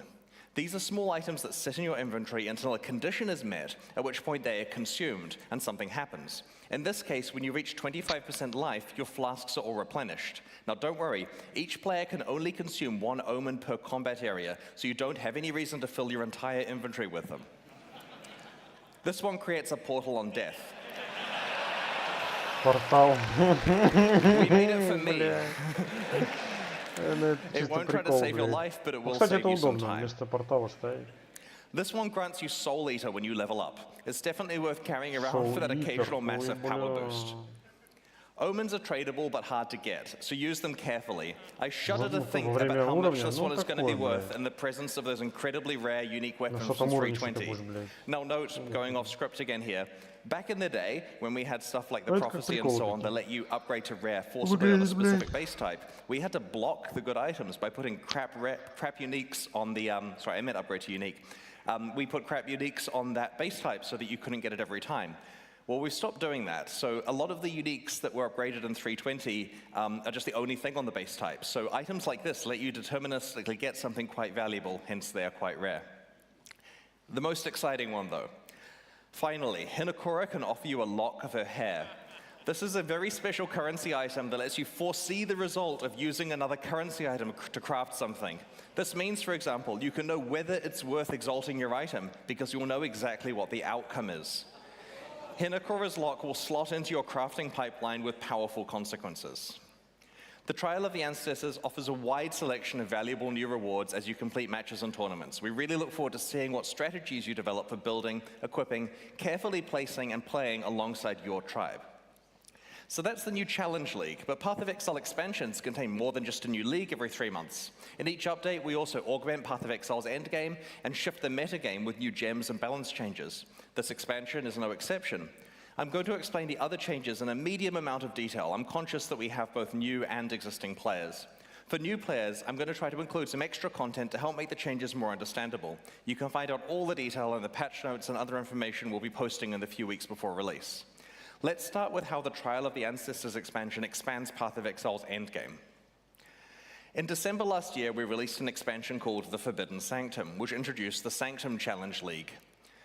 This league was a roguelike game set within Path of Exile where you would randomly explore a randomly generated sanctum one room at a time, alongside your regular play. You'd pick which rooms you wanted to explore out of several options and accumulate beneficial boons and detrimental afflictions that made your run easier and harder, respectively.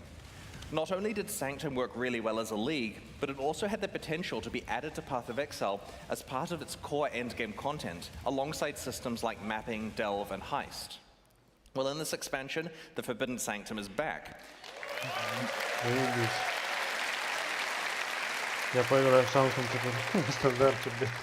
I've really been looking forward to this one. We're reintroducing the Sanctum as core content in Path of Exile's endgame. You'll initially meet Divinia, the Sanctum NPC, in Act 10. Sanctums are now tradable items that you can find while playing maps in the endgame. A forbidden tome represents a whole floor of the Sanctum, and its rooms can be played back to back, or you can take breaks between them and do something else if you choose. Upon successfully completing that Sanctum floor, the next floor is generated as a tradable item with all of the state of your Sanctum run built in.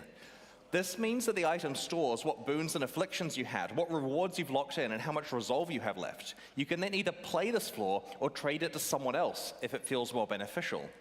For example, let's say you manage to lock in a really valuable reward. The example here is a Mirror of Calandra, but you'll also notice that... Do I have a laser pointer? It doesn't work on the board. Okay, one resolve.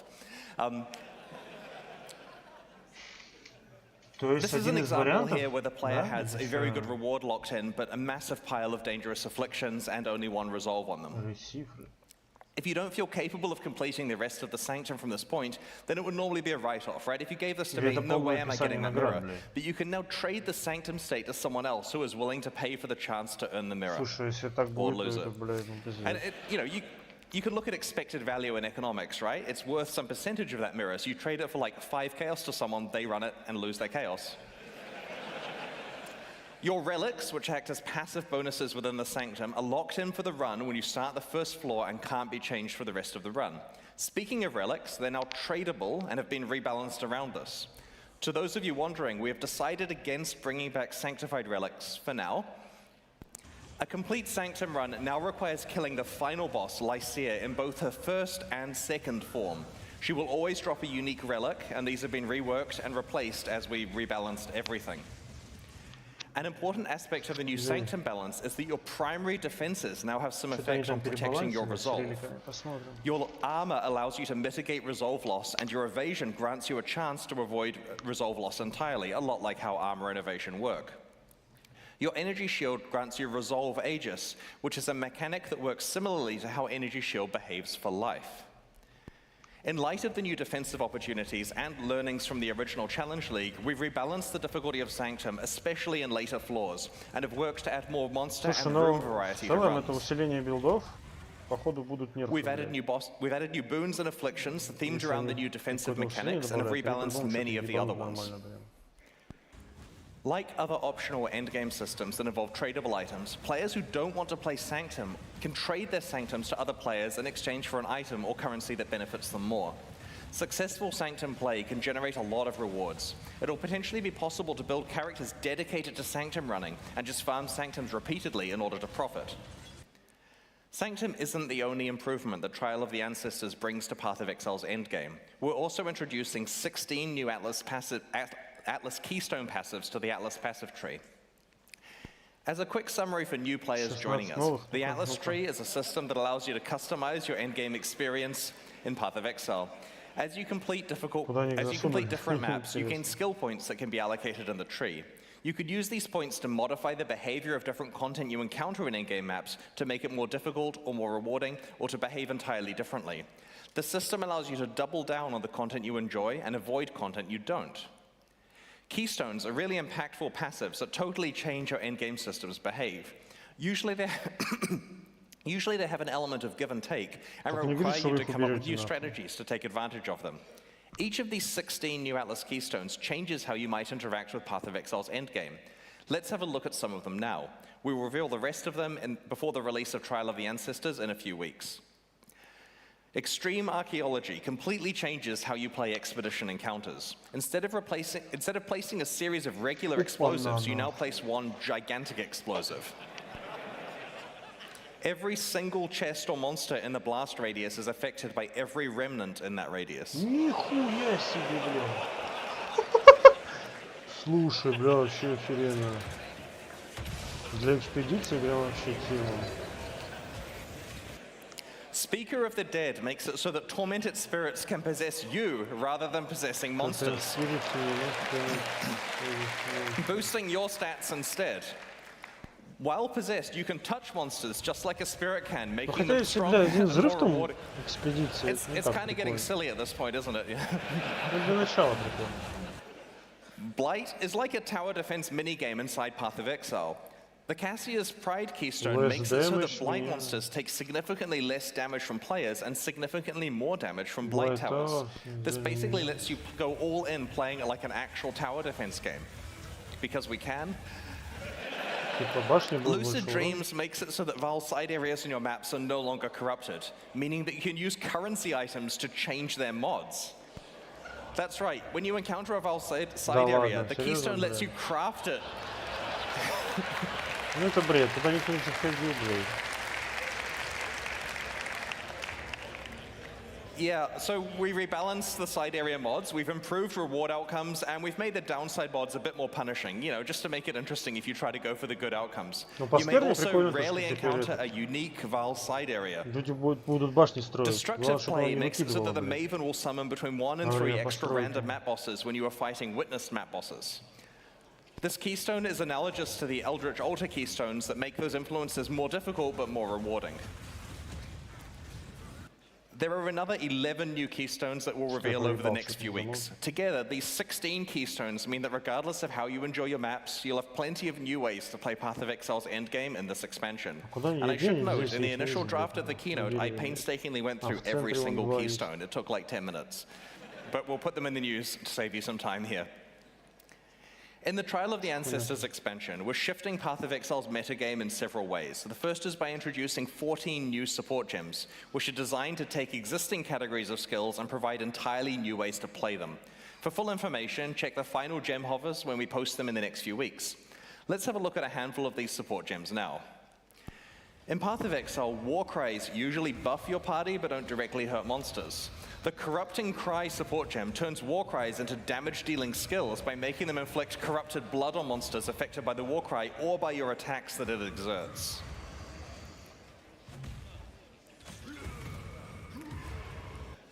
The Returning Projectiles support gem causes projectiles from supported skills to return to you, piercing all targets but dealing a little less damage.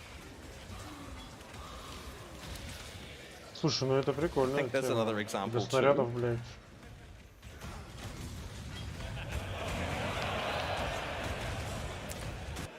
The Fresh Meat support gem causes minions created by supported gems to gain adrenaline, critical strike chance, and critical strike damage for a duration after they're first summoned. So you've got to work out a way to keep refreshing your minions, and it makes them a lot more powerful. The Flamewood support gem causes totems to trigger projectile mortars at enemies that hit them. This is particularly synergistic with totems that can taunt enemies, such as Decoy Totem, or one of the new Chieftain Ascendancy skills that I might talk about shortly.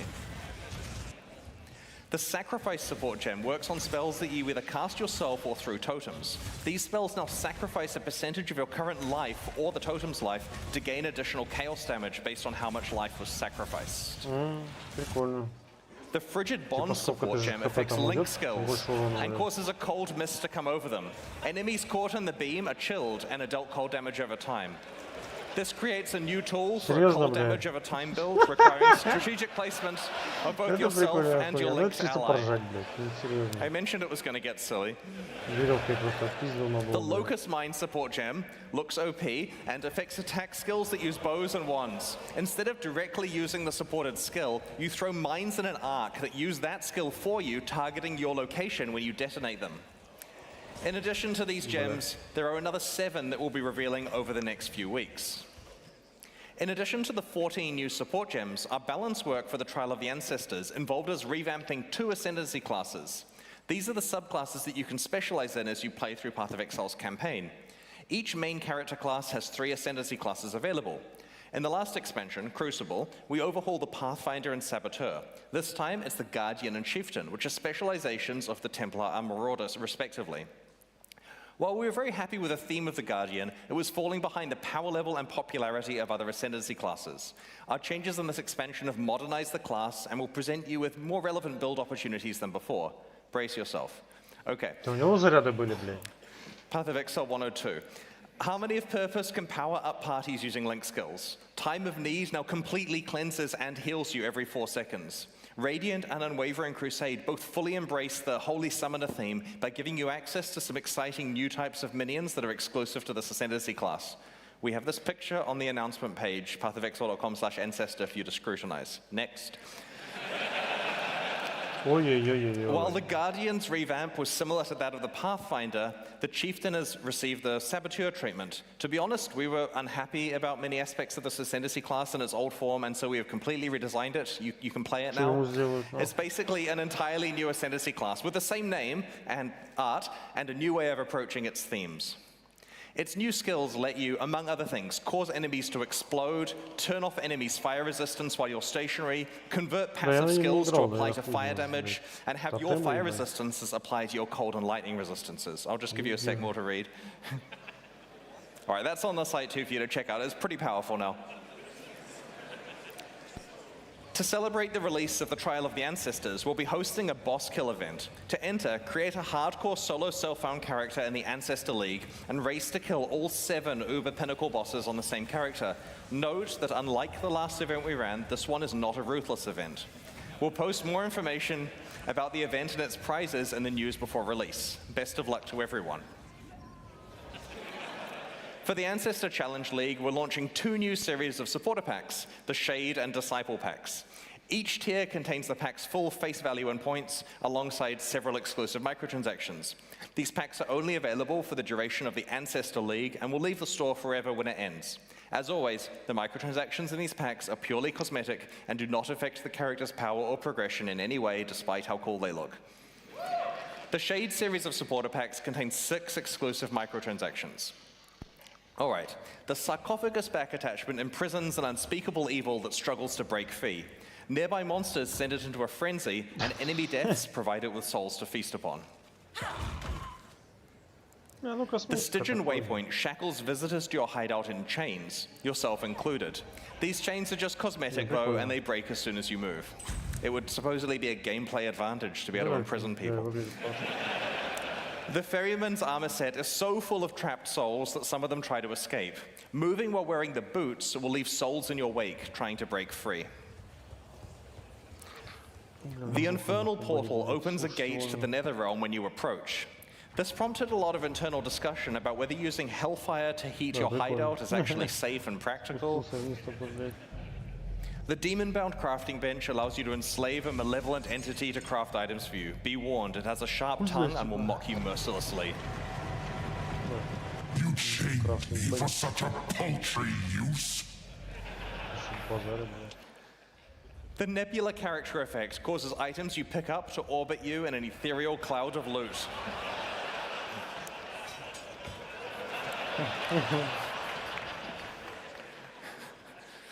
The Disciple series of supporter packs also contains 6 exclusive microtransactions. Look at dog. I'm going to put that in the top pack. The Hero's Landing Finisher effect summons a marble statue from the heavens to execute unique monsters you defeat.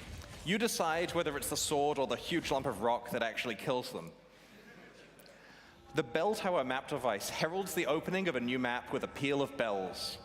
Start to run out of portals though, and it will reflect your desperate situation. This is fine. The Cathedral armor set refracts light through your character, creating beautiful patterns on the ground around it. If your life gets low, it responds in kind. The Observer Diamond Flask summons a tentacled mass that fires its eye lasers at enemies you critically strike while the flask is active. Again, cosmetic. The currency orb charge effect lets you pick from a number of different currency types to replace your charges with, as long as you've used that currency item anytime from today onwards. Some people, we have to store it in the database, right? Some people will show they can be part of the exclusive club of players who have actually used a Mirror of Calandra. This effect also causes your charges to display in town. So the theory is you go use your standard mirror, which we all have, right? The faithful hound pet is a very good doggo, and it knows a few tricks. You can command it to sit, roll over, or play dead. And yes, you can pet the dog.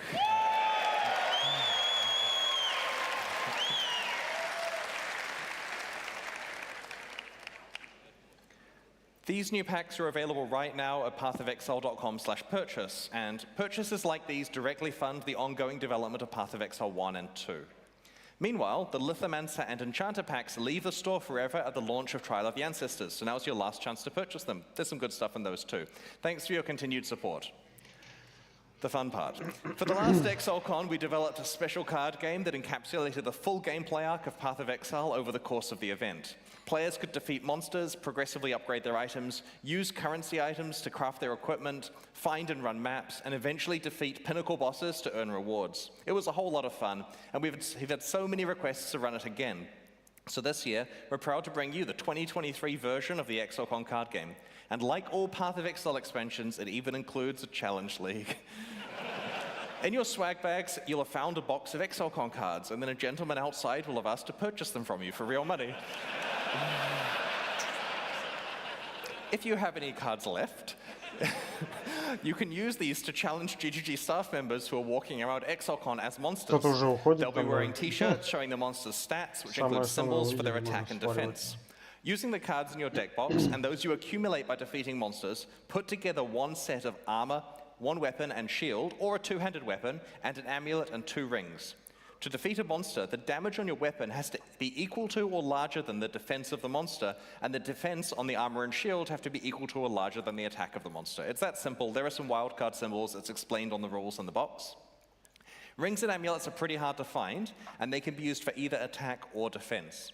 So to attack a monster, politely approach a staff member wearing the shirt, introduce yourself, and show them the set of equipment you want to use. If your symbols match, then you'll have defeated them, and they'll give you a reward and remove some of the durability from your items. They do this by clicking the card, so if you want to keep the card pristine, don't necessarily attack someone with it. It will get damaged in combat. Be careful not to waste your best items on low-level monsters. You're not allowed to attack the same monster twice in a row, so you need to explore ExileCon to find different GGG staff members. You can get maps by defeating monsters marked as gods.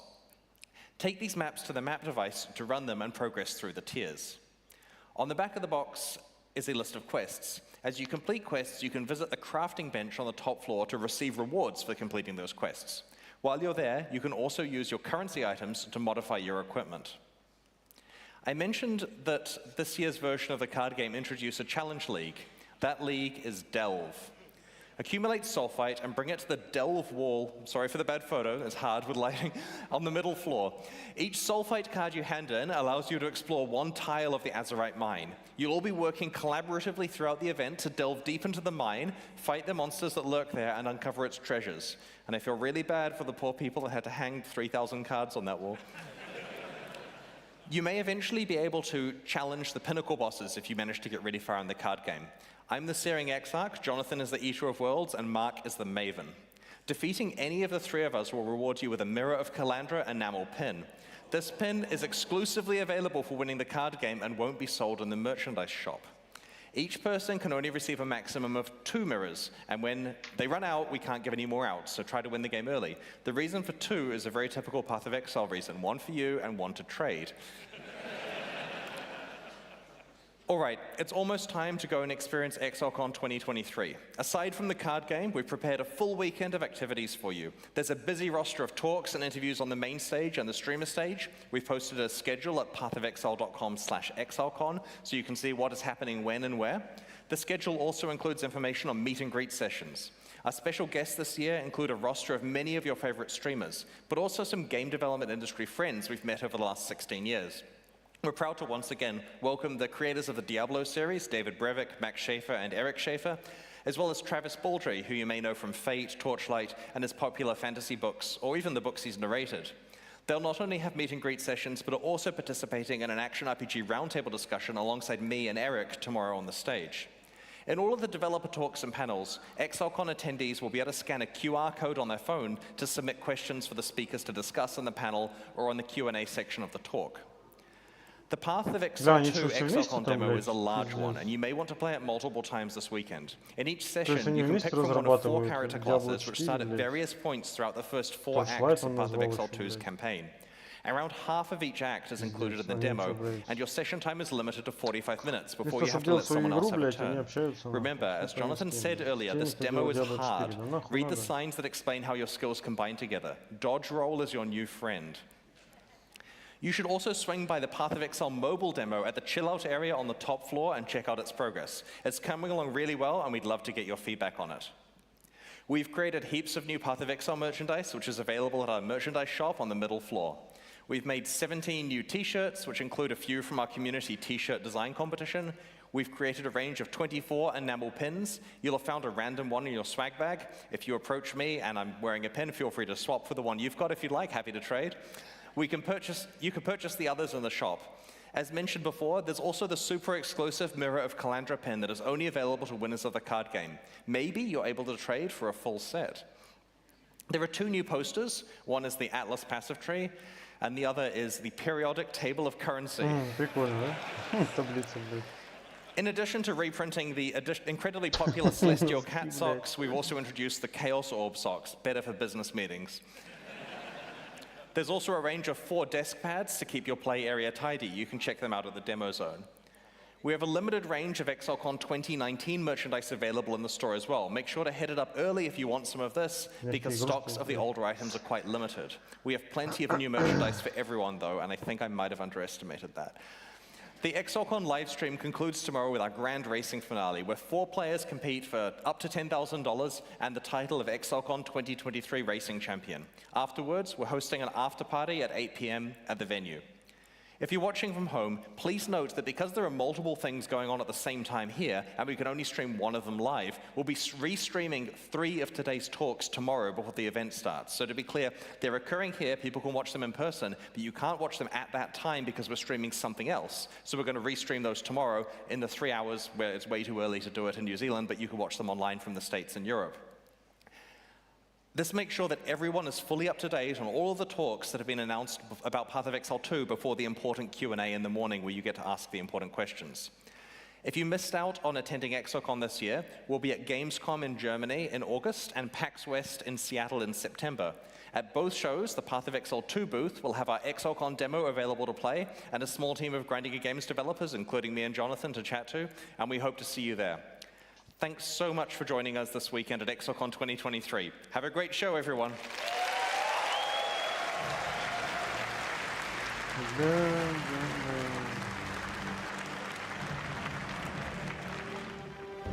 Александр Санников. G'day, Exile. Welcome back to the second half, the post-stall cast.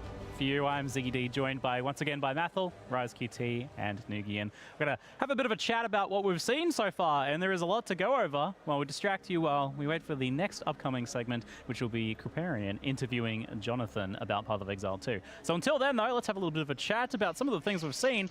Why don't we kick things off with the separation of Path of Exile 1 and 2 into separate games, and what that means. What do you guys have any thoughts about that, Mathel?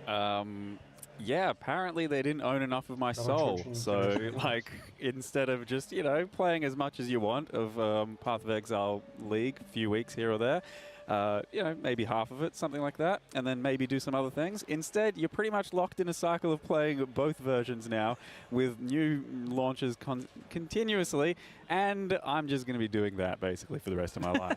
So that's the big shock and twist for me, but other than that, Path of Exile 2 looked amazing, and yeah, nothing short of what I expected. Awesome. Rise?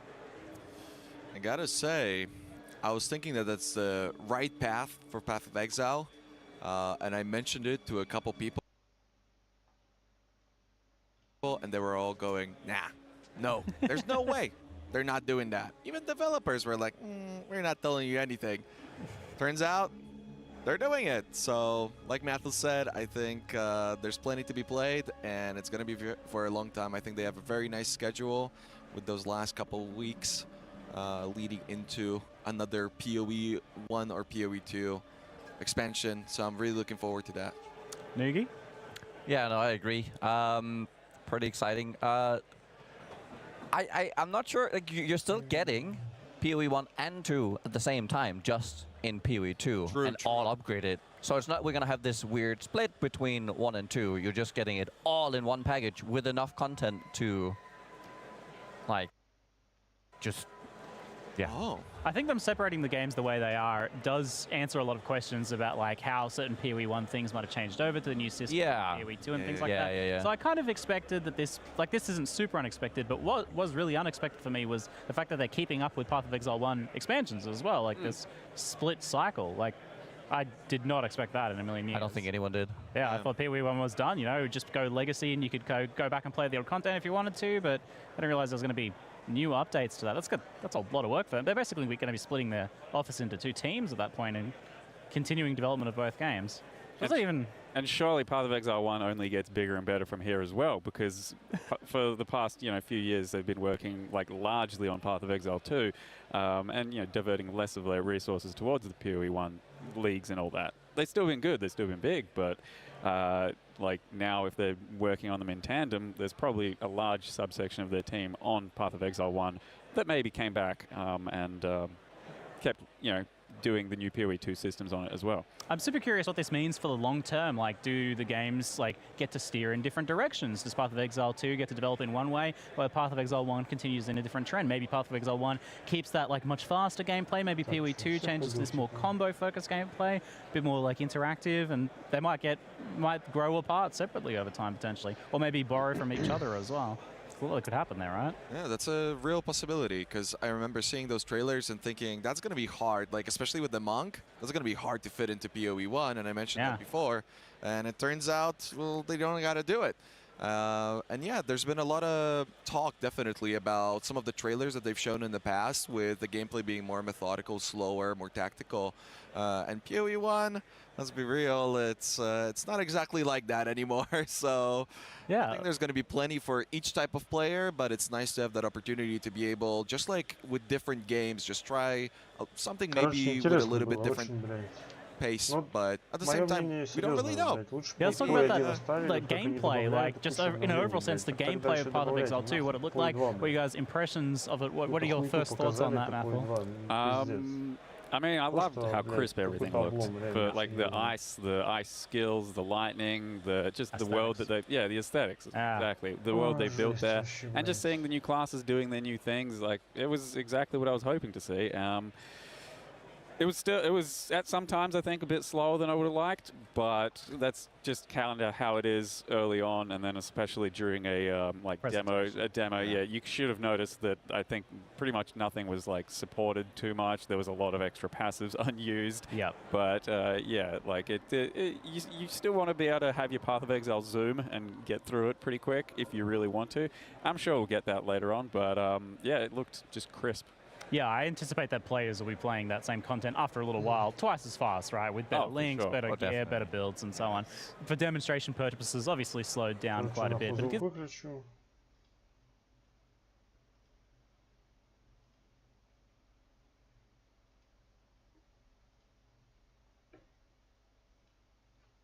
Будем продолжать смотреть. Ради портала, блядь. На фоне там нахуй.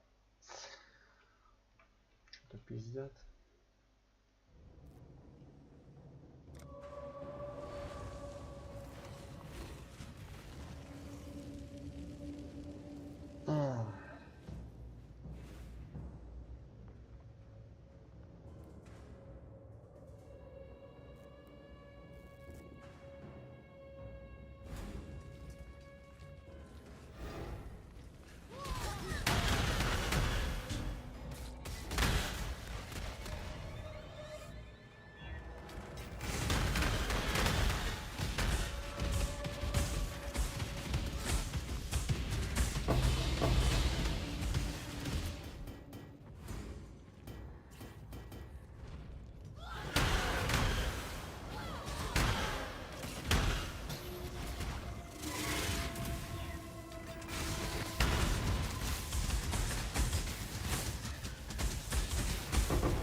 not.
Так, вроде 5 сущностей было.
Greetings. You have...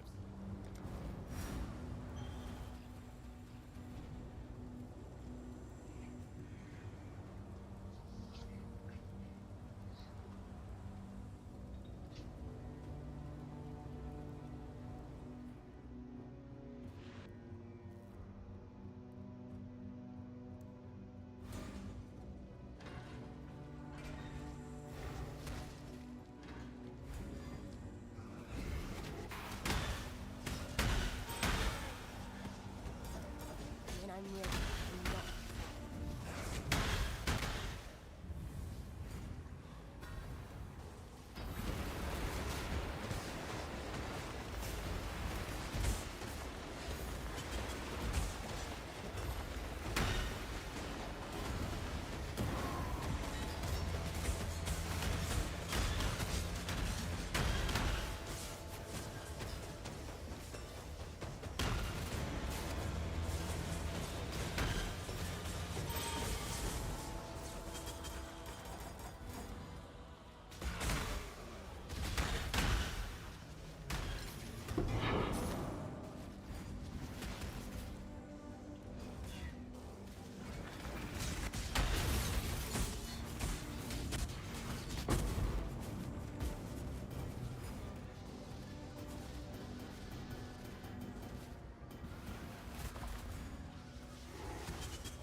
Ебать лагает.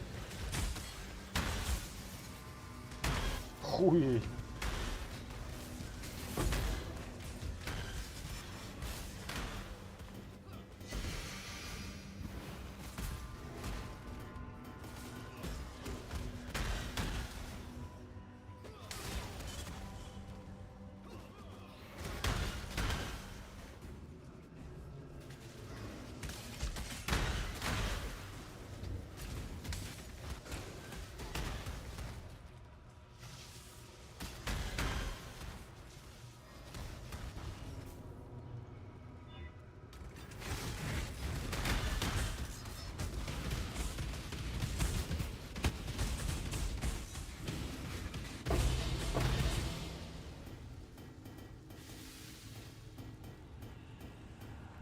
When I'm ready and not before.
Greetings. You have.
You have seen the big crystals.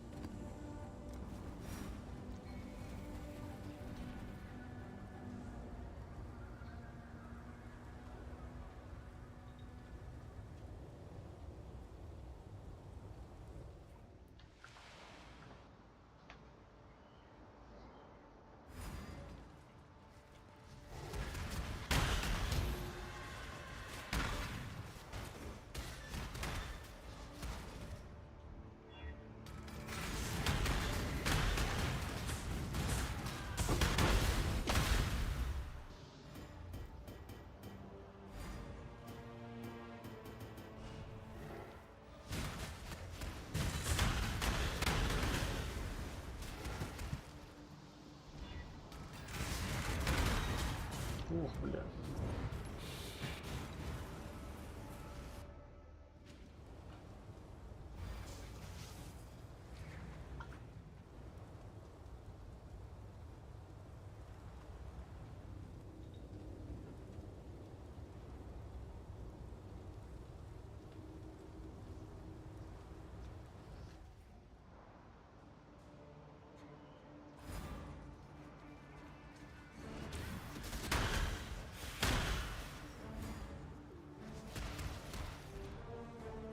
When I'm ready, I'm not.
Чуть не хотят продавать воспоминания, блядь.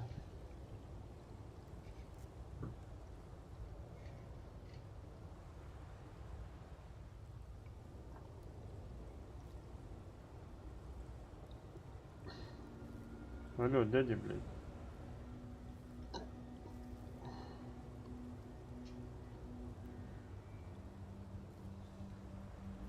Ха-ха-ха.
When I'm ready, and not before.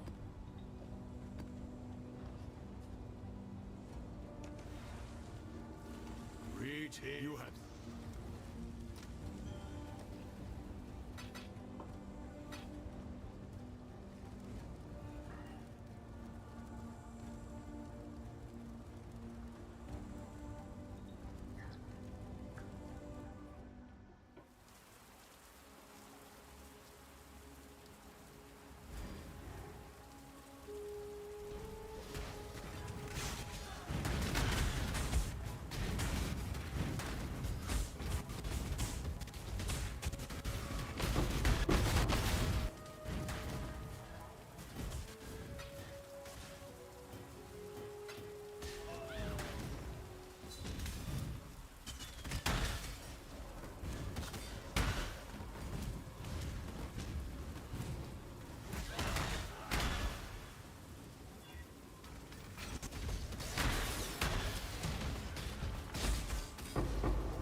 Great, you have seen?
You have.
When I'm ready, and not before.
Hello.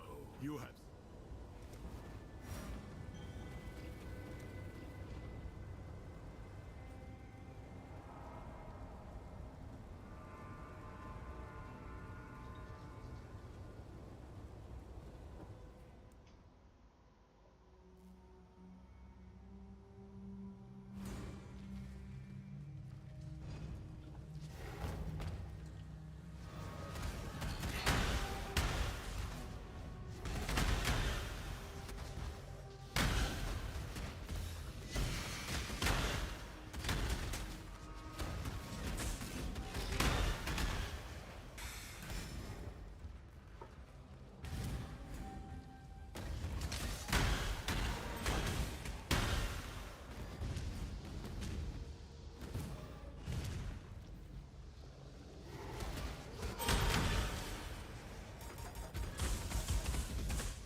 Greetings. You Сейчас вернусь.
When I'm ready.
I'm ready, and not before.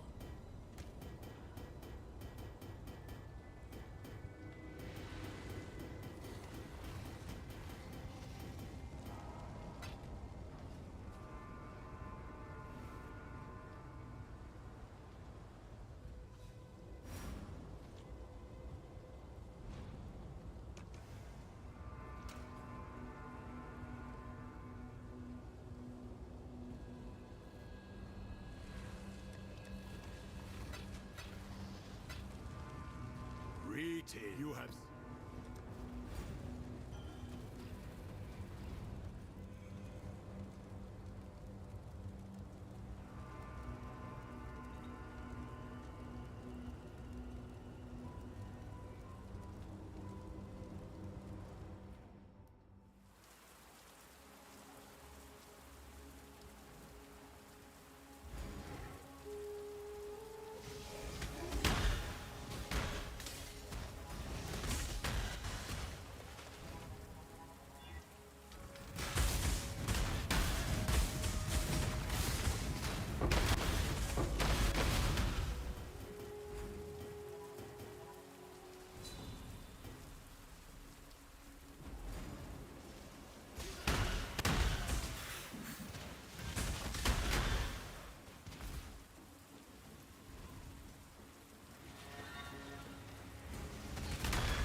Greeting. You have...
Greetings. You have.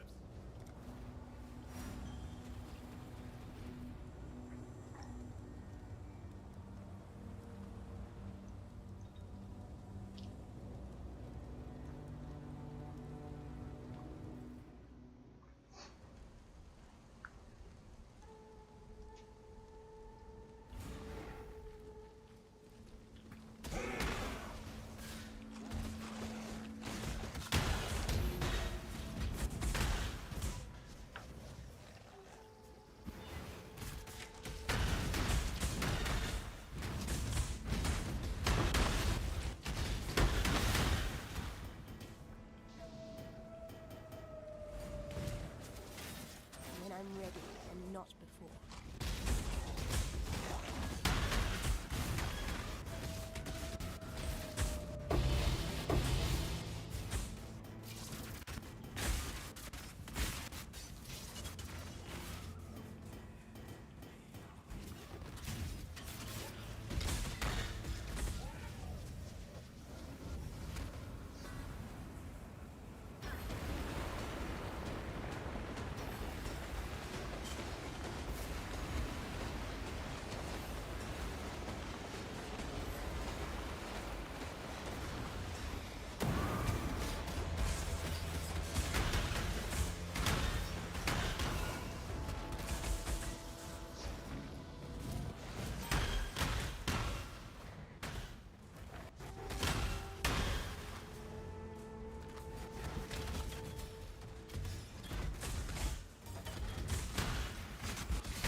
Бля, уже 3:30.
Ой, бля, пойду-ка я спать.